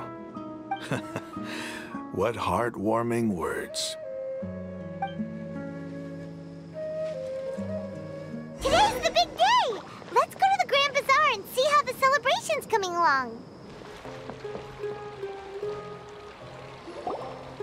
Everybody's already here. Looks like we're the last ones to arrive. I'm here. Ah, there you are. Well, look who finally decided to show up. You look like you came here immediately after finishing up some work. I'm very happy to see you here. But we're not late, are we? It's just that everyone else arrived ahead of time. I propose that the last one who arrived be put in charge of today's speeches. Nah, there won't be any speeches today. Oh, really? Well, even better. Come join us over here. Let's share some great food and drinks, and chat about all sorts of fun things. Everything looks quite good. Wow! Paimon can't wait! Traveler, just look at all the delicious food here!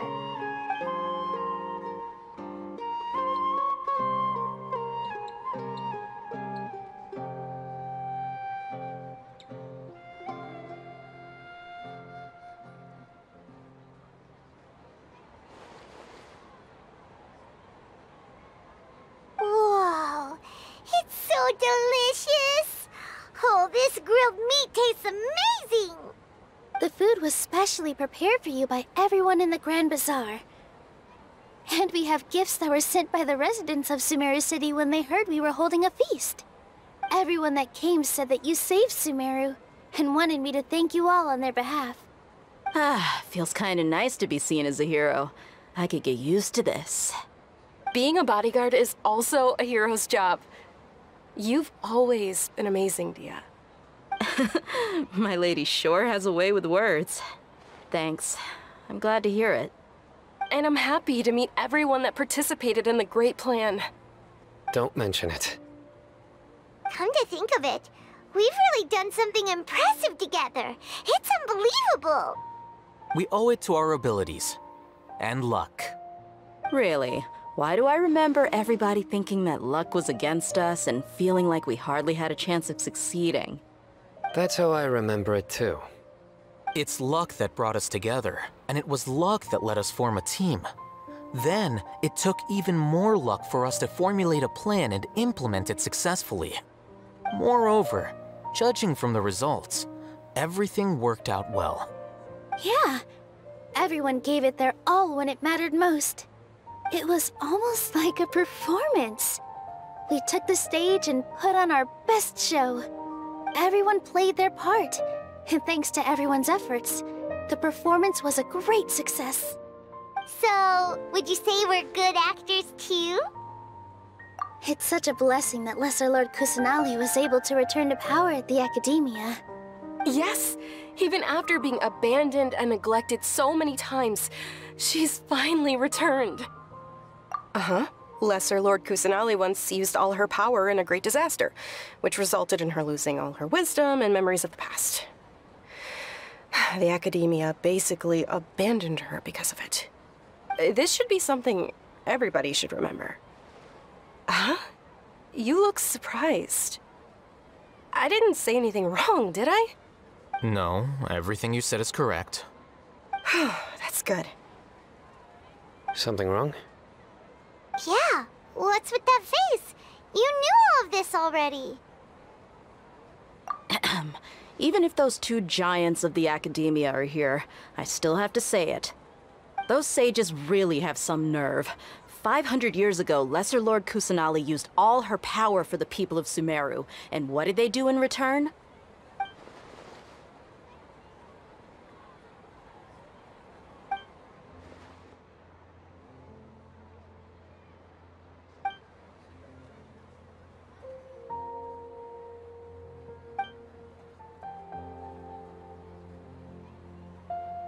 If you bite the hand that feeds you, don't act surprised when it turns into a knuckle sandwich, right, Sino? Perhaps I shouldn't say this, but their treatment of Lesser Lord Kusanali calls for a more severe punishment. You could simply tell Lesser Lord Kusanali that you wish to have Azar and his accomplices severely punished. I respect our deity's decision, and won't interfere in any way. While we're on this topic, why didn't you accept the Academia's invitation to become the Grand Sage? Are you trying to say that I'm fit to be a sage? Not at all. But every person handling the selection process has said that you are the most suitable candidate to lead the Academia right now. Why? Because he dethroned Azar from power? Could you try to put it another way? This is a good thing, yet you're making it sound like I overthrew Azar for my own personal gain. But seriously though, I always wondered if you had some personal motives behind it. I did have my own motive, but it had nothing to do with being a sage. If the rules of our nation were suddenly cast by the wayside, then it wouldn't be long until chaos ensued. I had no intention of letting their dreams disrupt my life. By that, you mean your life working as the Academia's scribe? Precisely. Wait, is that all? So, that's the only reason why you joined us and came up with all those plans? It's reason enough. You've certainly got quite the personality. You flatter me. All right then. How about you? You've already resumed work as the General Mahamatra, right? That's right. Will you be happy with that life? It's not about being happy. There are merely a lot of things that I must do. Even so, keep your spirits up and try to be happy, okay? And try to smile more every day, just like I'm doing now. Thank you. I'll keep that in mind.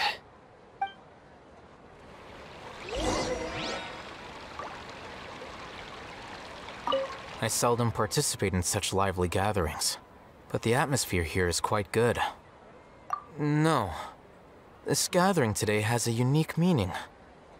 The Grand Bazaar is lively because the people here feel happiness from the bottom of their hearts, unlike the farces at the Academia. That happiness is an emotion that'll be forever alien to those bookworms who have driven themselves insane by studying. I seem to have taken both keys when I left the house. Oh well.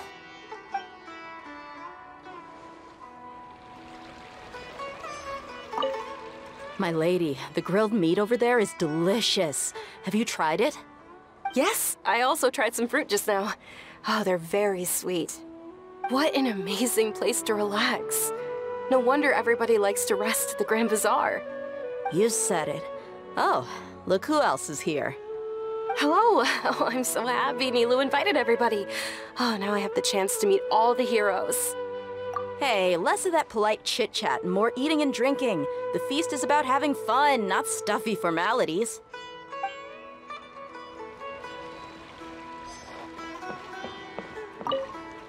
The atmosphere here is good, and everything is delicious.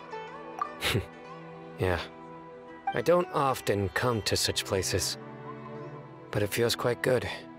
I have a lot to handle these days. Otherwise, I could show you around. There's always next time.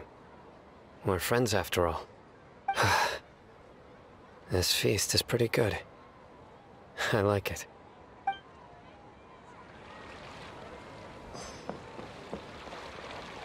Ah, there you are, traveler. Well, how is it? Are you enjoying the feast today? If there's anything you're unhappy with, just let me know. I'll be sure to take note of it. That's good. It's the first time I've ever invited so many exceptional people to one place. I was a little nervous myself. You see, every guest here is quite extraordinary. It's unbelievable that we've got everyone together here. Almost like a fairy tale. Make sure you live it up tonight. I'll be happy as long as you're enjoying yourselves. I'm honored to have her think of me this way. If I have a chance in the future, I would really like to invite her to one of my performances. I can't explain why, but I just feel elated right now. Thank you.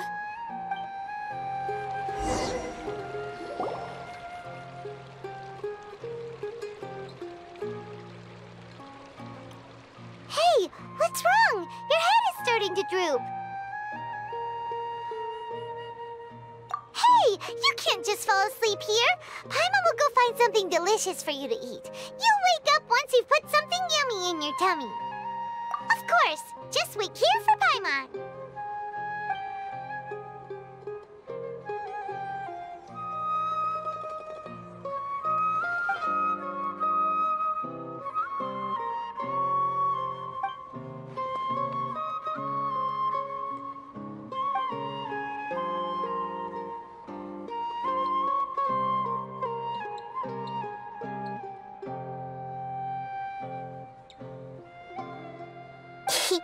It's me.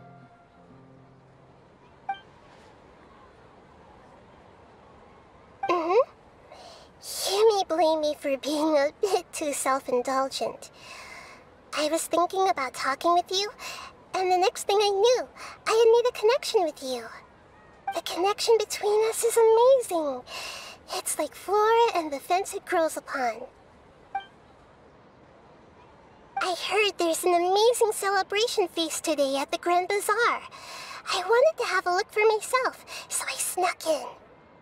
Lately, I've been so busy dealing with all the fallout from recent events, so I really haven't had any free time. Although you've already helped me with a lot, there's still one more thing I hope you can help me with. Please say thank you to everyone for me. Oh, is it not convenient for you to do that for me? But if I just show up all of a sudden, people will become all quiet and stiff, won't they? What if I end up scaring them and ruining this wonderful feast? That'd be the last thing I want.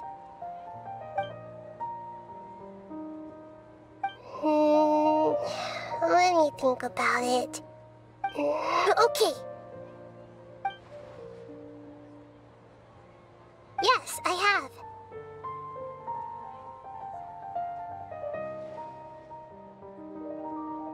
You said I should go thank everyone as myself, right?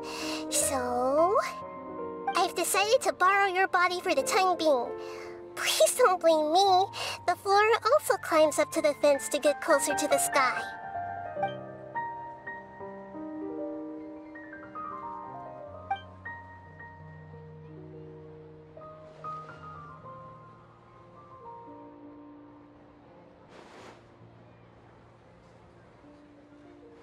Everyone! Are you awake now? Paimon was just about to bring you the food. It's me. Huh? That voice. Nahida? Hold up. What's going on? I didn't expect to have a conversation with the consciousness of Lesser Lord Kusanali in the Grand Bazaar. Interesting. Is this also a part of the feast? No, of course not. Are you... Lesser Lord Kusanali? Hello, Nilu.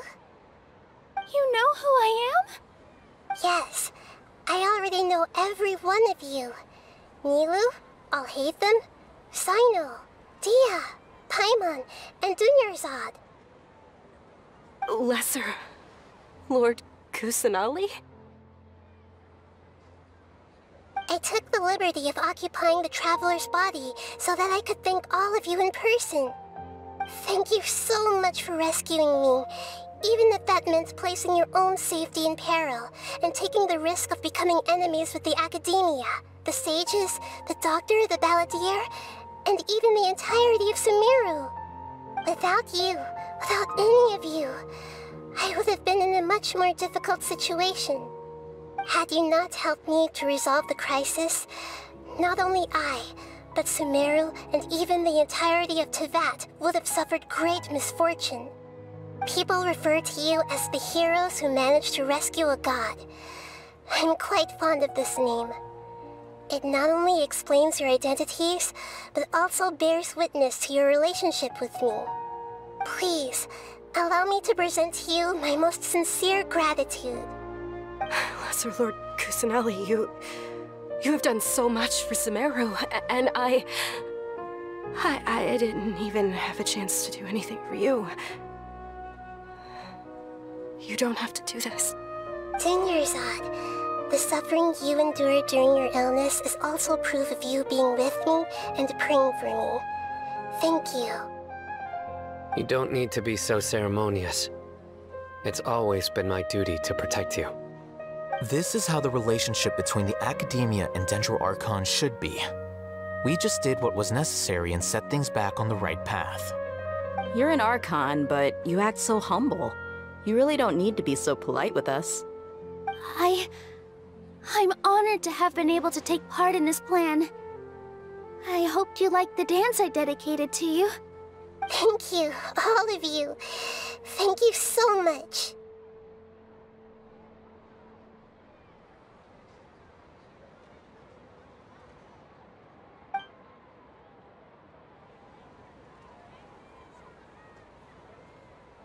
Yeah.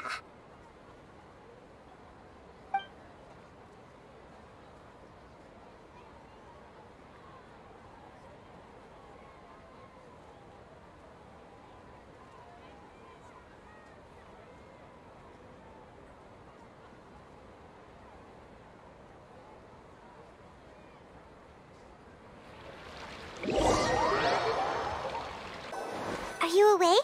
Did you rest well? After Nahida left, you ate a lot of food. You've become a glutton. That just means you still have a lot to learn from Master Paimon, the Sage of Gluttony. Alright, since you're awake now, should we go and have a chat with Nahida? She should be in the Academia right about now. If you have any questions, now's your chance to ask.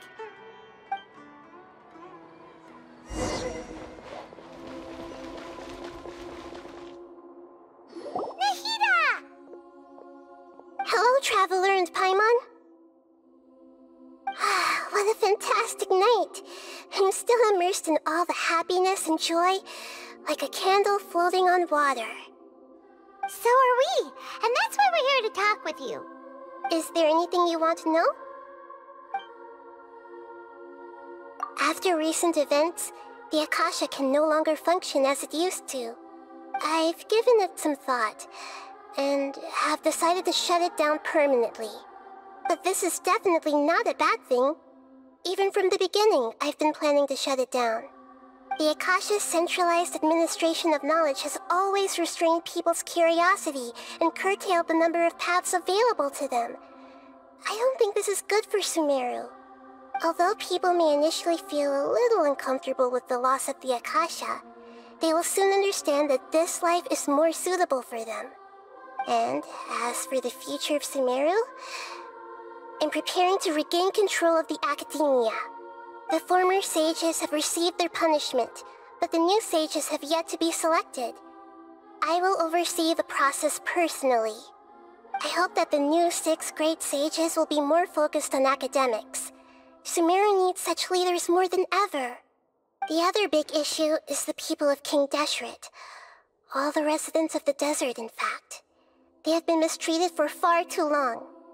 I've already taken some measures to address this. It will take some time to rebuild everything, but no matter if it's culture, friendship, or trust, we will rebuild it. You mean, what happened after the doctor put you to sleep? Not exactly. The top-ranked Fatui Harbingers, up to number 3, possess power comparable to that of gods. I was no match for him in that kind of situation. However, in spite of the bad situation, I still managed to make a fair deal with the doctor. I'm sure you remember the entity that changed your fate, the Heavenly Principles. In fact, the Heavenly Principles has been quiet since the Conria disaster 500 years ago. I used this point as leverage against the doctor. I told him that the Heavenly Principles may be awakened if I destroyed Enosis. Although it was just a bluff, he still fell for it. I assumed that the Heavenly Principles wouldn't just stand by and let such extensive damage to its laws take place. And as for what I exchanged for the Gnosis, the exchange served as both punishment for the doctor, as well as a boon of new knowledge that I couldn't refuse as the God of Wisdom. He's still in a coma. I've hidden him like how one would hide a feather. I know you have many misgivings about him, but as someone who had become a god, he has retained a number of very useful features. Don't worry, I'll keep an eye on him and make sure he doesn't do any evil. In addition, there are still some mysteries left in him. Some things may be very clear from my perspective, but he is still yet to understand them himself. His future will be determined by fate. Is that where you're headed next? Fontaine, the Nation of Justice? As far as I know, that nation operates in a judicial system. Does their Archon personally judge people? No, there's a Chief Justice in Fontaine. Generally speaking, the Hydra Archon, Focalor, won't preside over individual trials. However, even then, Focalor will still make herself present at just about every trial. It seems that she just likes to immerse herself in that sort of atmosphere. As Archon, she still reserves the right to influence the final verdict. Anyway, let's just say she's got, a very unique personality.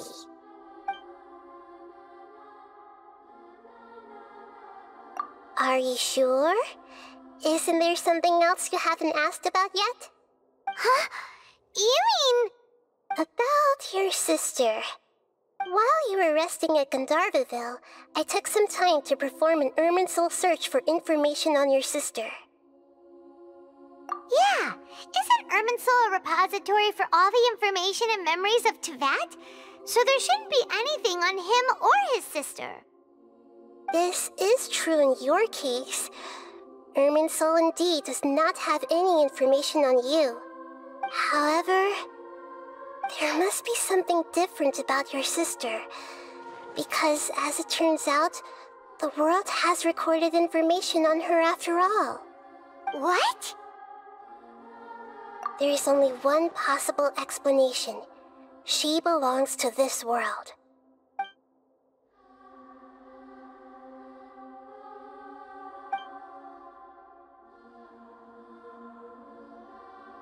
But nothing about this makes any sense! Wasn't this your first trip to Teyvat? According to the records I was able to access, your sibling suddenly appeared in Conria. After the Conria disaster, she began her journey through the 7 nations of Teyvat. But just as her journey was about to reach its conclusion, the Irminsul records on her suddenly become fuzzy. What do you mean, fuzzy? Did something happen to her? All I know for sure is that somebody, for reasons only they can know, is deliberately obfuscating her fate. And whoever it is, if they can do that, who knows what else they're capable of. But even that wouldn't explain how she somehow comes from this world. Something else I noticed was that according to these records, the Fatui have not classified your sibling as one of the Descenders. What's a Descender? Paimon's never heard of it. Look, I'm sure you must be curious about the information I received from the Fatui in return for my gnosis, right? A very important part of the intel was about this world's Descenders. External beings, ones that don't belong to this world. Traveler, you are Tevat's 4th Descender. Huh? So the Fatui count 3 other Descenders before the Traveler, and his sister isn't even one of them? That's right. My current hypothesis is that the first Descender was likely what we now call the Heavenly Principles. As for the other Descenders, I still need to verify their existence. It could take me some time. Paimon's head's about to burst from all this crazy new information. And yet, even knowing all this, I'm sure you must still have a lot of unanswered questions. I must say, I truly regret that I can't help you more as the God of Wisdom. There are many questions in my heart as well. I will need some time to go through each one of them. And soon, you'll also begin your journey anew and depart from Sumeru. I'm very interested in your future. It's a journey that can't be observed or recorded by this world. If fate is the ultimate knowledge, then your future will be the ultimate fate. Paimon's sure glad we got to meet you, Nahida. The pleasure is all mine. I can't thank you enough. Alright, that's enough talk for today. If you ever miss me, just close your eyes, and maybe I'll appear in your dreams.